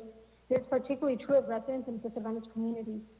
32,000 flyers mailed is not in any way meaningful community engagement, especially when residents were receiving a lot of mail during the election. And I wonder how effective it was to engage folks at the different testing sites in the CARES booth while they were trying to get tested for COVID or get resources.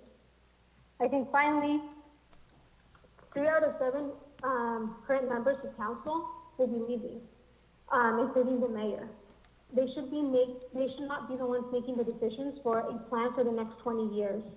That should be left to the new council.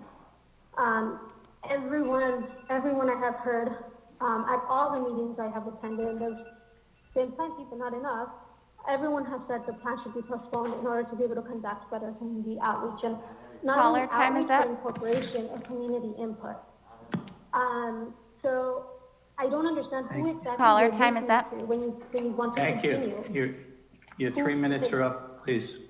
Okay, but who exactly are you listening to when you want to continue this plan? Because everyone else has asked you to postpone. So no general plan with your community. I think you should postpone this plan. Thank you. Appreciate your input.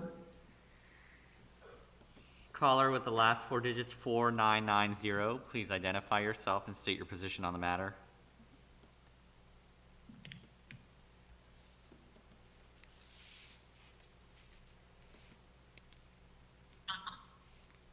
Hello, my name is Perla Mendoza, and I am a resident of Santa Ana, and I'm here to demand that you delay the general plan update in accordance with California law and with the demands of the Santa Ana community.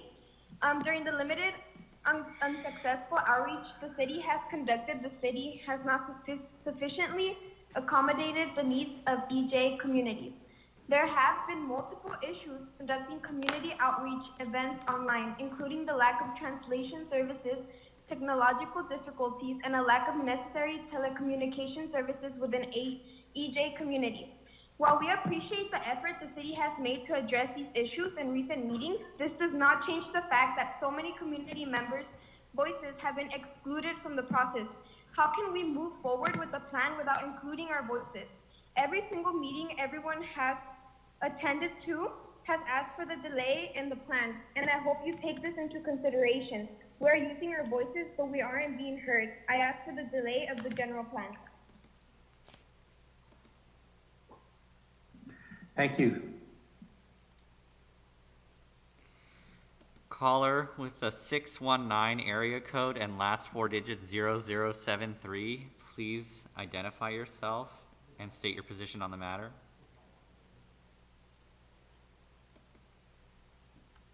Hi, my name is Victor Payan, and I am a resident of the Pacific Park East Side neighborhood. My position is no, it's to delay the plan. I attended several of the online community meetings, and the number one concern of the residents was that there was not very much time and that the outreach was not sufficient. There were many great ideas that were presented for inclusion, and I don't know if there's been time to include them, but I second what everybody else is saying. It was the most important thing that was on the minds of the residents to delay the plan, especially during a pandemic. So the ideas that I suggest are to change the areas into live, work, and flex around 21st and Grand to Chestnut. There's already an arts colony there, the Ad Arts building, and First and Grand, sorry. And making the surrounding area live, work would really help that area blossom. Around Fairview and Harvard by the Heritage Museum, since there is a homeless shelter going up around there, having artists on site would be a great buffer between that shelter, the Buddhist temple, and surrounding businesses. And also recommend zoning changes on South Harbor around the observatory, which is our biggest music venue. We need a SoCo-style development there with food and retail, because you know, that area attracts a lot of people, but there's no infrastructure for them after they go to the venue, so they all go into Costa Mesa to spend their money, and we're losing the food and retail money to Costa Mesa. So to really look at these areas where there is cultural and artistic activity, and fill in some other services and kinds of businesses that will help you know, build those roots and attract people and keep them there, especially Santa Ana residents, you know, so they can stay and you know, live and be entertained in their own communities. So those are some suggestions that I have. Also to look at areas that can be developed as arts districts. But going back to what I was saying before, I think in South Main especially, but going back to before what I was saying, I think the number one concern from the residents is that this plan not be rushed and be sloppy, but be, you know, given the time that it needs to do it and to be done right with the best ideas. And the only way that can be done is to delay it and not rush it through. Thank you. Thank you, Victor. Caller with the last four digits, 3947. Please state your name and your position on the matter.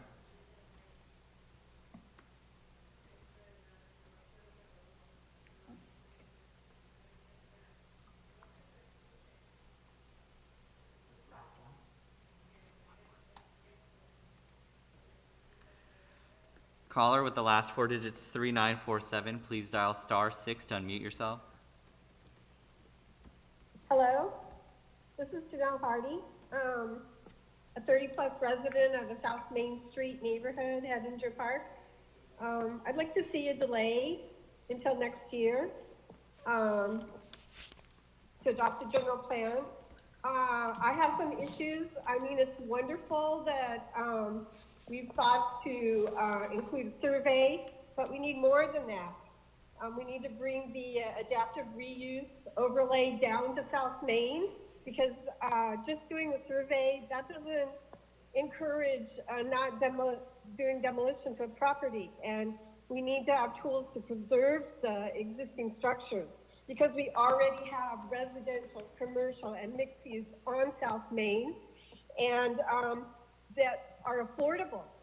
And I think giving tools to preserve those structures and rehab them will help prevent gentrification, and I think that's an environmental justice issue, because just building a new 3-story, some kind of higher density building is not going to make South Main better necessarily.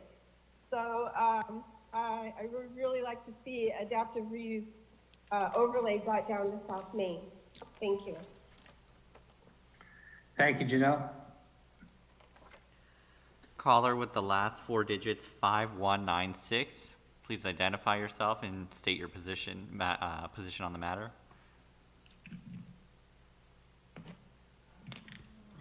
Hi, good evening. My name is Elena Riola, and I live in one of the disadvantaged communities, specifically in the South Main area in the community of Delhi, which has been identified by the UCI research study to be probably the most impacted by the toxic lead matter.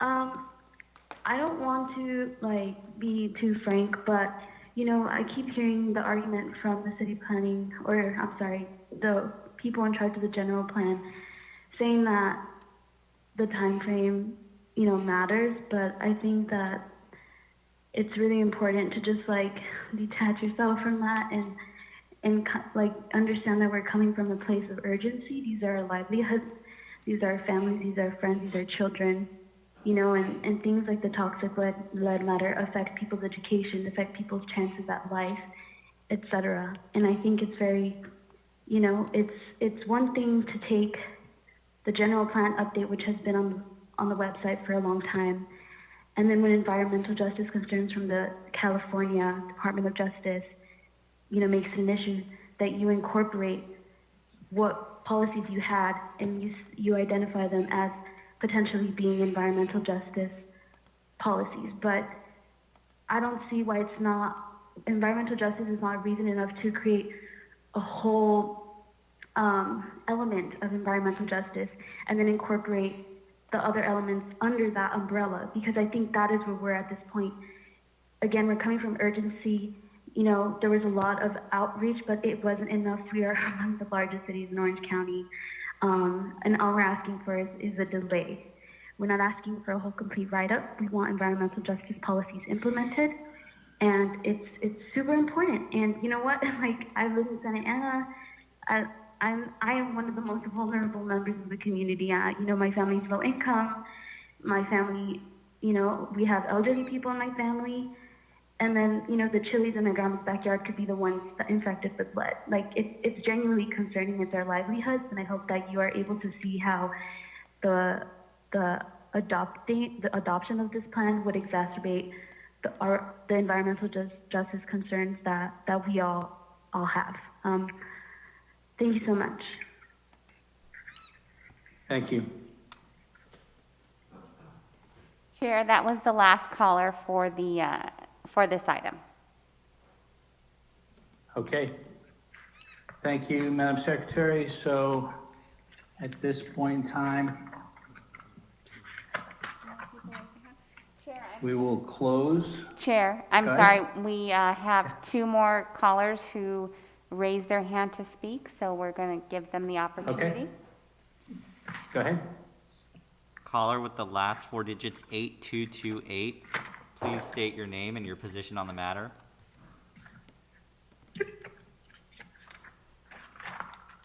Yes, hello. My name is Kayla Villegas. I am the community organizer for Orange County Environmental Justice. I'm also a resident of Santa Ana. I'm here to ask you again to consider to delay the adoption of the general plan update and incorporate meaningful community recommendations and demands. Santa Ana is not only being disproportionately impacted by COVID-19, but it's also facing a soil lead contamination crisis in disadvantaged communities. Santa Ana residents and children themselves are being poisoned. People are being told to be quarantined in place, but how could they be safe when their own soil, their own neighborhood, their own city is a hotspot of soil lead contamination at exponential levels? Now is the chance to work together and not divide each other. This country has seen enough division of a lifetime. Your residents are pressuring you. Neighboring cities are looking at you. The state is looking at you. This is the time to correct ourselves, better ourselves, and work together. I urge you to incorporate OCEJ's strategy framework to combat this lead contamination crisis, along with so many other recommendations from community members and community orgs that have been present tonight and in previous meetings telling you the same thing over and over again. There is no legal requirement for the city to adopt a general plan strictly by this November or even by 2020. I know that there have been city council members who have made it their goal to pass it by now, but we are now living in a completely different circumstance. We're all adapting to this change, you know, adapting to different ways of socializing, mobilizing, and communicating. These are very difficult times for all of us. I urge you to do the same by postponing the adoption and allowing ample time for engagement. Postponing the adoption will give the Planning Commission adequate time to not only notify residents with a piece of paper or an Instagram post, but to listen to them, engage with them, and incorporate their voices in the legislative process as expected by SB 1000. Overall, please postpone this adoption of the Santa Ana General Plan. Thank you. Thank you. Next caller, Carla with a heart emoji. Please state your position on the matter. Hi, I'm also on the phone. I could do it online, that's fine. So my name is Carla Juarez. I am a resident, longtime resident of Santa Ana. I live in Hedinger Park. I am one of the communities that is disadvantaged as part of the environmental justice communities. I just want to make clarification that it states that 17 census tracts in Santa Ana that are considered environmental justice communities, but that is 20 communities. So those 17 census tracts is actually 20 communities that are affected.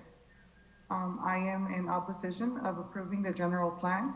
I believe that this is not the time that it should be pushed, that we should allow enough time for people to voice their concerns. There's only 760 people that you said that made a comment, and I've been to maybe 4 of those meetings. So I wonder if I was counted as 4, and I know others also on here today were also on those meetings as well, and I'm wondering if they were also counted twice. Nonetheless, that it's only 760.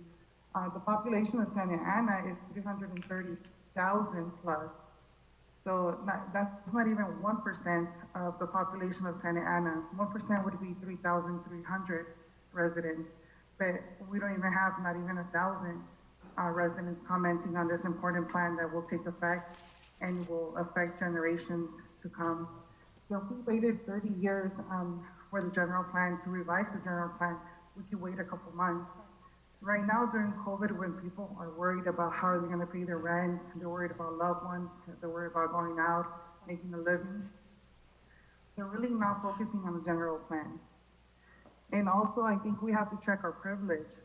I was lucky enough and I'm blessed enough to be able to go to these meetings. I'm blessed enough to know English. I am blessed enough to have a car and be able to attend whatever I need to attend in order to understand what's going on in Santa Ana. But there's many out there that are not. I also want to share my story. Myself and my siblings, we have asthma. And also I was making the connections and connecting the dots. My sister was also a preemie.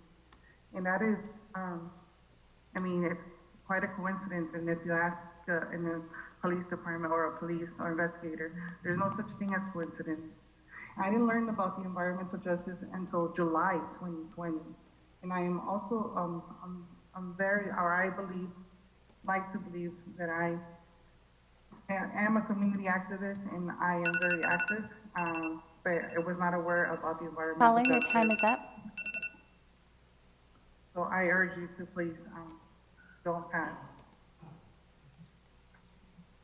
Thank you, Carla. Any other callers at this point in time, Madam Secretary? We'll do, yes, we do have a few callers, and a reminder, if you'd like to speak on this matter, you must dial *9 to indicate your desire to speak. So we'll take the last few callers that we have. Okay. Caller Keela with OCEJ. Please state your position on the matter.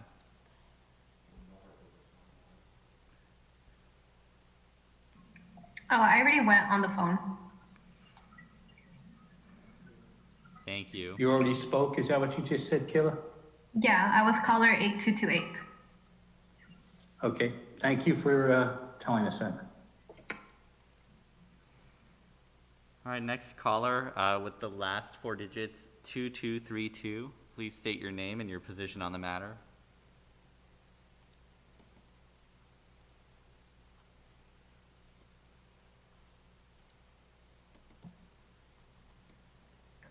Hello, my name is Kayla also, and I'm also a member of OC Environmental Justice. I've been a member of this organization for over a year now, and I have not once seen a city council member come to any of our meetings, talk to any of the membership, or ask for community input. If anything, it has been membership who has gone to the city council to try and voice some of their concerns. to voice some of their concerns right now, to ask to delay the vote until next year or vote no. During this presentation, officials have dismissed environmental justice measures as saying this happened.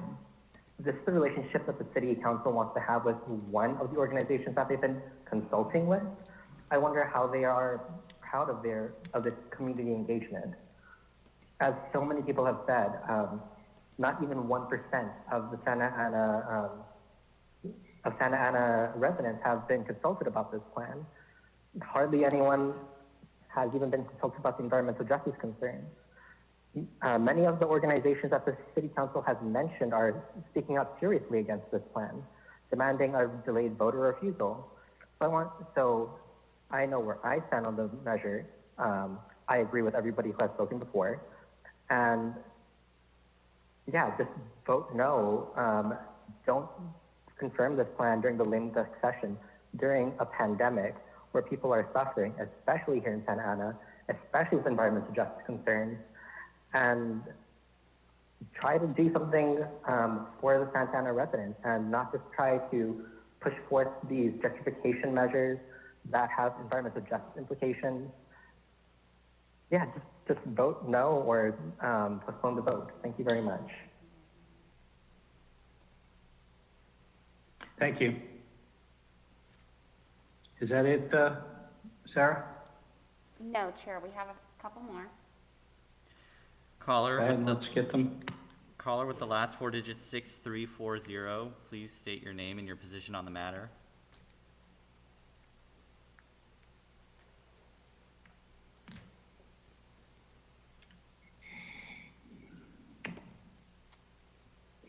Hello, good evening. My name is Irma Horigi. I'm a resident of Wilshire Square, co-founder of the Santa Ana Healthy Neighborhood Alliance, and past president of Wilshire Square. I also want to agree with all the speakers before me that have concerns about the health and the environmental justice and the pollution and contamination. That is item 1.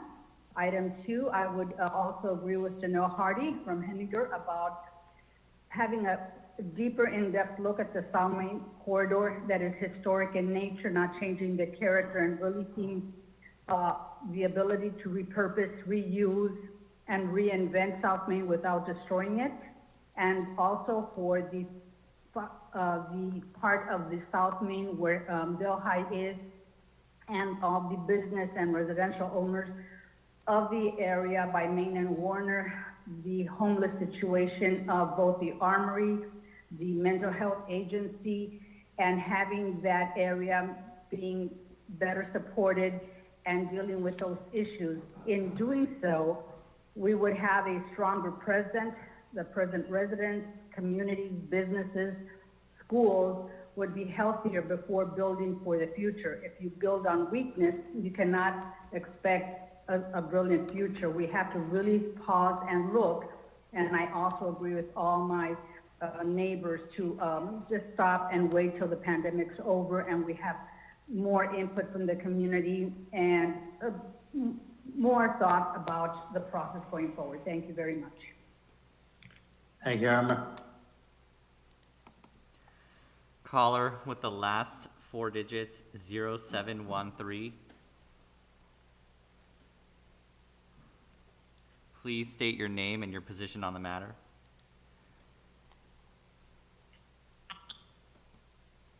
This is Leonel Flores calling again. I just wanted to mention there's some people that are trying to connect still. I'm sorry, we already had specifically- you provide a comment, Mr. You, Flores. you already spoke? Yes, we have this so, person. okay, let me make my comment then, and then I'll get off. No, if you've Each already person, spoke, if you've already spoke, then we have to move on. We've got other people that want to talk, so you've already spoke. Please allow people that haven't spoken. Let me just say this then. On the previous item, you allowed the person applying for the permit to speak for 2 hours. So we'll go ahead and meet the caller, Chair. Okay, thank you. Okay, next. We have one last caller on our list here. Caller with the last four digits, Okay. 4072. Please state your name and your position on the matter.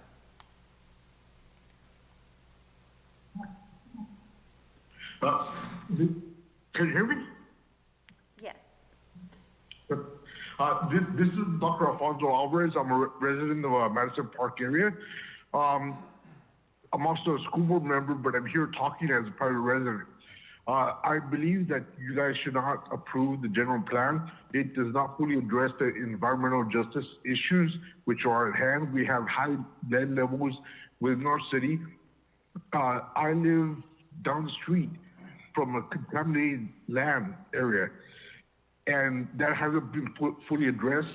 The other thing that I wanted to mention is that the city of Santa Ana has not cooperated or collaborated with the Santa Ana Unified School District to identify these toxic lands, these contaminated lands, and work together to see how we can address those issues. I wanted to ask you not to approve this plan today. Table it. Let's work on it more, and let's develop a better solution. Thank you. Thank you, Alfonso. All right. That's it, Sarah? Yes, Chair, that concludes the callers for this item. Okay, so having said that, at this point in time, we'll close the public hearing and we'll bring it back to the commission.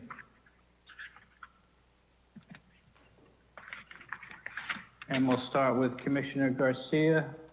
Have you got any questions that you'd like to ask or statements you'd like to make or follow up with staff on anything at this point in time?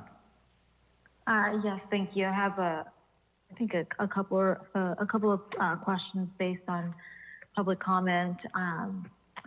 The first is, what is staff's perspective on whether or not the general plan, the proposed general plan, addresses the lead contamination issue from an environmental justice standpoint? Okay. Vince, Min? Min, would you like me to jump in? This is Melanie. Mr. Chairman, Melanie McCann's been working with the EJ communities on this particular issue, so maybe Melanie's best one to speak on it. That's fine. We're not picking and choosing. We just want to get the correct information. Great. Thanks for the question, and it gives an opportunity to fill in some of the blanks for everyone. So we have been working with the Orange County Healthcare Agency, and as mentioned earlier, the Orange County Environmental Justice Groups with UCI and a few others. So, and I just would say that as a staff person, we're very thankful that our community is so active and engaged, and we're looking forward to bridging the conversation so we really truly can all work together to move forward on action.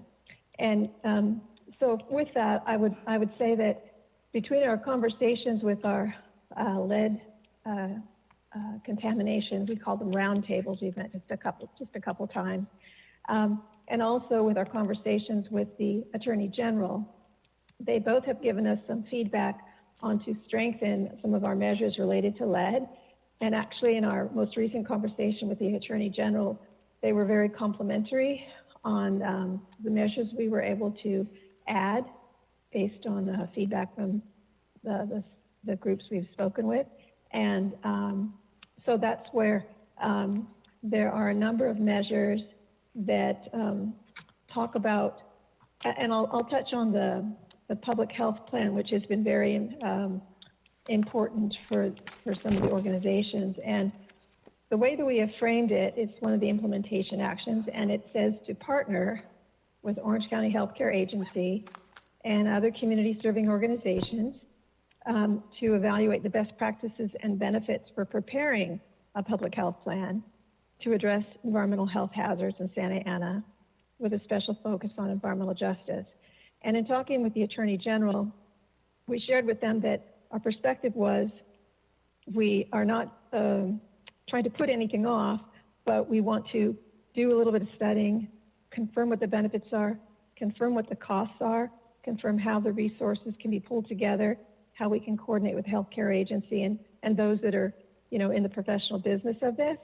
And so that's how our approach was, one of the approaches for the lead. And then there's also some measures that were suggested by the healthcare agency on some of the programs they're already working with to provide free blood tests, but the funding and the resources to have free blood tests, you know, citywide was not something that was seen was feasible, but there are ways that we can work together to encourage people to get their own blood tests if they can through their medical providers, and if they don't, there has been conversation how to collaborate with the Orange County Healthcare Agency to promote that. So without getting into any more of the details, there are a number of actions that really move us forward to action, to working together for action. You know, even another one where we would work with making sure that when there's additions to houses, that we explore an ordinance that might require training, so people that are working on those houses know to understand that anything that's been built prior to 1978 might have lead in the paint, and so they need to be trained. And so there's a number of measures which, as I mentioned, the Attorney General, which we spoke to most recently, their representatives were complimentary about the additions that we made, and I think what's in our general plan now is not all of what was demanded, if you will, by the community, but it's a lot of really good steps forward, and we feel confident that these meet the intention of SB 1000. Hopefully that Thank you, Melanie. Yeah, I have a follow-up just because we did have, and I try to count the number of callers that came in, and I probably miscounted, but we had about It was 30 callers. 31. Okay, and I think everybody overwhelmingly said delay, you know, not now, but you ended your answer, Melanie, with you didn't incorporate everything that was requested by the community to address the lead issue. And so, you know, sort of begs the follow-up question, what didn't we include and why? So, for example, one of them was to have free blood testing for all residents in the environmental justice areas. So that's something that we didn't think was feasible. There's no, you know, that needs to be, number one, there's the healthcare agency that's kind of the expert in that field. So that seemed like a nice goal, but not feasible for us at this time. Was that it? There are other measures as well. Let's see, I'm looking at one of the letters now. Some have to do with air quality as well, besides lead.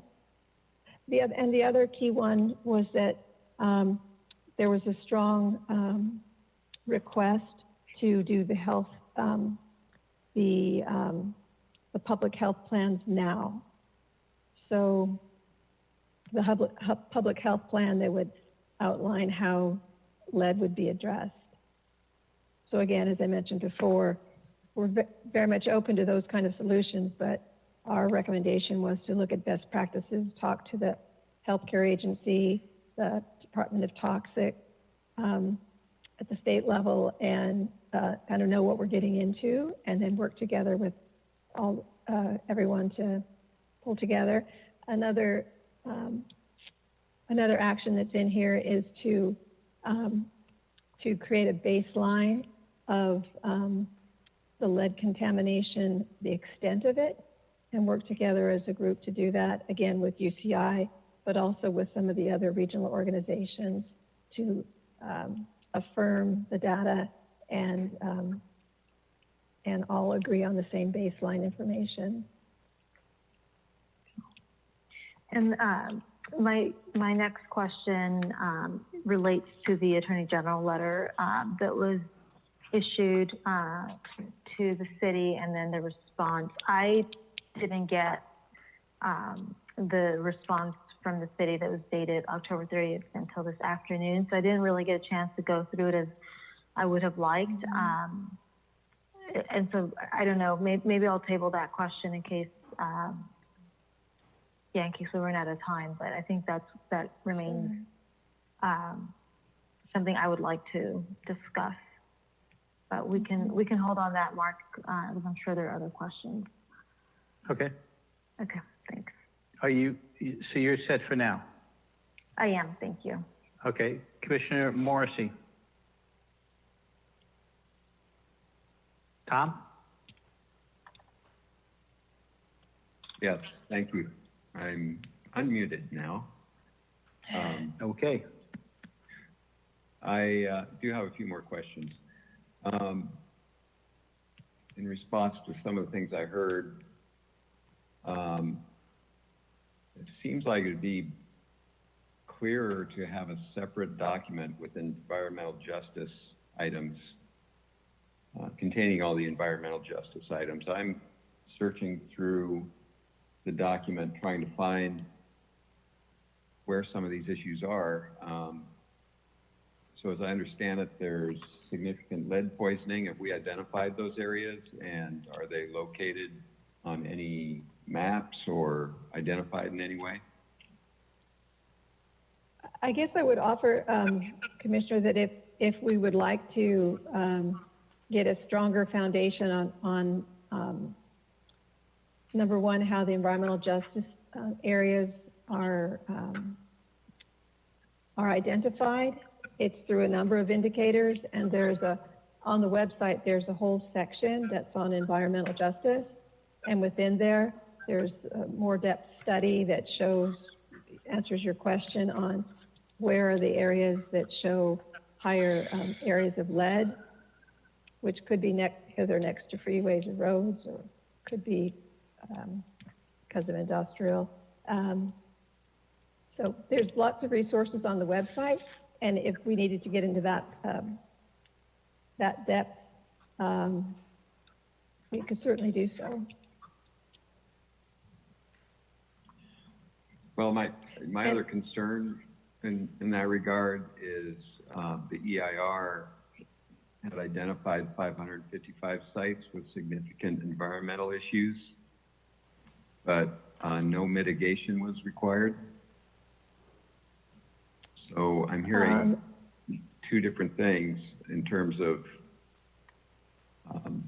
the hazards that are present, and people recognizing that and asking for help in that regard. However, our EIR is not requiring any mitigation.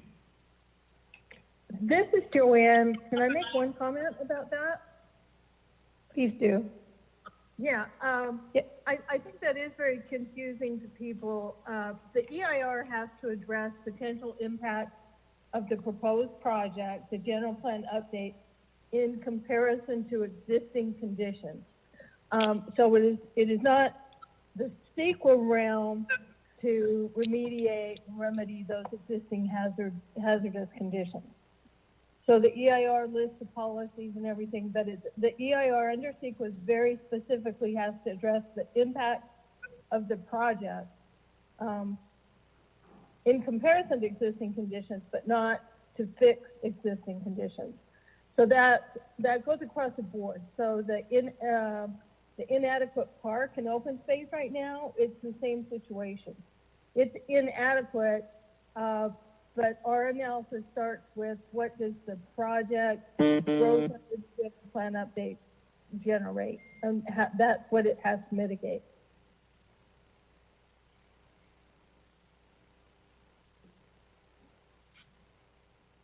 Okay, so we've identified 555 sites with environmental issues that are significant. What is our recommendation?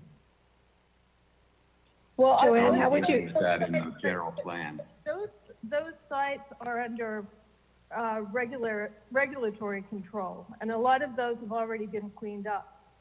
So it's, I think our tables list everything, but it shows where they are in the process and what the issue was, whether it's an underground tank, et cetera.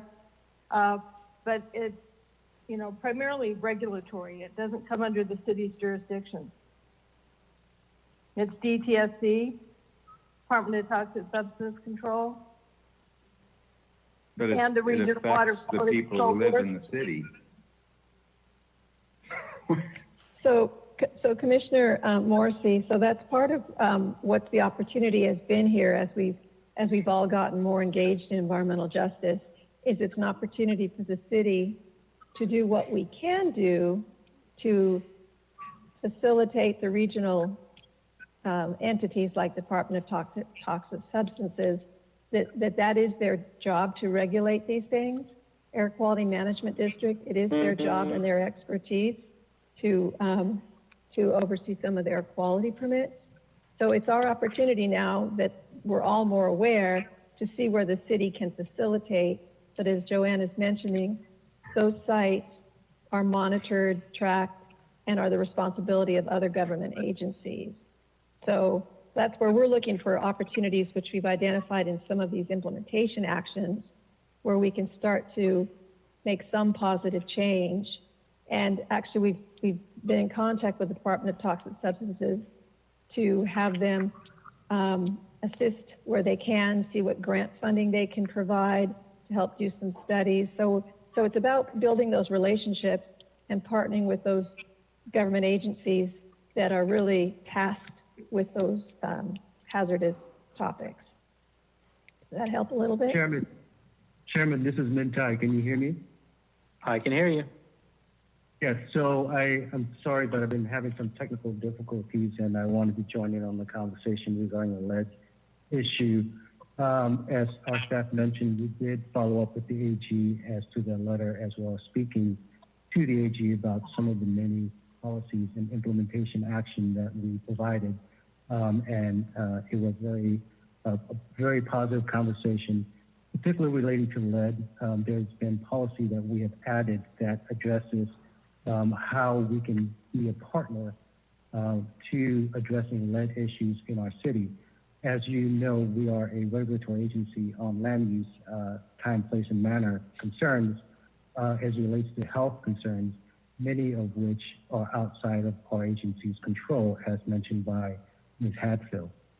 But how we can be a part of this productive process to improve the community's conditions is through policies such as 3.19, which talks about working with the OC Healthcare Agency, Latino Health Access, Sanified Unified School District, and the Coalition for Community Health Center to increase blood testing outreach, education, referral services, and looking at how we can help our residents focus in on some of the environmental justice area, providing safe housing, talking of policy 3.20, requiring residential projects to use local HUD federal fund, local, not just HUD and federal fund, to comply with less safe housing rules. What that means is that we will clean up housing units that have lead contamination when we provide and participate in funding, not only the federal, but the local level as well. Public health outcome, support the Orange County, and this is implementation action 3.22, support Orange County Healthcare Agency in their role increasing public complaints regarding lead hazard through enforcement of local housing standards and ensure healthy outcomes. And, these types of policies are all incorporated throughout the 11 elements. In terms of EJ goals and policy, we have 61 policies and 61 implementation actions. 69 policies and 61 implementation actions that have been woven throughout the 11 elements so that they are provided the highlight that they have in terms of how we can address these issues. So we chose early on not to have the environmental justice issue be in one element because of its high level of importance, and that there needs to be an elevated awareness of EJ issues, and that's why we chose to incorporate it throughout the policy so that they're addressed in every single policies, in land use, circulation, open space, the community elements, anything that you have a policy that says an EJ, that's environmental justice issue. Anything that you have an EJ in policy, that's also an environmental justice implementation action.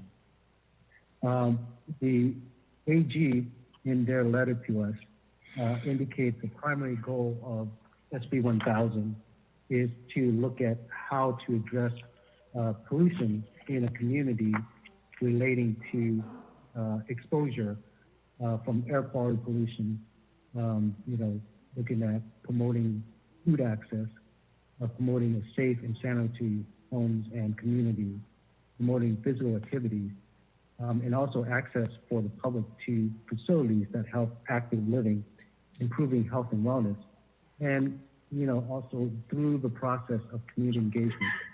You mentioned previously, we have extensive community engagement throughout this entire process. If you look at the policies and the actions that we have created from land use to open space to the community, they talk to looking for promoting reduction of pollution in the air, pollution in lead, pollution in water contamination, through working with AQMD, working with DPSC, the regulatory agency with real control over these issues, and the regulatory agency that has been charged to have the oversight on these issues. How we as a city can be a good partner is that we act as an agency that provides information and also be an advocate for our community on addressing these issues that are outside of our regulatory control.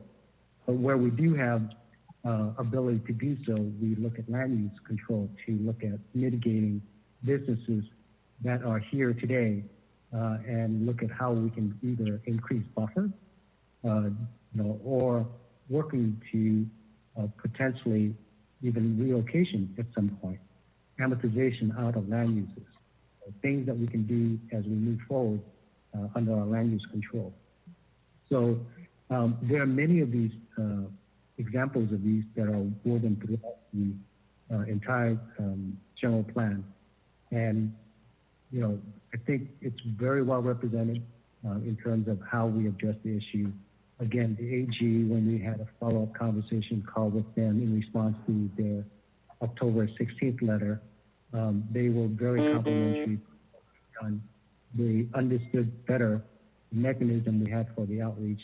They understand the uniqueness of our neighborhood initiative program and how that has enabled us to better outreach to our community, all 64 neighborhoods, not just the 21 EJ community, but all 64 neighborhoods throughout our city, throughout this entire process. So again, we believe that we have met and even exceeded SB 1000 standard, both in terms of outreach, as well as achieving community goals of the pollution reduction, improving access to healthy food, and safe and sanitary housing conditions. Thank you.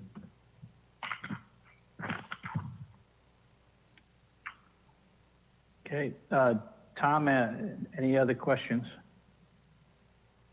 Yes. Go ahead. I noticed on the EIR, and maybe I'm misreading it again, states that there's a significant increase in greenhouse gas emissions anticipated, which is unavoidable. Is that what we're saying, that greenhouse gas emissions will increase and will be harmful, and they are unavoidable? This is Joanne again. That's true. Our company PlaceWorks does a lot of general plans and general plan EIRs, and greenhouse gas is essentially always a significant unavoidable impact due to the scale of the project. But it's also pretty much been determined that the reason that even if greenhouse gas and technology is reduced and is reduced on a per capita basis, we still can't achieve the 2005 executive order, which requires greenhouse gases to be reduced 80% compared to 1990 levels. So no other jurisdiction, at least that we've worked with, has been able to achieve that on a general plan level either. So all the feasible mitigation that we can possibly throw out at it, it still can't meet that 2050 target. So, as a follow-up to that, what are we doing in our general plan to attempt to get there? We talked earlier in the meeting about adding rooftop greenery. That's one strategy. What other? We actually haven't. I don't know that we're implementing strategies like that in the general plan. I think we should. What other? Are there any other initiatives we've undertaken to reduce our greenhouse gas emissions? I will let Colin and Melanie speak to it, but from an environmental standpoint, most everything that's an air quality measure also reduces greenhouse gases and CO2. So you'll see when you look at the mitigation measures, for example, the executive summary table or the mitigation monitoring reporting plan that lists all the mitigation measures. Most all the air quality measures, both for construction and for mobile emissions, do it. And there's a lot of stationary source measures as well. We include all the, all the recommended CARB, Air Resources Board bids measures. So all that is on top of looking first at what the general plan policies will achieve. And of course, a big one is the VMT transportation going to a vehicle miles traveled metric instead of level of service to reduce mobile emissions. Auto emissions are the primary source of greenhouse gases. Colin, did you want to touch on any of the actions, or did you want me to, related to reducing greenhouse gas, improving air quality? Why don't you go ahead and take a stab at it, and I'll check out anything. Fill in the gap. Okay. Yeah. So I'm looking at the conservation element, and so there's one example that says evaluate the feasibility of adopting Cal Green Building Code, non-residential measures. There's one that talks about natural carbon sequestration, reduce the amount of carbon dioxide that would otherwise be released into the atmosphere through the continued maintenance and expansion of the city's urban forest and development of other green infrastructure, and explore options to include green infrastructure in the new public realm. Then there's another one about retrofitting existing buildings. It's 3.4, support and encourage retrofitting existing buildings to achieve energy optimization, partner with Southern California Edison and other stakeholders to provide incentives, rebates, and expedited commit processing. So that would be an effort that Public Works and Planning would work on together. Fund energy projects. I could go on, but a good patch of them are on page CN 19 in the conservation element. I'm looking at the implementation actions. Okay. Thank you very much. And then the city also updates its funded action plan every 5 years too. So that's also a mitigation measure. Another tool, yeah. That helps a little bit, Commissioner? Yes, thank you very much. That does help. You're welcome. Helps a lot. I don't know if I got an answer on what the assumption was for what qualifies as a dry year and how many of those we anticipate, and what does a shortage mean? What would that?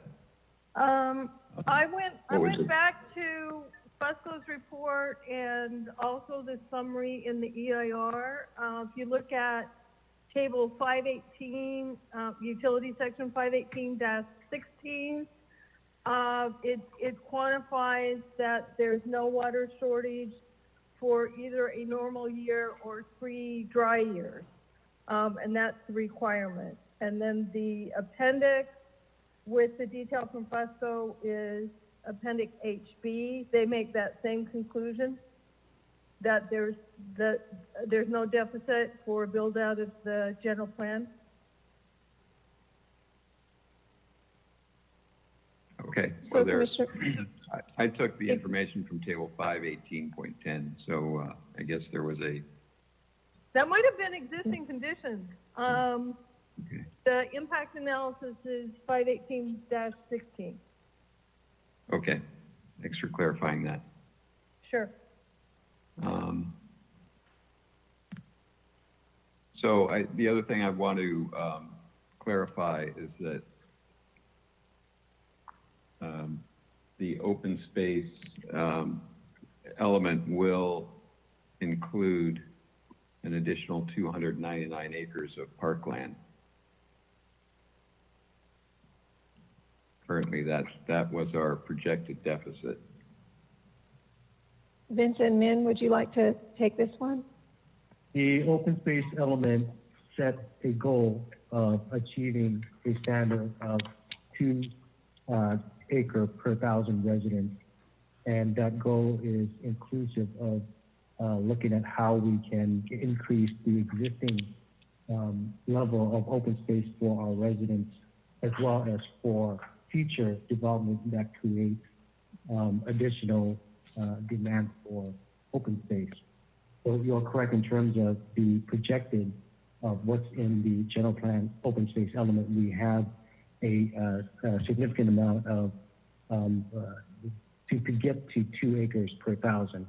And we have established policies that will help us to be able to achieve as we move forward in terms of how we can go about achieving the 2 acre per 1,000 through requiring new development, either through the payment of fees and contribution into the fund for the acquisition of new park space, as well as requiring the production of park space on certain types of what we call large projects, when they do occur, are required to evaluate and implement how to create open space as part of the development of the project itself.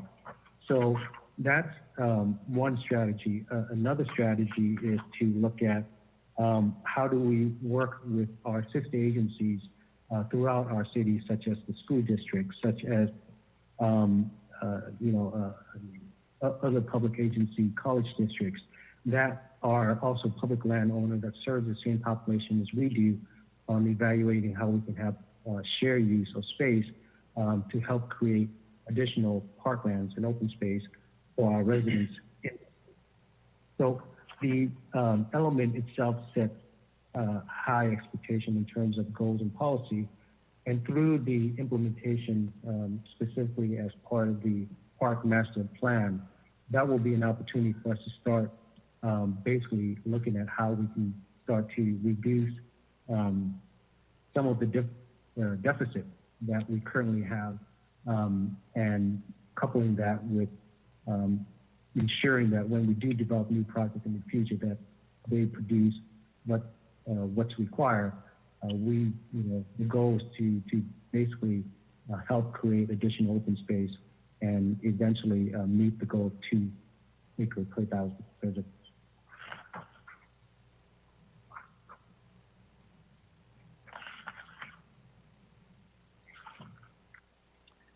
Tom, any more I guess, yeah, I guess I'm just very concerned that, we're increasing the population and we're committing to this master plan, but we don't know for sure if we can reach the 2 acres per. We're essentially adding an additional 40 acres, 35, 40 acres to that requirement, but we don't know if we can get there. Right. All right. The other topic is, so I heard from the telephone callers that I heard several times that we'd only engaged 3 of 18 neighborhoods. what was the community outreach program to the neighborhood associations? How many of the associations did we conduct outreach to on environmental justice? Our outreach on the general plan and the issues of the general plan was conducted citywide. We went to every ward. We went to every focus area. And we also worked through our neighborhood initiative program to engage with their networking of the 64 neighborhoods to engage residents about the general plan, about issues of the general plan, and issues that they have in the neighborhoods that needs to be addressed through the general plan. And that's how the development of the many policies, that's how the development of the 5 core principles took place. And based on those core principles, as you saw, they all address one aspect of another environmental justice concerns as it relates to health, economic, open space, equity, education, and that's what we use to help formulate our policies and implementation actions. So when you ask, have we reached out to all the community, we have reached out citywide throughout the 64 neighborhoods in our city. Okay, thank you.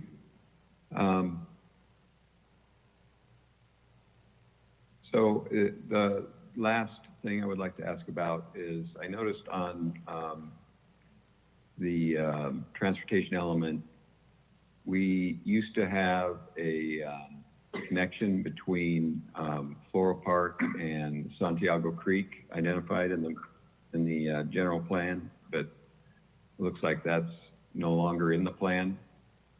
I think it's important that we connect our communities, especially in that case. It's quite a lot of people like to walk Santiago Creek and can't do that currently from our neighborhood. They have to go across the bridge or across Main Street to do that. And it's there, so I think that's an important connection. Also, there are bike paths identified on the Santa Ana Industrial Line, South Spur, on the rail line diagrams. Is that something we're planning on exploring? This is Ed with the city's traffic. Yes, that is something we're proposing to explore. Okay. So on the connection to Jack Fisher Park, is that something we can add into the general plan? So, Commissioner Morris, you're referring to the bike trail that connects the existing, north side of the freeway to the south side of the freeway. That area, as you may be familiar with, have no connection in terms of the river. While it was an aspiration for us to look at that possible connection, but many of the properties there, even though it may look it's publicly accessible, is private property, and the city does not have access to enough access to create a continuous bike path at that location. So it's something that we looked at and evaluated, and feel that it being infeasible, we took it out as a proposal, and it's something that certainly can be looked at in the future, but under today's conditions, that path is not feasible. I think that's what I'm asking is the general plan used to show it just passing under the bridge, and that kept the conversation open. But once we take that away, then looking at it again in the future is much more difficult.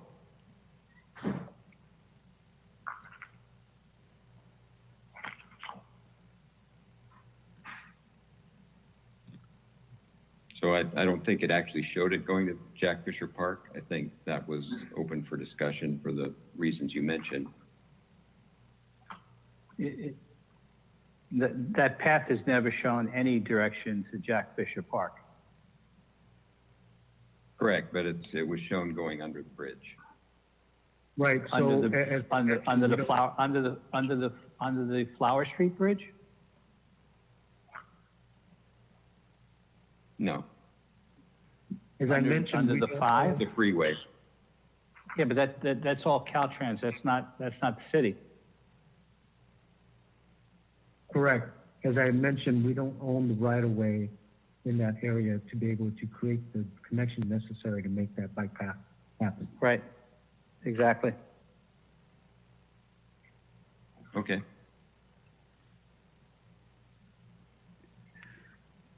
Tom, anything else that you've got? Good questions.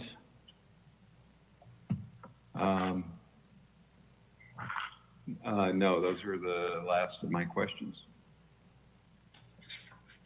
Okay. Commissioner Nguyen. No question, thank you. Commissioner Rivera. No question, thanks. Commissioner Fan. I don't have any questions, but I'd like to make a motion to continue this item. You know, we've been sitting here, I've read all of the letters and comments that were submitted virtually, and obviously the vast majority of, you know, residents commenting the letters and tonight were to ask us to continue the item. As staff will know, I have been looking for a general update for years now, and it was probably one of the first things I told Min when he came on board, you know, when is this general plan update coming to us? So for me, it's definitely something really important, you know, because we need a road, we need this plan, but at the same time, you know, I grew up in an environmental justice area. I grew up in an area where a lot of, you know, my neighbors, including myself, grew up with asthma and other folks in my family. So it is something very important to me. And I recognize that it is a major issue for our residents.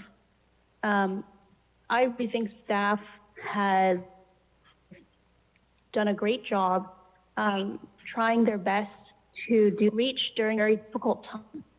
And I understand it's hard to do outreach, you know, with COVID and we can't meet face to face, but they have done some of that and they're trying their best. And, you know, COVID isn't going away. We'll have to find other, you know, ways to continue to contact residents. We still can't hold big meetings, but I do have faith that staff will continue to be creative and take into account, you know, some of these to do outreach, to continue to do outreach, because I do know that staff has been holding various meetings with different community groups.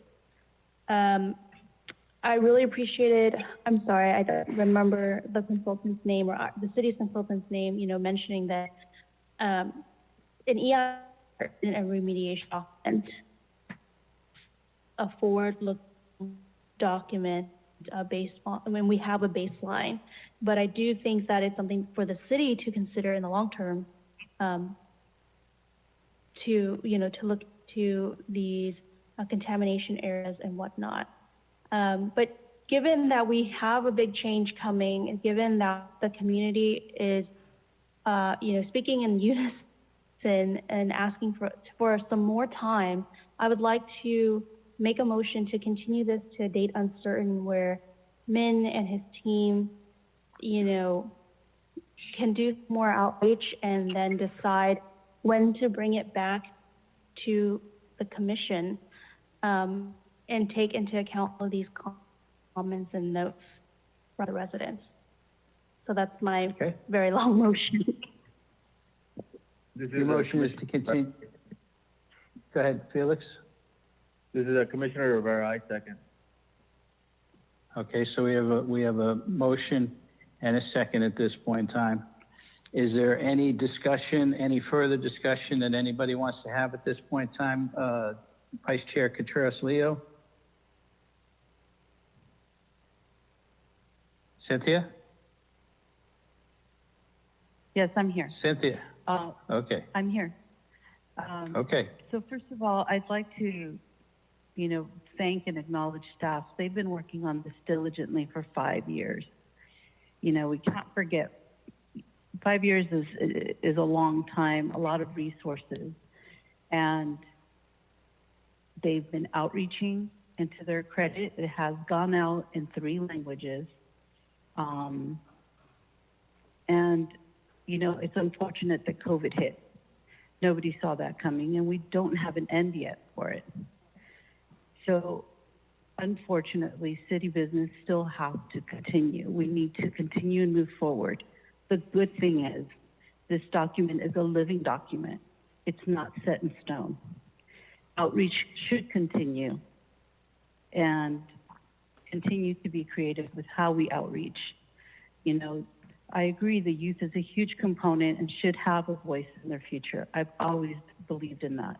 But I think that we can no longer continue to put things aside and not take a vote on it. We can continue to do this, and it won't please everyone. It's a document to guide the city. It's not to cure all the deficiencies we have in our city. There's going to be opportunities to take care of open space, take care of more affordable housing. Fortunately, we've met our numbers when it comes to affordable housing. Do we need more? Of course we do. But that comes with responsible development. So I think as a commission, it's our responsibility to try to help move things forward. It doesn't end with us. Council will make the final decision.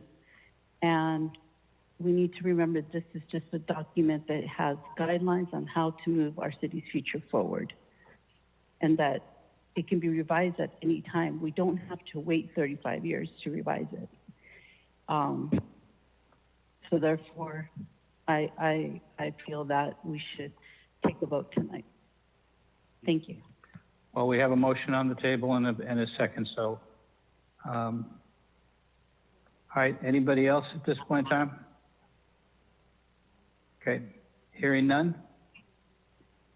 We'll do a roll call vote. The motion is to continue this item until a future date is established.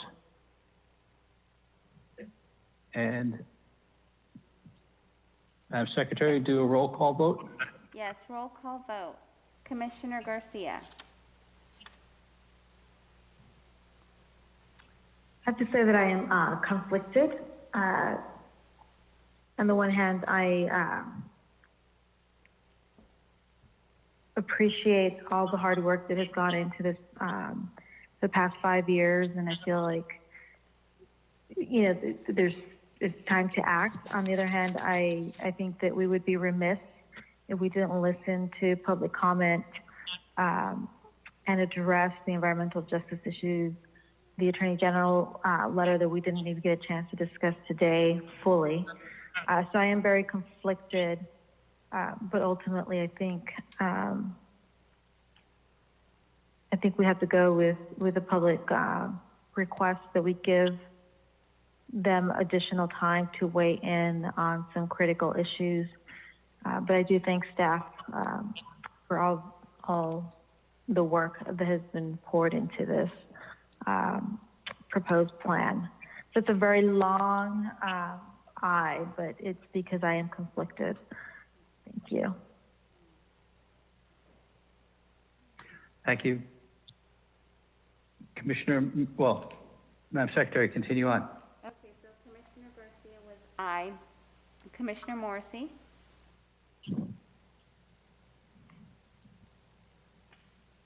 Well, I feel likewise. I appreciate all the hard work that's gone into this. I asked a lot of questions because I wanted to make sure all the communities concerns were addressed. And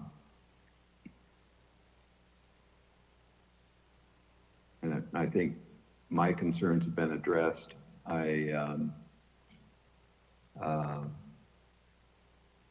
The lone concern I have is ensuring that we have enough open space. So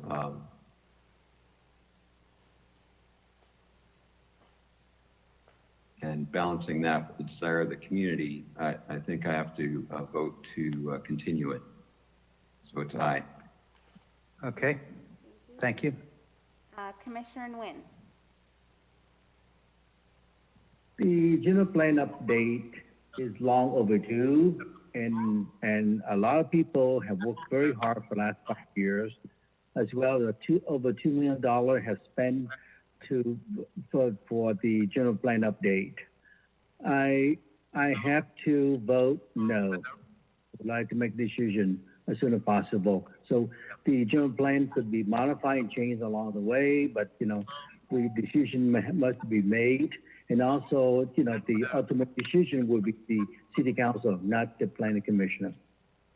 Thank you, Commissioner Nguyen. I have a no. Commissioner Rivera. Yes. Aye. Thank you. Commissioner Fan.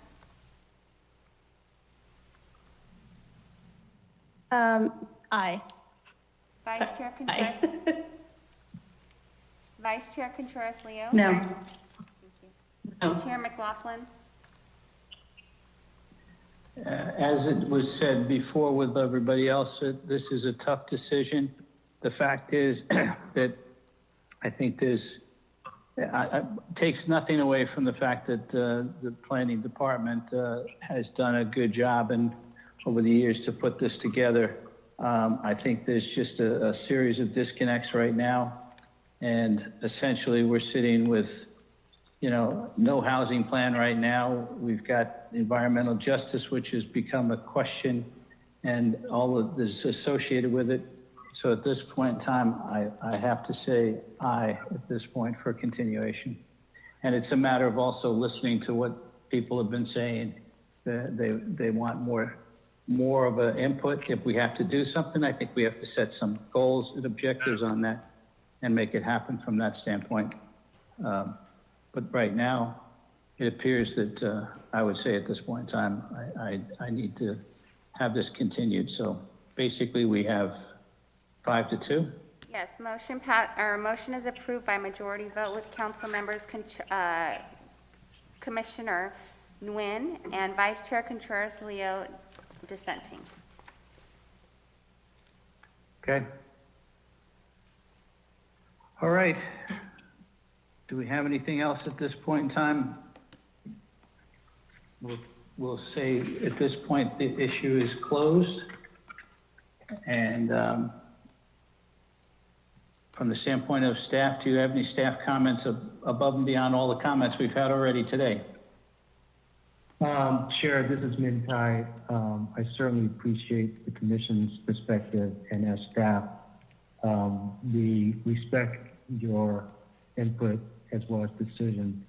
I just want to say for the staff who's been working on this for 5 years, you guys did a good job, and I hope that we'll continue to be able to demonstrate to the community that we can get this project done. We felt that it was in a good place, but obviously, as I mentioned, we do respect your comments and input, and thank you for that. So appreciate it. But I want to say thank you to the staff, Vince, Melanie, Ricardo, and also Bernie, who has been working on this for many years, and to all the staff and the consultant. Thank you for all your support today. Thank you. Thank you, Min. Any other staff members want to make any comments at this point in time? Chairman McLaughlin, Vince Vergoso here. I'll just make a quick one too. Thank you again for all of you for all your work. The general plan is going to go on for a few months, but my term here won't. I've decided to retire at the end of the year. So what I can say, it's been a pleasure working with the Planning Commission for all these years. I've learned a lot from all of you. I appreciate all your perspective and the time and effort you put into it. And I hope to see you on down the road, maybe on the golf course for a few of you if you golf. But anyway, so it's been a wonderful ride, and it's time to let some of these young guns behind me, I got a great bench behind me, a great team, and they're going to step up and just continue to do the great work you expect. So thank you, and I appreciate all of it. And so the 14th will be our last meeting together. So thank you very much. Thanks, Vince. We appreciate you. I'll go through. Anybody else want to make a comment from staff? Yes, this is Lisa. Okay, Lisa, please do. I'm also signing out at the end of the year, so I wanted to tell you all I appreciate working with y'all. It's been great, and I appreciate all your hard work, and I hope you continue to do your good work. Thank you very much. Wow. Any more surprises? It's not the general plan, trust me. It's just time. There you go. I won't miss those midnight meetings, though, I can be honest with you. Like this? like this one, yes, like this one. No, we appreciate all of your consideration, everything that you all put into this, all your review of all the documents. It's very much appreciated for the community. Absolutely. Yep, agree. Do we have any comments from the Commissioner Garcia? Yes, Vince, Lisa, I'm speechless, which by now you know that's hard to achieve. But I mean, thank you. You've made my year very much more enjoyable. Thank you for working with me and working through all my, educating me through the process. I really appreciated all of your guidance. So thank you. And I'm very surprised, but congratulations to both of you. Retirement is something I think that I certainly look forward to. So congratulations. You've got a long time to wait for that one. I don't know. Okay. Commissioner Morrissey. No, I don't have any further comments. Congratulations to Lisa and Vince on their retirement. Gonna miss having Vince around, but wish you well. And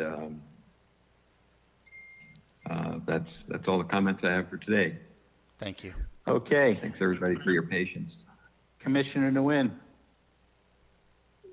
First, I was at my term will be at the end of 2020. Maybe this is my last term. I served at the GSNF for, I guess, been serving for the last 16 years. Just followed Vincent for playing golf with him. Maybe I pick up golf to play with Vincent. Follow Vincent. But it was that, and also we'll congratulate to the Councilwoman-elect Ty Fan to the representing Ward 1. I guess December will be my last meeting with the Plan Commission as well. I've been very pleasure to work with every one of you. Looking forward to see each other, in the city. Thank you for your service. Thank you. Commissioner Rivera. Yes, first and foremost, I'd like to say congratulations on your retirement to Vince and Lisa. I hope you guys enjoy it. It should be fun. Golf sounds cool. I have a long time, so we'll see. But I also would like to congratulate Councilwoman Ty. And I'd also like to thank staff for all the work they did today. I know it was a long one, and I know it's been a lot of work, so just thank you, staff.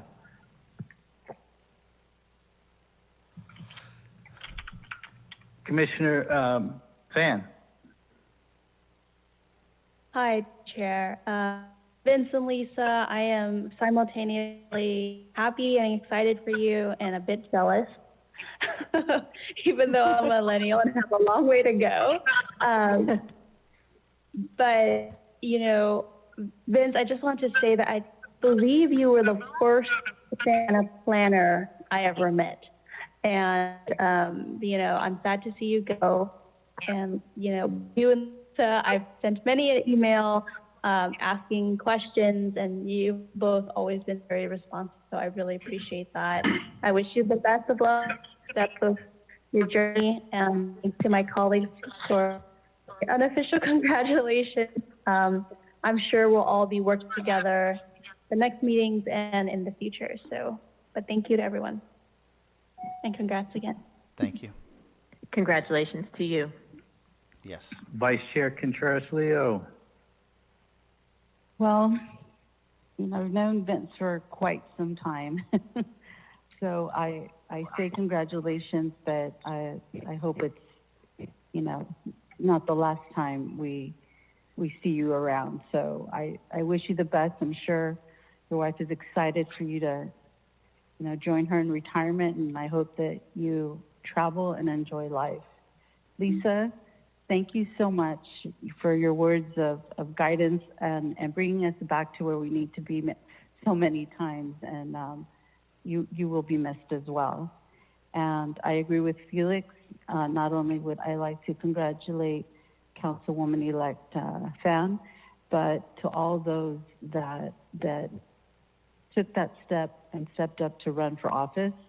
I have a much more humble perspective of that. I've always been on the other side, and now to have been on that side, it is a humbling experience. So I congratulate everyone that ran, and you know, it's awesome that people do decide that they want to give it a different level. So congratulations, Fan. Okay, well, first of all, again, I'll just say, Min, thanks for the presentation this evening. I know a lot of work has gone into that. Melanie, you did a great job on the elements. I've gone through those in depth, and there's a lot of information there. And I appreciate all your efforts on that, as well as everybody else in staff that's been involved with the general plan over the last 3 or 4 years. I think basically the direction we're taking for somewhat of a put it on hold until we get transitioned with the new council and we get transitioned with several other groups. And I think we get some information further discussed between the residents and staff. I think all of that should come together at the beginning of the next year, and hopefully we'll be in better situation than we are today with the COVID. Vince, sorry to hear, and you've done a great job. I know I've enjoyed working with you over the years. It's been a lot of fun. You've been a great help. You've been very supportive of the things that we've been doing, and very open to let us know what's coming down the pipe and what we need to be aware of. Lisa, you kept me out of trouble, at least. I think you kept some other people out of trouble too. So I appreciate everything you've done, and it's been a pleasure working with you over the years. And I just hope you're the best in your next chapter in life. Vince, we will be on the golf course. We will get to play. But again, thanks for everybody for the time. This is a long session. We expected it to be a long session, and I think at this point in time, we can put this project into the hands of the new council that's coming in, and I think that it'll be a good thing for us to close on this. Some of us may or may not be reviewing it in the future, but at this point in time, thank you for everything you guys done. And again, I'll say the same thing, Fan. Congratulations on your election. And whatever we can do to help you, we'd be more than happy to reach out and help you. With that, meeting is adjourned. It's about 11:30. And I appreciate everybody's time and effort tonight and patience. We will be reconvening for our last meeting. We will not have a meeting in November.